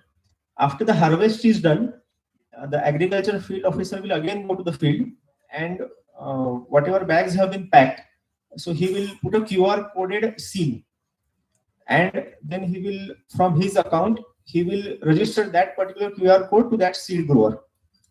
So then after a few days, when those bags, they are brought to the seed processing center, the agriculture officer representing the seed certification authority can verify that this QR code was belonging to this farmer only, and he has not brought some other seed from market, and he just put saying that I have produced this raw seed.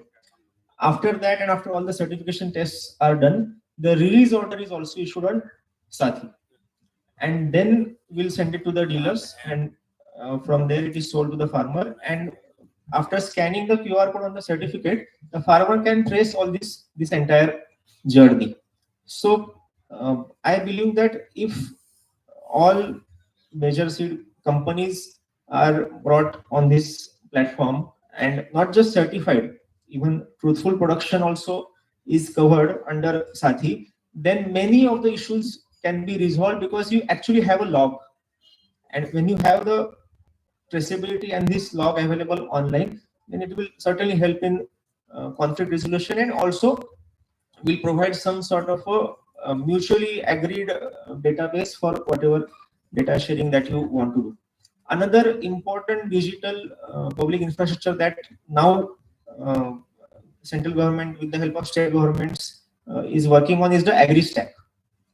So I believe that is going to be the next big thing for agriculture sector. And like for want of time, I will just mention like UPI, what it did for digital banking. We can hope that this Unified Farmer Service Interface, UFSI, we can hope that it will help bring in such major revolution in agriculture with the help of this common digital public platform called AgriStack. Very good. I think this brings us to almost, I have only 5 minutes more time.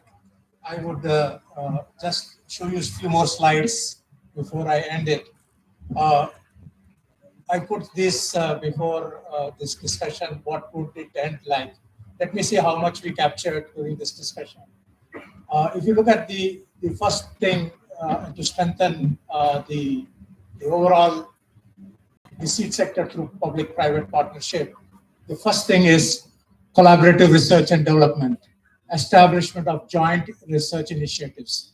I think this is very fundamental. Unless we don't, we are talking of sponsorships and collaborative research.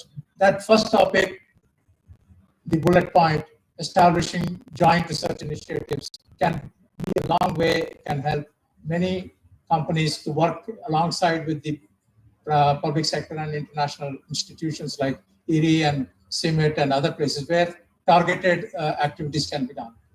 Utilization of public research capacity. Currently, what we notice that we are not utilizing it to the fullest extent.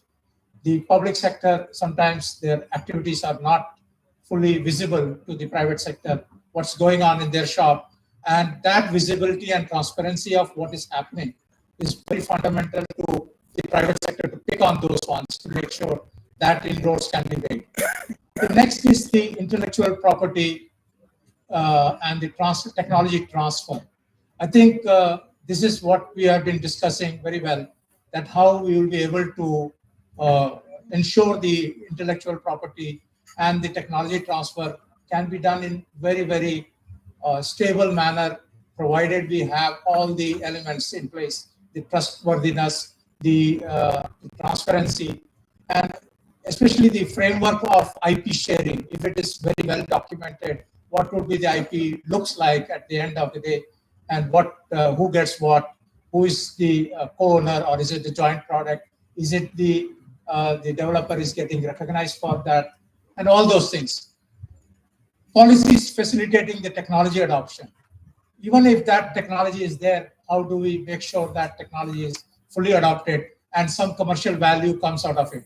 That commercial value has to go and get back to the public institutions. Because if you look at that, whenever the public sector is investing its money, the government is investing in the public sector, that output which would come from the those IPs or royalties, they flow back into the research bodies, and more products will come out of that. It doesn't go to anybody's pocket technically in public institution.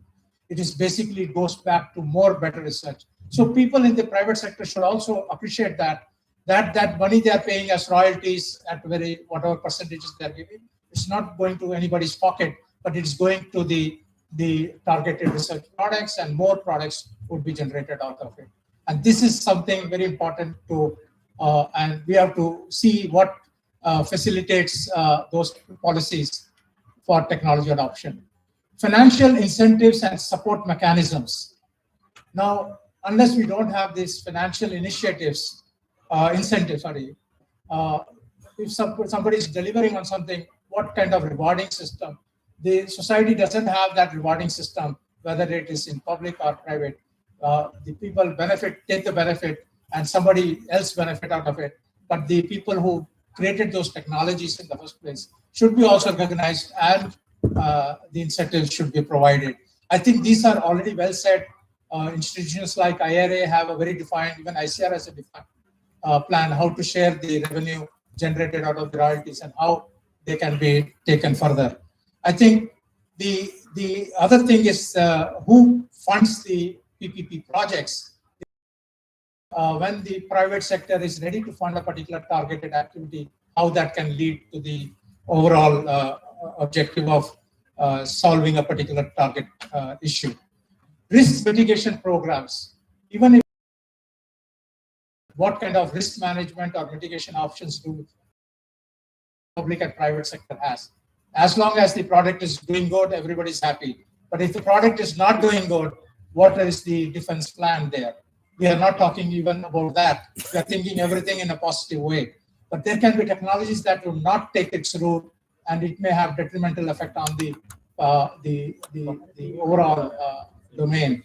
So we need to really have risk mitigation programs how to resolve. We also talked about training and capacity building, and it was very rightly pointed that we need to create a next generation of scientists, next generation of students and from the public sector who can herald this public-private partnership to a next level.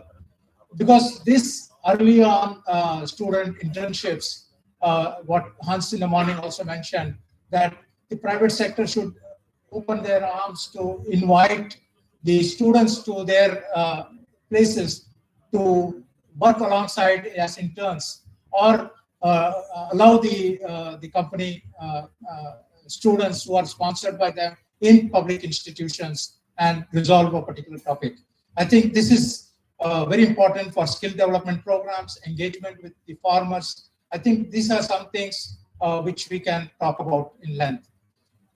The fifth major point is the streamlined regulatory framework. I think this is very important that we need to have simplified version of the regulatory framework, because unless we don't have a transparent and a fast and deliverable regulatory framework, we will not be in a position to ensure the trustworthiness. And all this topic we started in the early on in this discussion, we need to that. We need to really make it happen. And support of compliance. Who makes it that what Sampath mentioned on the Korean police, making that compliance possible with the people on both the private and public. I think something of that sort we need to put this into perspective. And then we have also the market development and access. as the FPOs and all those things we talked about, basically joint marketing strategies, also promotion of quality standards. When we have those standards very clearly defined, possibly we'll see more interaction between the public and private partnerships. I think this is something which can be done. And the last but not the least, do we have even a monitoring and evaluation system in place where these learnings can be taken into account, how these public-private partnerships is bringing the learnings to the public forum, that, okay, this technology happened. And the feedback mechanism is also very important, how this translates. So I think Raju has raised his hand. Please. With your permission, when you talk about financial incentives, I think there are two areas which we need to cover. One is, you want more research investment, then you must incentivize that. So, earlier, like if I invest 100 rupees in research, and if I make profit, I can take a set off of 100 plus 100. 100 anyway I will take. So now that incentive has gone. So, naturally it is a disincentive to spend on research if you incentivize. Second, we are talking about research and development and bringing new technologies, novel technologies. Just talked about technology which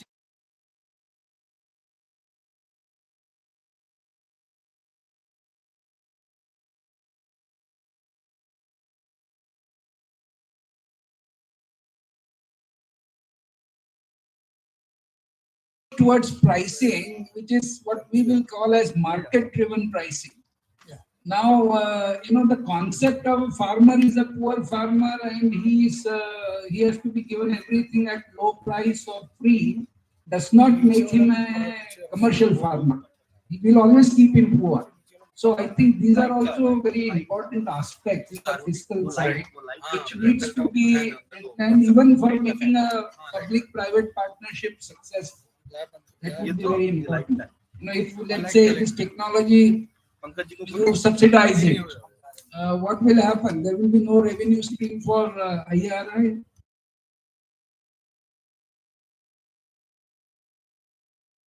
Not go on as much area as it should.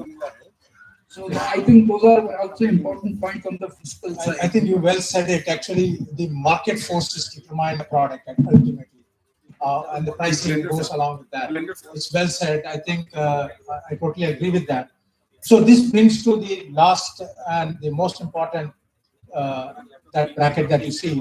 We need to identify a team of dedicated leaders from both public and private to have identify them and form a team to look deeply into this this topic and identify what could be the next steps of going forward. We don't end up here and we walk out of this room without anything. We need a white paper on this topic. And I know already Ashok mentioned that the government has taken certain steps in this. We should also look into that and see if anything can be further added to that framework, which is already there, or something can be improvised those things, so that in the future we herald an era of much public and private partnership going forward. With this, I'd like to thank all the wonderful panelists out there for contributing to this, and the wonderful audience. Despite all the day long, you are tirelessly, means you are really tired, I know that, but you are holding on your patience and listening to us. Thank you very much. So, thank you, Dr. Jodali, for curating such a wonderful and insightful session. So, before we conclude this session, we will do the honor to all the panelists. So, I would request Dr. Jodali. So, I would request you to do the honor to all the esteemed speakers, panelists. So, yeah. So, to start with Dr. A.K. Singh from IRI.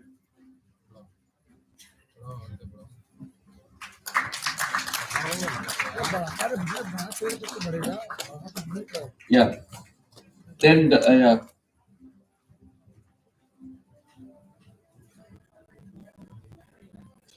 Yeah. Then Dr. Raju Bhardwaj.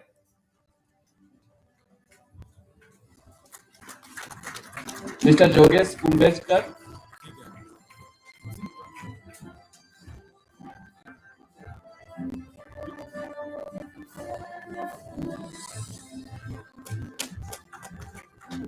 Dr. Sangeeta Dawat.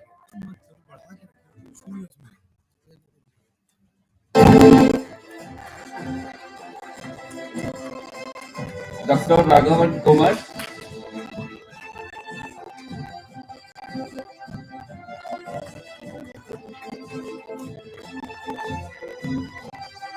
And Dr. Venkatesh Hogli.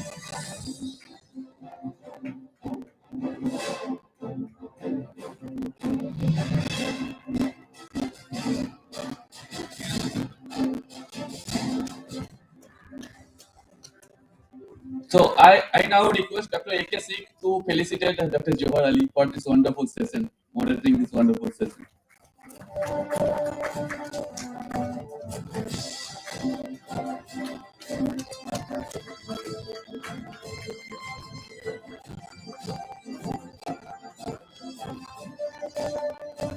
So we are thankful to all the panelists, and the session is closed now. Yeah, thank you. So we have some important announcement to make. There will be a cultural program on this very stage, and the team is ready in the green room. So I think you will find it entertaining. So this culture program will be followed by the gala dinner, and all are invited to the gala dinner.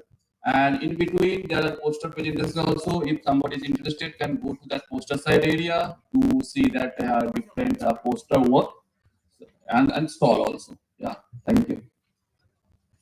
So we'll now wait for the cultural program on this stage. Thank you.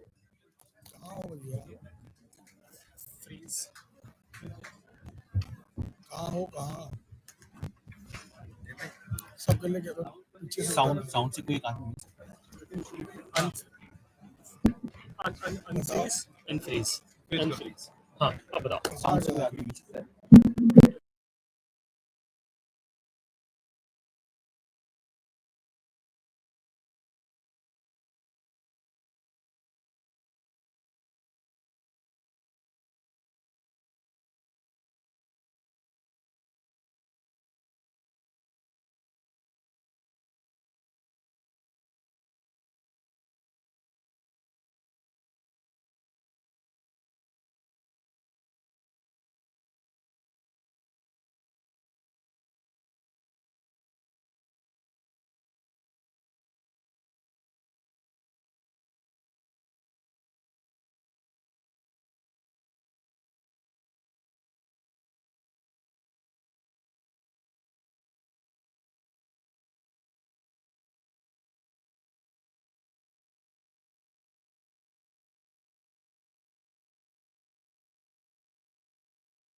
दोस्तों, हम जानते हैं कि बीज में संपूर्ण सृष्टि समाहित है। आज हम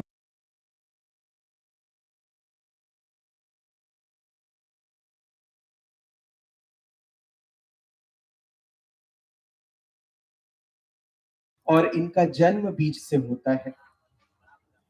हम आश्वस्त हैं कि इस त्रिदिवसीय अधिवेशन में आप अपने अध्ययन के रूप में, अपने शोध के रूप में जिन नई तकनीकों को लेकर सामने आने वाले हैं, वो भारत को और संपूर्ण विश्व को स्वास्थ्य के लिए, जीवन यापन के लिए और बेहतरीन कल प्रदान करेगा।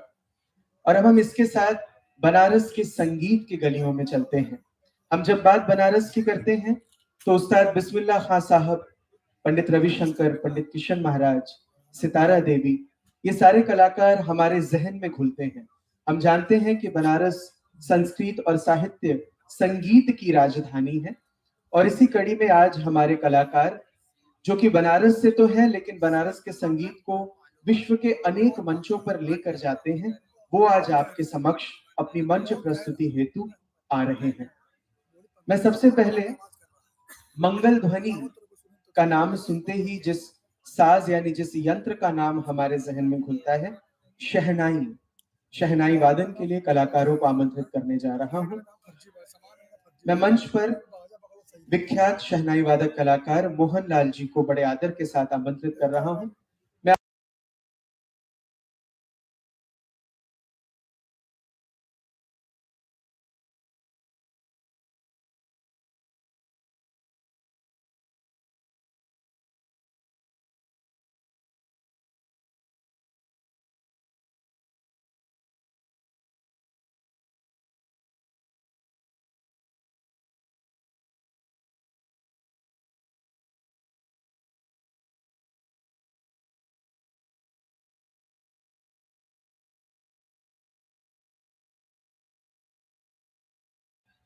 विश्वविश्रुत शहनाई वादक कलाकार पंडित रमाशंकर जी से उन्होंने शहनाई वादन की शिक्षा ग्रहण की। आज तबले पर उनको श्री राजन कुमार एवं संवादिनी पर श्री कुंदन तिवारी जी सहयोग प्रदान करेंगे। हम कुछ देर शहनाई वादन का आनंद लेंगे। मैं आप सभी को बताऊं, बनारस में जब शास्त्रीय संगीत लोग सुनते हैं तो अक्सर आपस में ये बात करते हैं कि ये जो क्लासिकल म्यूजिक है इसको सुनकर नींद आ जाती है। क्योंकि आप सब कहीं ना कहीं विज्ञान से जुड़े हैं, तो मैं आप सभी के बीच ये बात कह सकता हूं कि जिस चीज को सुनकर नींद आ जाए वो अपने आप में थेरेपी है।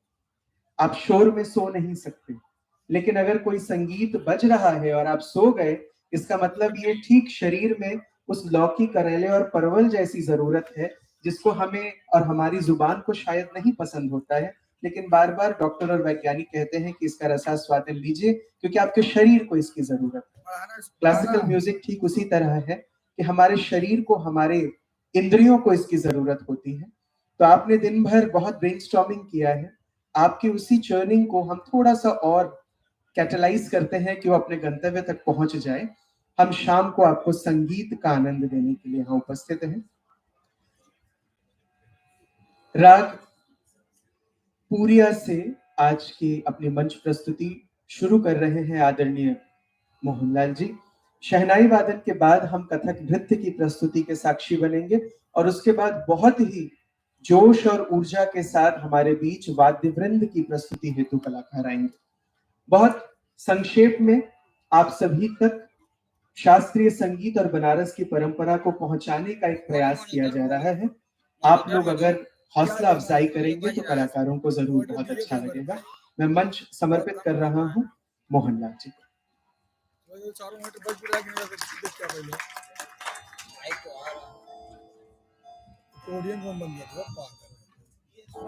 इसको आवाज बढ़ा दी, थोड़ा छोटी वाला, बड़ा बड़ा बड़ा ही आवाज देखिए। और बढ़ाइए, बस तो रहा अंदर नहीं, अंदर बज रहा है थोड़ा।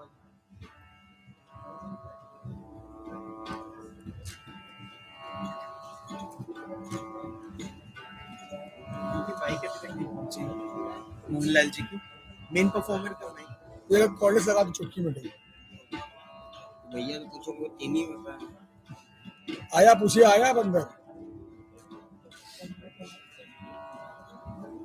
गोलू लगा रहे हैं, किस लगा रहे हैं? एक पकड़े ध्यान सुनिएगा, जो ब्लेंडर लगा हुआ है, तो अगर ऐसी आवाज करना है या ठीक हो सकता है ठीक कराइए, नहीं तो फिर चेंज कराइए इसको। खोल के देखेंगे, फिर खोल देगा नहीं, अगर कल में ये मतलब आवाज नहीं चाहिए। हाँ ठीक है, क्लाइंट मुझसे कर लिया, बोल दिया ठीक है ठीक है ठीक है। अगर नहीं होता है, अगर नहीं चेंज कराइए, नहीं चेंज होता तो बताइए, तो लाइट मंगा दें ब्लेंडर, जो पैसा होगा जो पंकज दिखाएंगे उससे चेंज से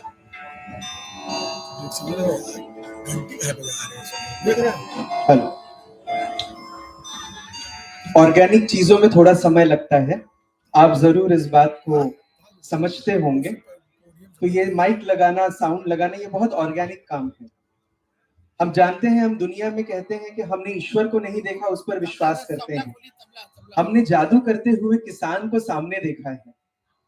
तो जो सामने जादू कर दे, जो बीज दे दे, जो जीवन दे दे, तो कहीं ना कहीं संगीत और विज्ञान बहुत करीब से जुड़ा हुआ है।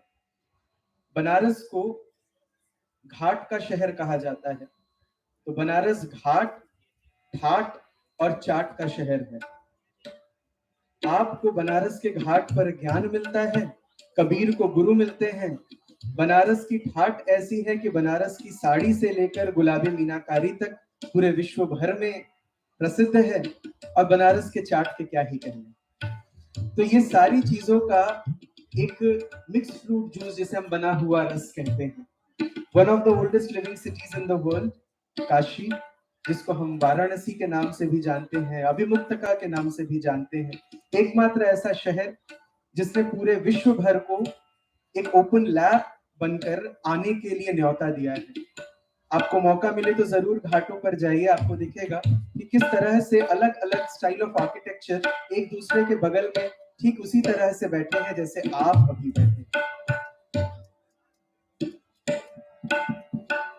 मंच तैयार है, आइए शहनाई वादन का आनंद लेते हैं।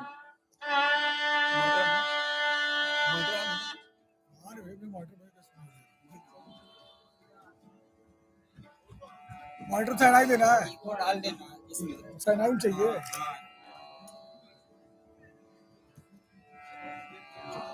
चलो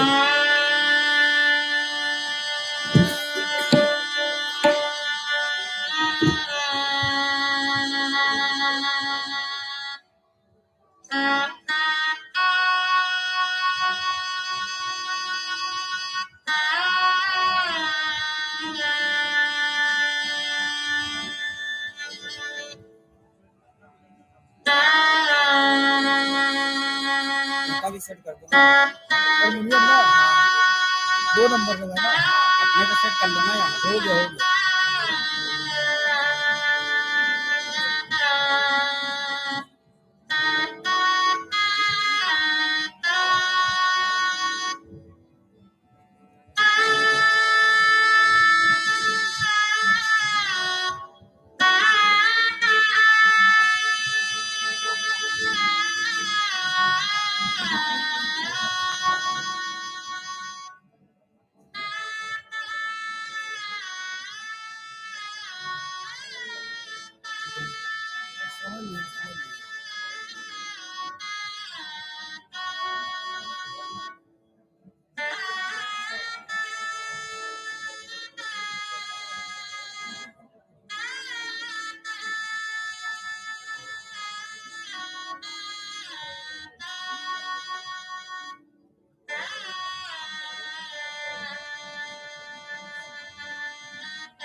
और बुला लो भाई, यही चीज मैंने समझाना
पीछे रहो, पीछे बैठ जाओ,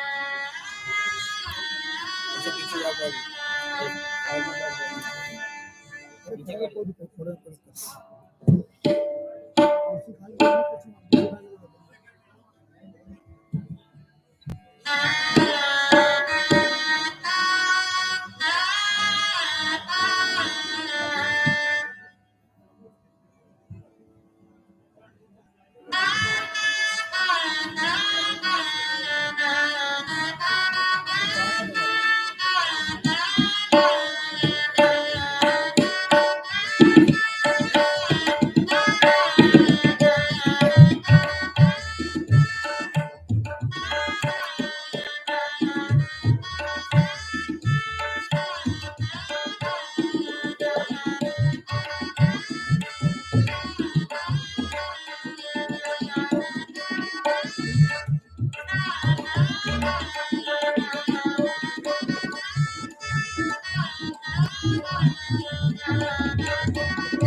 बड़ा टाइम लगेगा, उसके बाद लगेगा, बड़ा टाइम चाहिए उसको, बड़ा टाइम लगा लो।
मंच पर शहनाई वादन प्रस्तुत कर रहे थे आदरणीय मोहनलाल जी, उनके साथ तबले पर श्री राजन कुमार जी एवं हारमोनियम पर श्री कुंदन तिवारी जी ने सहयोग प्रदान किया। मैं आप सभी से एक बार गुजारिश करूंगा, जोरदार तालियों से मंच पर कलाकारों का अभिनंदन कीजिए। और इसके बाद अब हम आज के सांस्कृतिक कार्यक्रम की अगली प्रस्तुति हेतु आगे बढ़ेंगे और कथक नृत्य की प्रस्तुति हेतु हम मंच पर कलाकारों को आमंत्रित करेंगे।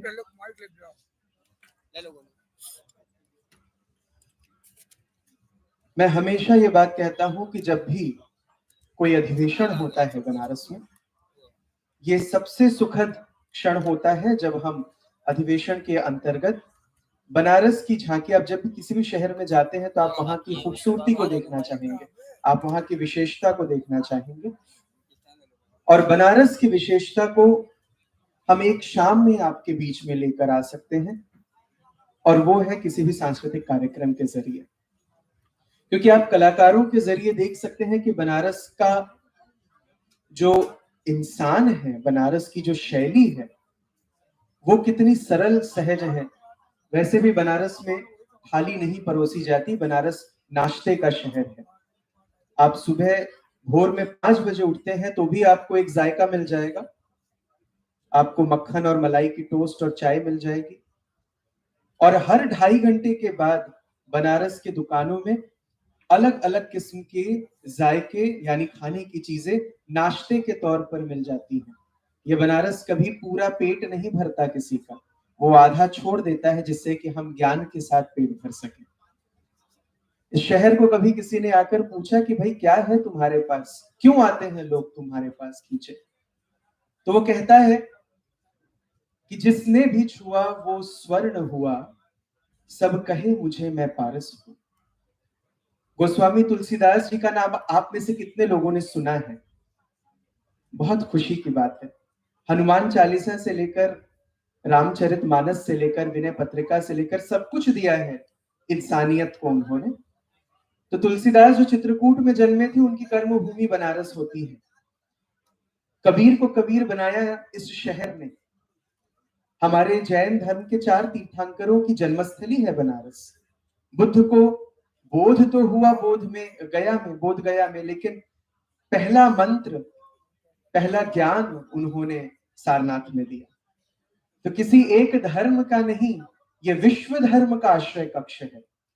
जिसने भी इस शहर को दिल से छुआ है, इस शहर ने उस पर प्यार लुटाया है, और जिसको छूकर हम सोना हो जाए उसे पारस कहते हैं। इसीलिए वो शहर कहता है कि जिसने भी छुआ वो स्वर्ण हुआ, सब कहे मुझे मैं पारस हूं, मेरा जन्म महाशमशान मगर मैं जिंदा शहर बनारस हूं। जीता जागता शहर है। और हमारे यहाँ गंगा जमुनी तहजीब की आप बात बड़ी सुनते होंगे, क्योंकि बनारस में जो साड़ियों की बुनाई होती है, ये बुनकर जो बुनने वाले कारीगर हैं उनके धर्म, और जो बेचने वाले लोग हैं उनके धर्म को लेकर पूरे विश्व भर में बातें चलती हैं।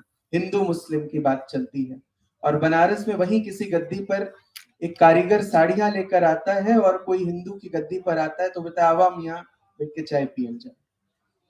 वो चाय की बात करते हैं, इसीलिए शायद से बनारस से चाय की चर्चा शुरू हुई और पूरा देश आज सुनता है।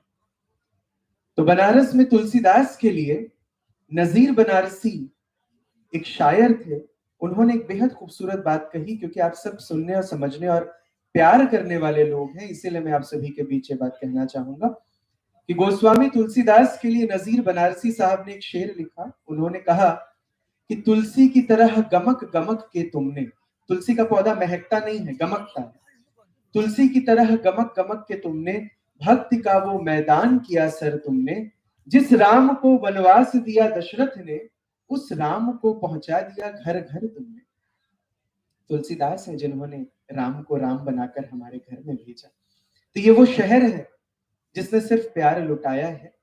और उस कड़ी में जब हम बात संगीत की करते हैं तो ये विश्व गुरु बन जाता है। ऐसा कौन सा संगीत का बड़ा कलाकार होगा जो बनारस से ताल्लुक न रखता होगा। आज जब हम ग्लोबल म्यूजिक की बात करते हैं और इंडियन क्लासिकल म्यूजिक को हम ग्लोबल स्टेज पर देखते हैं तो उसका श्रेय पंडित रविशंकर को जाता है। हम जब परकशंस की बात करते हैं तो उसका श्रेय पंडित किशन महाराज और पंडित सामता प्रसाद मिश्र को जाता है। आज इंडियन सिनेमा में अगर शास्त्रीय नृत्य पहली बार गया तो उसका श्रेय सितारा देवी को जाता है। हम कैसे कहें, लेकिन वो एक शेर है ना कि अलग बात है कि अलग खड़े रहते हैं, लेकिन जो लोग बड़े हैं वो बड़े रहते हैं। तो हम बनारस में ऐसे ही इंसानियत को लेकर आगे बढ़ते हैं। आज की अगली प्रस्तुति कथक नृत्य की प्रस्तुति है।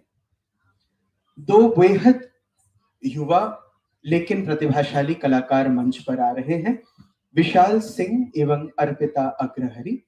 विशाल सिंह जिनके गुरु पंडित माता प्रसाद मिश्र, संगीत एवं मंच कला संकाय काशी हिंदू विश्वविद्यालय से उन्होंने परास्नातक की उपाधि ग्रहण की है। तो इस कड़ी में इनको डॉक्टर विधि नागर, डॉक्टर दीपान्विता सिन्हा रॉय, डॉक्टर रंजना उपाध्याय जैसे गुरुओं का मार्गदर्शन प्राप्त हुआ है। उन्होंने अलाउद्दीन खान संगीत समारोह, G20 समिट, वर्ष 2024 के गंगा महोत्सव, काशी तमिल संगमम, वंदे भारत जो कि गणतंत्र दिवस के मौके पर परेड जो झांकी निकलती है उसमें उत्तर प्रदेश का प्रतिनिधित्व उन्होंने किया। अर्पिता अग्रहरी के गुरु डॉक्टर जया रॉय, गुरु संगीता सिन्हा, गुरु विधि नागर, गुरु दीपान्विता सिन्हा रॉय एवं रंजना उपाध्याय हैं। इन्होंने भी कृष्ण प्रिया इंटरनेशनल डांस फेस्टिवल, मानव संसाधन विकास मंत्रालय एवं संस्कृति मंत्रालय के संवेद तत्वावधान में आयोजित कला उत्सव जैसे कार्यक्रमों में इन कलाकारों ने अपनी प्रस्तुति दी है। आज इनको गायन एवं संवादिनी पर सहयोग करने के लिए मंच पर उपस्थित हैं पंडित आनंद किशोर मिश्रा। तबला वादन पर सहयोग प्रदान करेंगे श्री कुशाल कृष्ण। सारंगी वादन के माध्यम से इन कलाकारों को सहयोग प्रदान करेंगे श्री ध्रुव सहाय।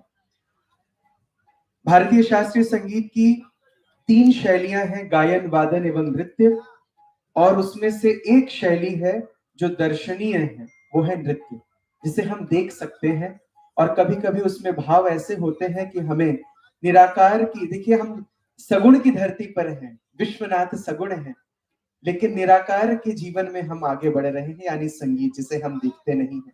तो मैं अगर ये कहूं कि सगुण की डहरी पर निर्गुण का दिया जलाने हम जा रहे हैं, आप सभी खूब प्यार लुटाइए कलाकारों पर, उनका मानवर्धन कीजिए। आइए मंच पर आमंत्रित करते हैं अर्पिता अग्रहरी एवं विशाल सिंह को।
Yes.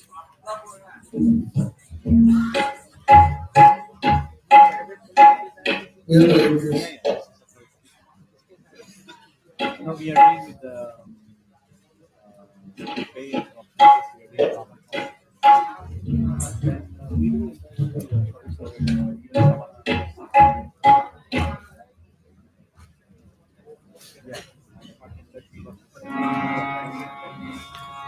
पूरा खुश है इसको।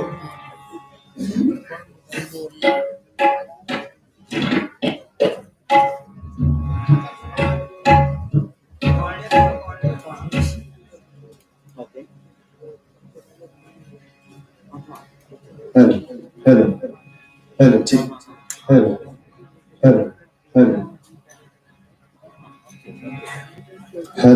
Hello, check. Hello.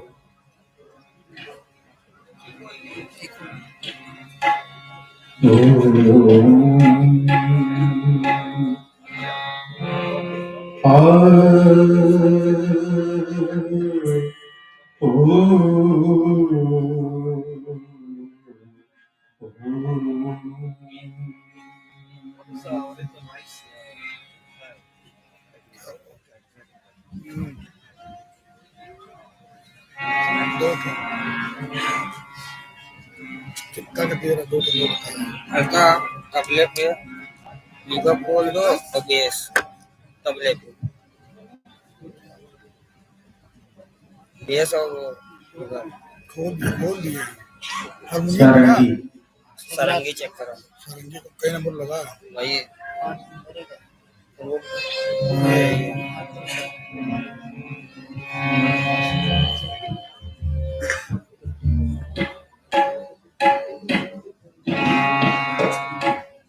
हारमोनियम थोड़ा कम करिए और सारंगी का माइक दीजिए।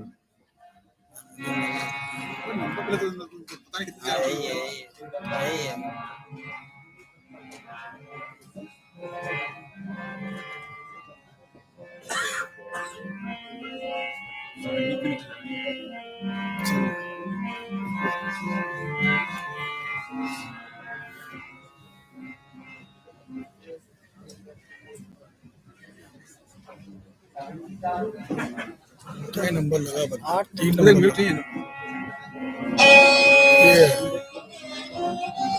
3 नंबर लगाए बता भी नहीं रहे। पहले तुम नंबर हो गया आ गया यार नहीं गया वहाँ से बोल रहा है सामने टाइम को बेटा मेरा वो प्रयोग करे जा रहे हैं उसको कौन सा किसका है।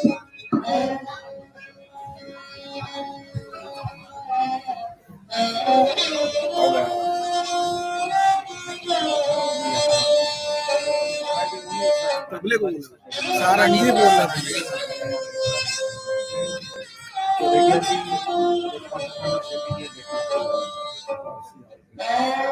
तबले का बेस डाल देना फूड माइक चाहिए था, 1 मिनट। फुट माइक याद ना तो पैर लगा के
वोकल में थोड़ा सा इफेक्ट दे दीजिए।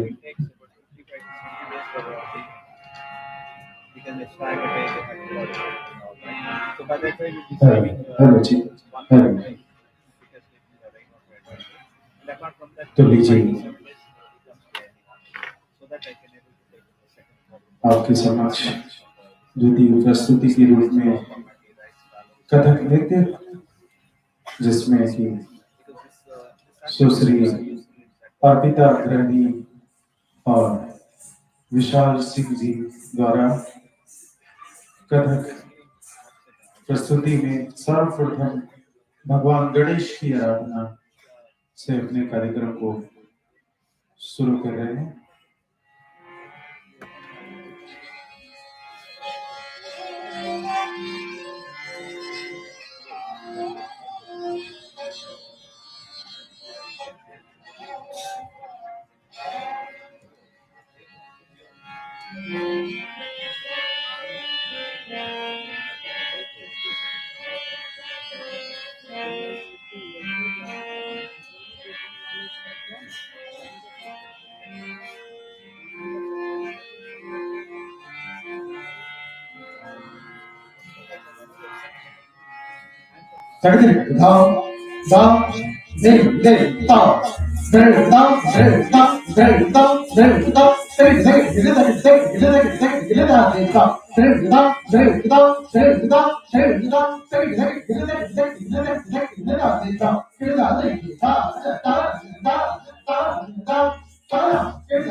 तो ये था इस नृत्य का मंगलाचरण का भाग।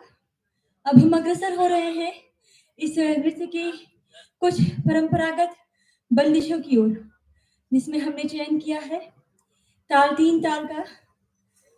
तीन ताल मूलतः 16 मात्राओं की ताल है, जिसमें हमारी प्रथम प्रस्तुति होगी थाट। थाट जो कि नाज, कटाक्ष और अंदाज का एक बहुत सुंदर समागम माना जाता है। प्रस्तुत कर रही हूँ थाट, कथक नृत्य में स्थानक बनाने का अंदाज।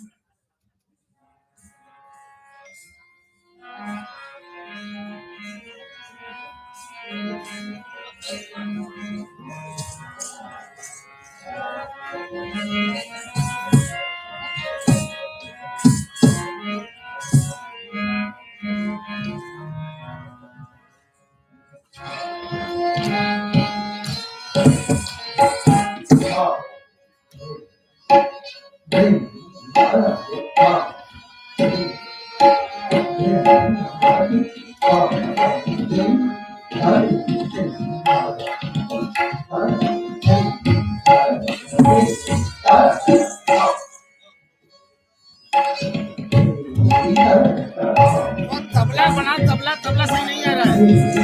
तबला बढ़ा।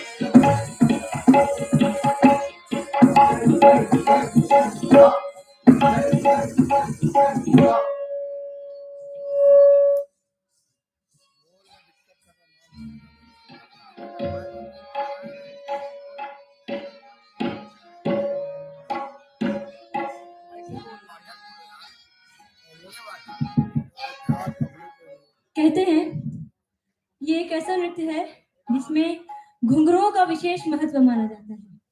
इसमें पैर का बहुत नायाब काम देखने को मिलता है। प्रस्तुत कर रही हूँ कुछ पैर के काम को दिखाने के लिए कुछ तिहाइयाँ। तिहाई मतलब एक ही प्रकार के बोलों को पूरे 3 बार प्रस्तुत करके सम पर आना।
कहते हैं कि जो काशी है वो शिव की नगरी है, पर यहाँ शिव को बसाए रखने के लिए हम सब ने काफी मशक्कत की है। तो ऐसी मान्यता है कि जब भगवान शिव ने अपने डमरू को बजाया तो उस डमरू से दिग दिग ध्वनि वो उत्पन्न हुई। बनारस घराने के संगीतकारों ने उस विशेष ध्वनि दिग दिग का प्रयोग करके भगवान शिव को प्रसन्न करने के लिए एक बनारसी उठान की रचना की, जिसका अंदाज दिखाने का प्रयास करूंगी।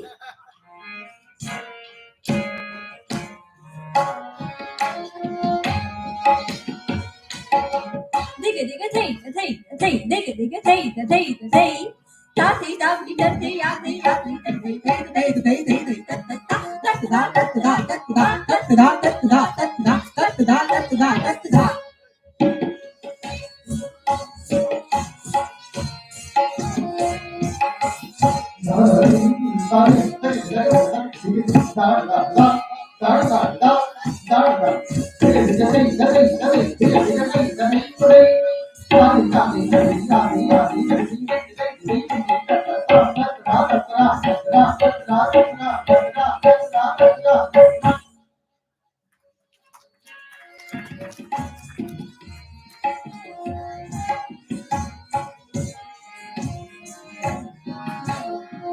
जब माता पार्वती ने देखा कि शिव के गण शिव की चीजों का प्रयोग कर रहे हैं कथक में, तो वो गई तुरंत और कहीं मेरी चीजों का प्रयोग क्यों नहीं हो रहा भाई।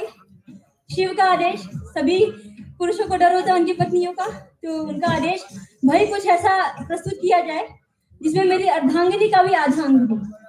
प्रस्तुत कर रहे हैं परंजुड़ी आमद, जिसमें एक तरफ आपको लास्ट से दिखाई देगा माता पार्वती की कोमलता और दूसरी ओर शिव का ऊर्जा स्वरूप। प्रस्तुत कर रही हूँ परंजुड़ी आमद।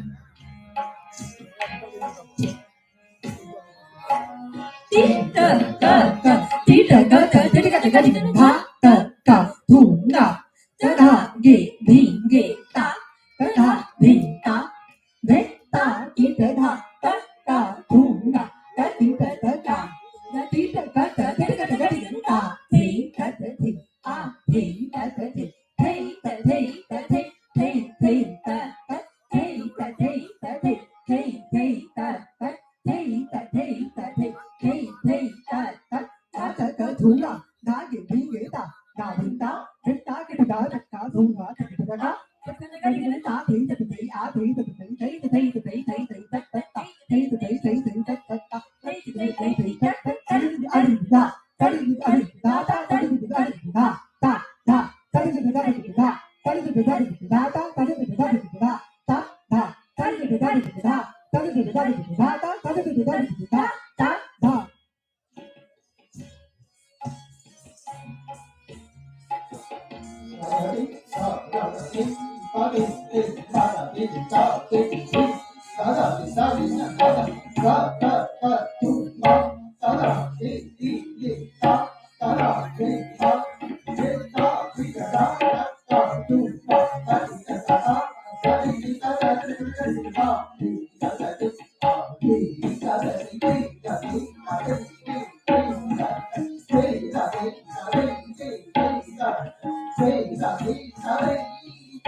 अग्रसर हो रही हूँ इस नृत्य के अन्यतम आधार की ओर, जो कि चक्करों को माना जाता है। विश्व के अन्यतम किसी नृत्य में चक्करों का इस प्रकार का प्रयोग नहीं पाया जाता है, जो कि कथक नृत्य में देखने को मिलता है।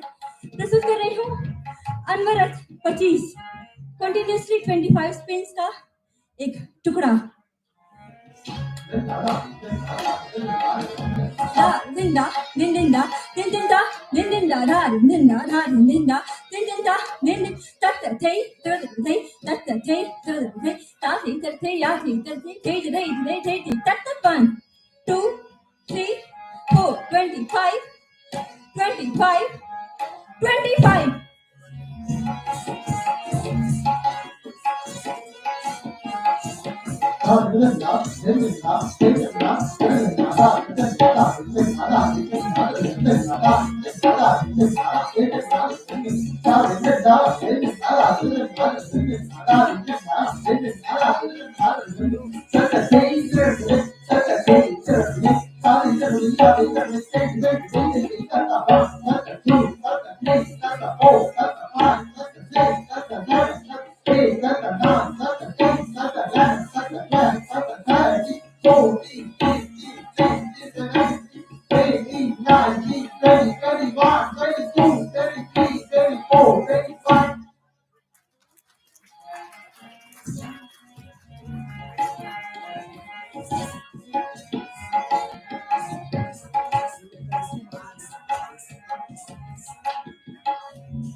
हम इन लोगों को रिक्वेस्ट करेंगे, घोड़े की चाल इस तिहाई में आपको फील होगा कैसे घोड़े को चलाते हैं।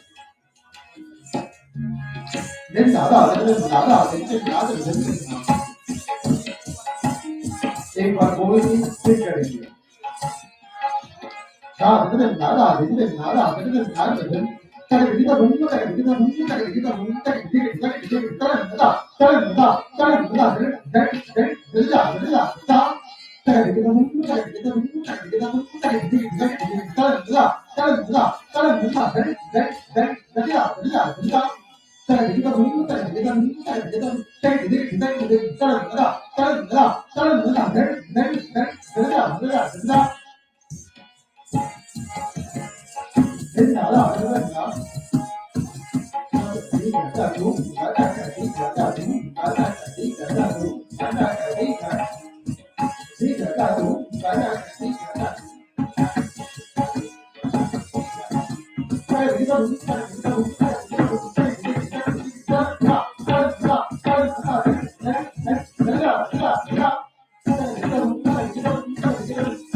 एक चक्रधार टुकड़ा प्रस्तुत करना चाहूंगा।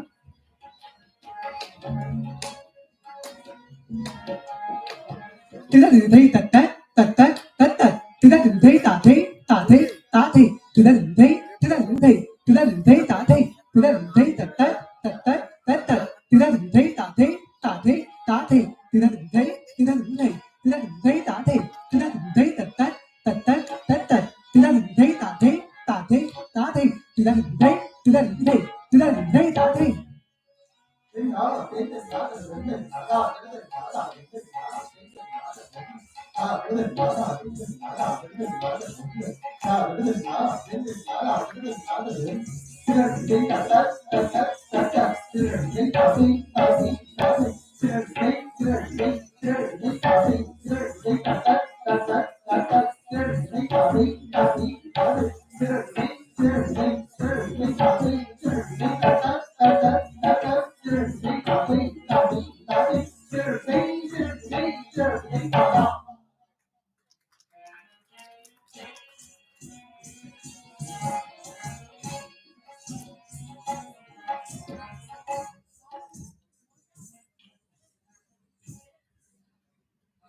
कहते हैं कथनम करोति कथक, जो कथा कहता है वही कथक कहलाता है।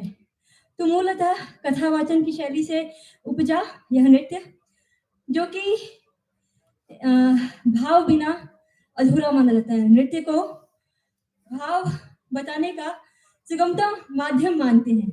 प्रस्तुत कर रही हूँ इस नृत्य का सबसे सुंदर अंग, इसमें दिखाने का प्रयास करूंगी किस प्रकार राधिका ब्रज में घूंघट लेकर के चलती होंगी, उसका एक अंदाज, और भैया कृष्ण कन्हैया की बांसुरी दिखाने का एक छोटा सा प्रयास करेंगे।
अंत में पुनः राधा कृष्ण को समर्पित एक भाव नृत्य। डगर बिच कैसे चलो मगरों के कन्हैया बेपीर। राधा और कृष्ण के बाद एक छोटा सा छेड़छाड़ का भाव दिखाने का प्रयास करूंगी।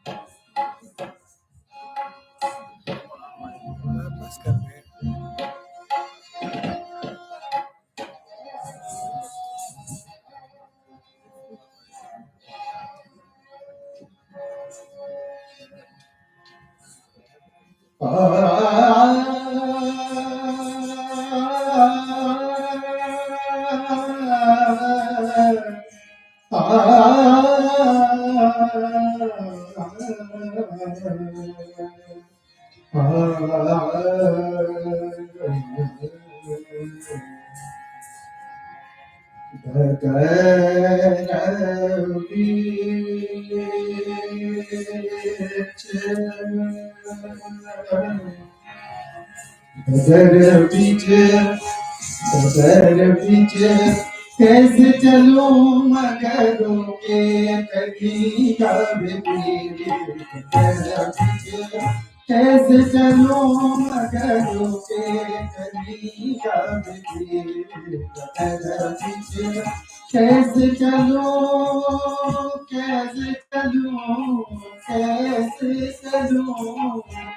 कैसे चलो मगरों के कन्हैया बेपीर। डगर बीच कैसे चलो मगरों के कन्हैया बेपीर। डगर बीच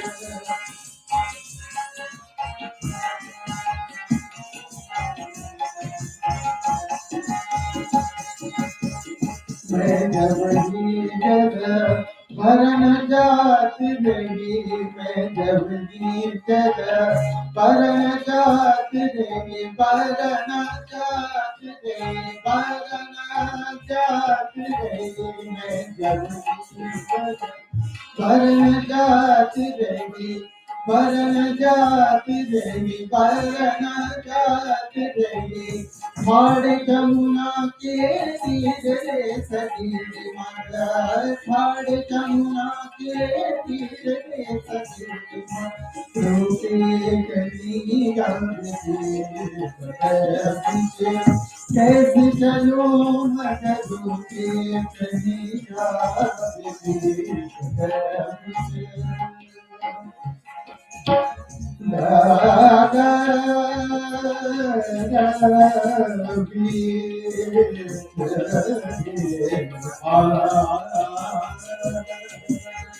झपट झपट होगी रोक कन्हैया।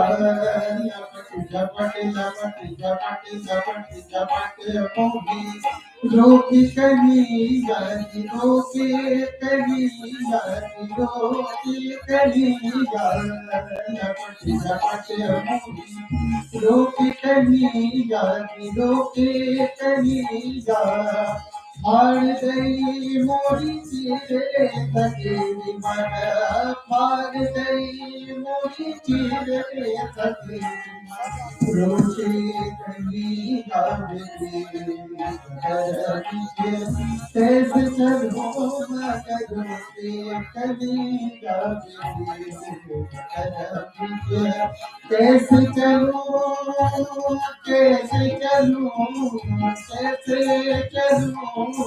कैसे चलो कैसे चलो मगरों के कन्हैया बेपीर। कैसे चलो मगरों के कन्हैया बेपीर। ऐसो नट खट मानत नाही। ऐसो नट खट ऐसो नट खट नट खट नट खट ऐसो नट खट मानत नाही। न मानत नाही। न मानत नाही। ऐसो नट खट मानत नाही। आखिर जात हीर सती मगर। आखिर जात हीर सती रोके कन्हैया बेपीर।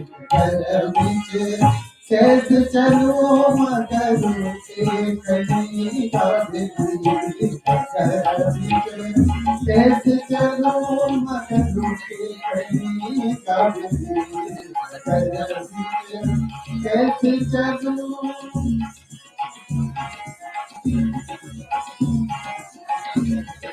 और अंत में थोड़ा तबले और घुंघरू का आपस में सवाल जवाब देखिएगा और घुंघरू का माइक थोड़ा दे दीजिएगा भैया माइक वाले।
तो आप सभी कथक नृत्य के प्रत्यक्षदर्शी बन रहे थे।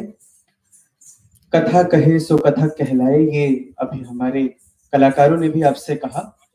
तो एक तरीके से स्टोरी टेलिंग है in the form of music and dance, जिसमें हम कोशिश करते हैं ज्यादातर कि माइथोलॉजिकल एविडेंसेस को हम आपके सामने ले आए, और ये बहुत खूबसूरत तरीका है कि हम अपने संस्कृति, अपने परंपरा से अपने लोगों को जोड़ कर रखें। आज की अगली एवं अंतिम मंच प्रस्तुति वाद्यवृंद की है।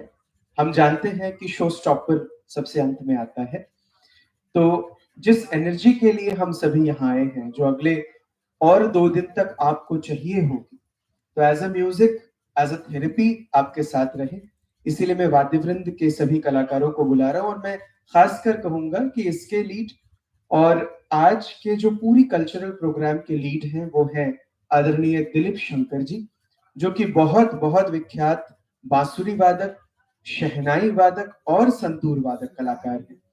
बहुत कम होता है कि किसी एक कलाकार को 3 साज पर समान अधिकार हो। दिलीप शंकर जी ऐसे ही प्रतिष्ठित बनारस घराने के एक कलाकार हैं, और उनके जरिए आज हम सब आप तक पहुंच पाए हैं, आपसे मिल पा रहे हैं। आज के शाम के हमारे लीड आर्टिस्ट जो है वो दिलीप शंकर जी हैं, और अब वो अपनी टीम के साथ मंच पर आ रहे हैं। आज उनको मंच पर जो अन्य कलाकार सहयोग प्रदान करने के लिए आ रहे हैं, उनमें से हैं श्री प्रीतम मिश्रा सितार वादन की प्रस्तुति हेतु, श्री ध्रुव सहाय सारंगी वादन की प्रस्तुति हेतु, श्री राजन कुमार एवं श्री कुशाल कृष्णा तबला वादन की प्रस्तुति हेतु, एवं गायन पर सहयोग प्रदान करने के लिए श्री आनंद किशोर मिश्रा। इन सभी को अपने साथ इस यात्रा में लेकर हमारे बीच सादर आमंत्रित है मंच पर आदरणीय दिलीप शंकर जी। मैं आप सभी को बता दूं, दिलीप शंकर जी का जन्म वाराणसी के संगीत घराने में पंडित रामानंद जी एवं पंडित नंदलाल जी के परिवार में हुआ। सर्वप्रथम संगीत की शिक्षा अपने पिता पंडित राम खिलावन जी एवं अपने बड़े भाई पंडित रमाशंकर जी के सानिध्य में आपने प्राप्त की। तत्पश्चात पंडित भोलानाथ प्रसन्ना एवं अपनी बड़ी भाभी माँ श्रीमती रीता शंकर जी से आपने विधिवत शिक्षा दीक्षा ग्रहण की। संगीत एवं मंच कला संकाय काशी हिंदू विश्वविद्यालय से संगीत में स्नातकोत्तर की डिग्री प्राप्त की। गायकी में शिक्षा बनारस घराने के ठुमरी सम्राट पंडित महादेव प्रसाद मिश्रा जी से आपने प्राप्त किया। बनारस के अतिरिक्त देश के कई मंचों पर अपनी मंच प्रस्तुति के माध्यम से लोगों के हृदय में विशेष स्थान बनाने वाले दिलीप शंकर जी को बड़े आदर के साथ हम आज मंच पर आमंत्रित कर रहे हैं। We extend our gratitude towards International Rice Research Institute and National Seed Research and Training Center for making us a part of the 13th National Seed Congress. We are thankful to Dr. Yvonne Pinto, Director General of IRRI, Dr. Ajay Kohli, Deputy Director General, Dr. Sudhanshu Singh, IRRI South Asia Regional Center Director, Mr. Shayun Niyogi, Chief of Staff, Dr. Hans Bhardwaj, Director, IRRI Rice Breeding Innovation Platform. We are thankful to Dr. Devesh Chaturvedi, Secretary, Ministry of Agriculture and Farmers Welfare Association, Government of India, Mrs. Monica Garg, Agricultural Production Commissioner, Government of Uttar Pradesh, Srimati Shubha Thakur, Additional Secretary, Admin Crop Seed. We welcome in the conference Shri Benu Prasad Prasai, Joint Secretary, Ministry of Agriculture Development, Nepal, Shri Ruhul Amin Khan, Chairman, Bangladesh Agricultural Development Corporation, Bangladesh, Muhammad Harunur Rashid, Director, SARC Agriculture Center, Bangladesh. At the same time, we are thankful to each one of you all present here for listening to and witnessing the program curated by the artists from Varanasi. Thank you. Over to the artists on stage.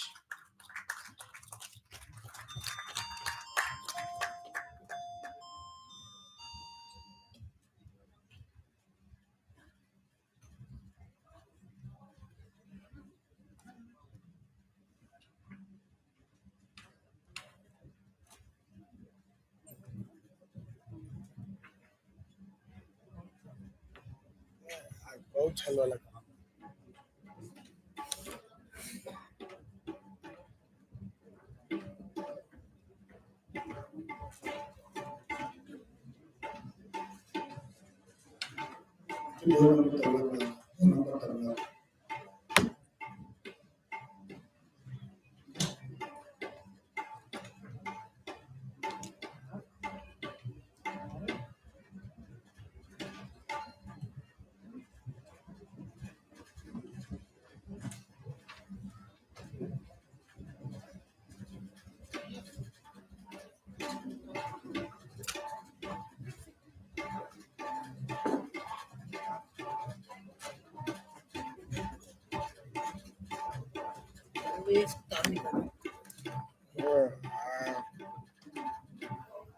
कब नहीं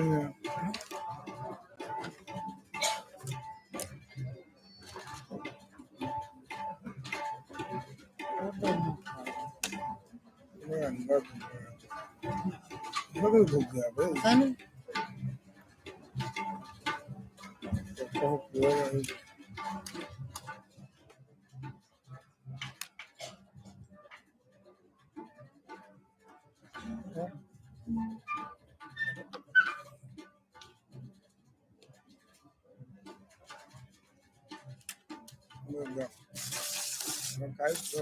नहीं लगा ना वो काम करेगा तो और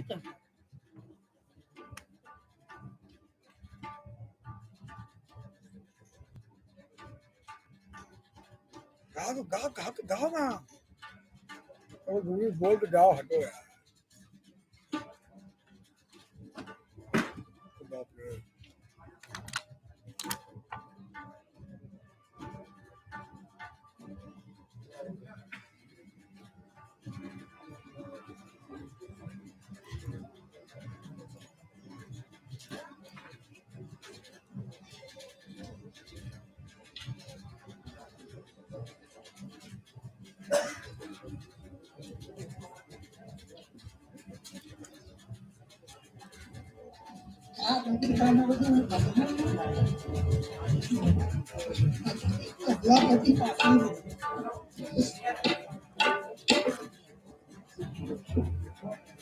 ये आवाज क्या कर रहा है खड़खड़ाने का? वो ब्लेंडर आवाज क्या बने का आवाज कर रहा है मालूम चल ही नहीं रहा उसको आप बंद ही करते तो क्या बोलेंगे उसको? वहाँ पावर लगा निकाल दिया, मैं खाली नहीं गया वहाँ पावर बस स्टेज पे है एक लड़का बोली वहाँ चालू नहीं होगा ना, बंद हो जाएगा एकदम। नहीं होगा चालू, उसको निकाल ही देते हैं, क्या मतलब इसको करने में, चालू नहीं होगा, बंद तो हो गया। अपने आप पंखा आ रहा, पंखा चला जाएगा।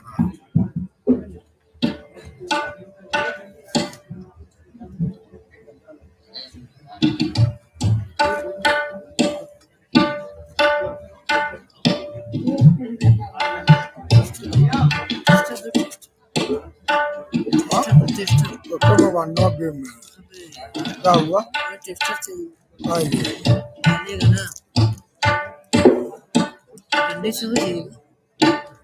कहाँ डालेगा? हाँ डालेगा, हो गया। उसको ले जाओ, पैसा उसको ले जाओ।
एक्स्ट्रा पैसा सब लगेगा, मांग रहे तो दे नहीं रहा, वहाँ मजाक कर रहा है, पूरा पेश कर देगा, खबर देना यार वहाँ डंडी खेल खेला डंडी दे दो।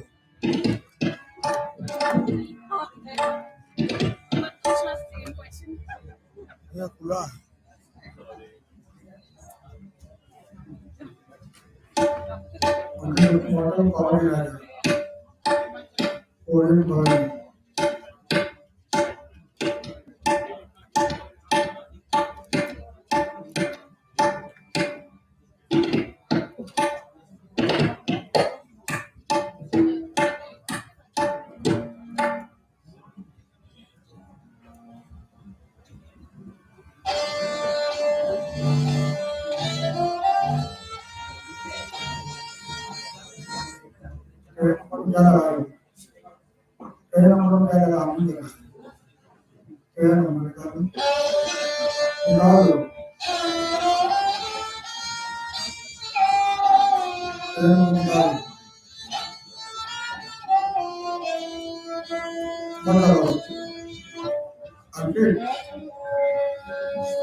फोटो स्टैंड में जो लाल रंग की लीड लगी है, ये लंबाई क्या है? लाल रंग की लीड लगी है, ये लंबाई क्या है? लाल रंग की लीड में जाओ, जल्दी का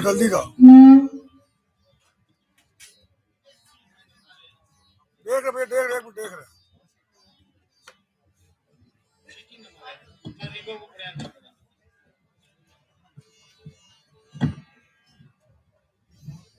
Hello.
15 बोलो अभी उसमें लगाया था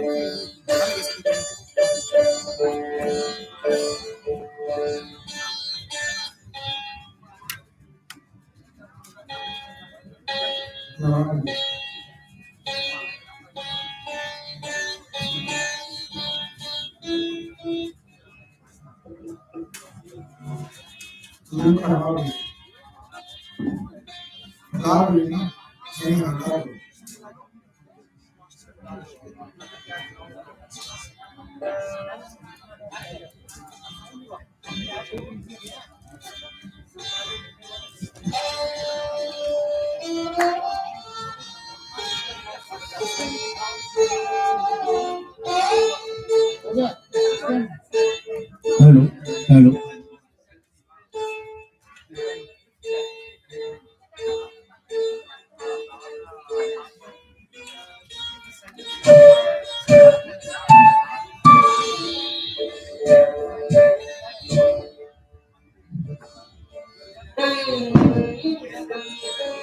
नमस्कार। हम सभी कलाकार आपसे आशीर्वाद की प्रार्थना करते हैं। अब हम एक छोटी सी बंदिश राग कीरवानी में, जो इस समय का राग है, राग कीरवानी में एक गत बजाएंगे। चुगलबंदी टाइप का ये सारा म्यूजिक होगा। और फिर उसके बाद बनारस की कुछ छोटी छोटी चीजें जैसे कजरी, ठुमरी, दादरा, जो भी यहाँ का है वो चीज आप लोगों के सामने प्रस्तुत करेंगे। ठीक है, धन्यवाद। राग कीरवानी।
उसको सेट करना स्टेज पे कोई भी लाइट स्टेज पे नहीं होगी, कोई भी लाइट लेंदर अपने स्टेज पे कहीं नहीं आगे पढ़ना वहाँ जहाँ भी लगे छोटे स्टेज पे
अब एक बनारस की ठुमरी सुनाते हैं हम लोग।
के बोल है तो जानतों से बोलूं तक बात गए तो जानतों से बोलूं तक बात गए कौन सबक सच काटी रात गए जानतों से बोलूं तक बात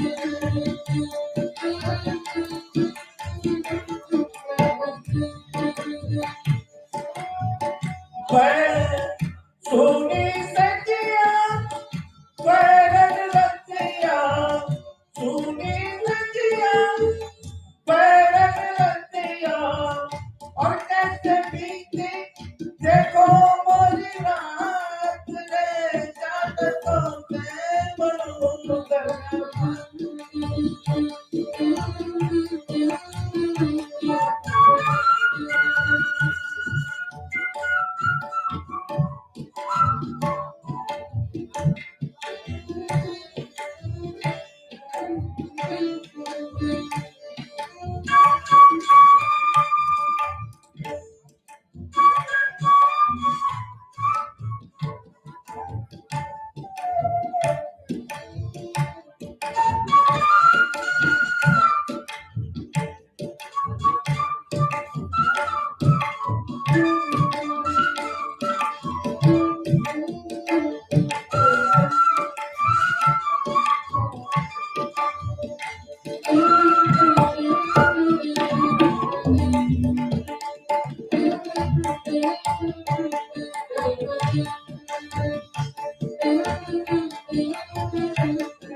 नीचे से ऑन करेगा पता नहीं आप सभी का बहुत बहुत धन्यवाद. May I please request Director General IRRI Dr. Yvonne Pinto to please come up on stage and give away a token of love to Shri Dilip Shankarji, who has been the lead for the entire cultural evening.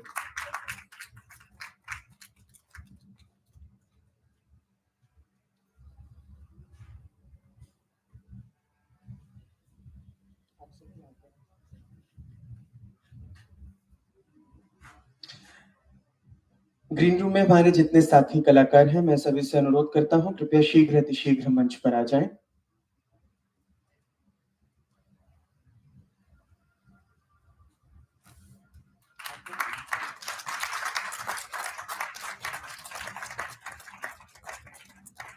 With this, we come to an end of today's cultural evening. Wishing a lot of learning, a lot of brainstorming for the next 2 days of conference. And one of the oldest living cities in the world and the cultural and spiritual capital of India, Varanasi, has a lot to offer. Let's keep churning. Happy learning. Take care. Good night.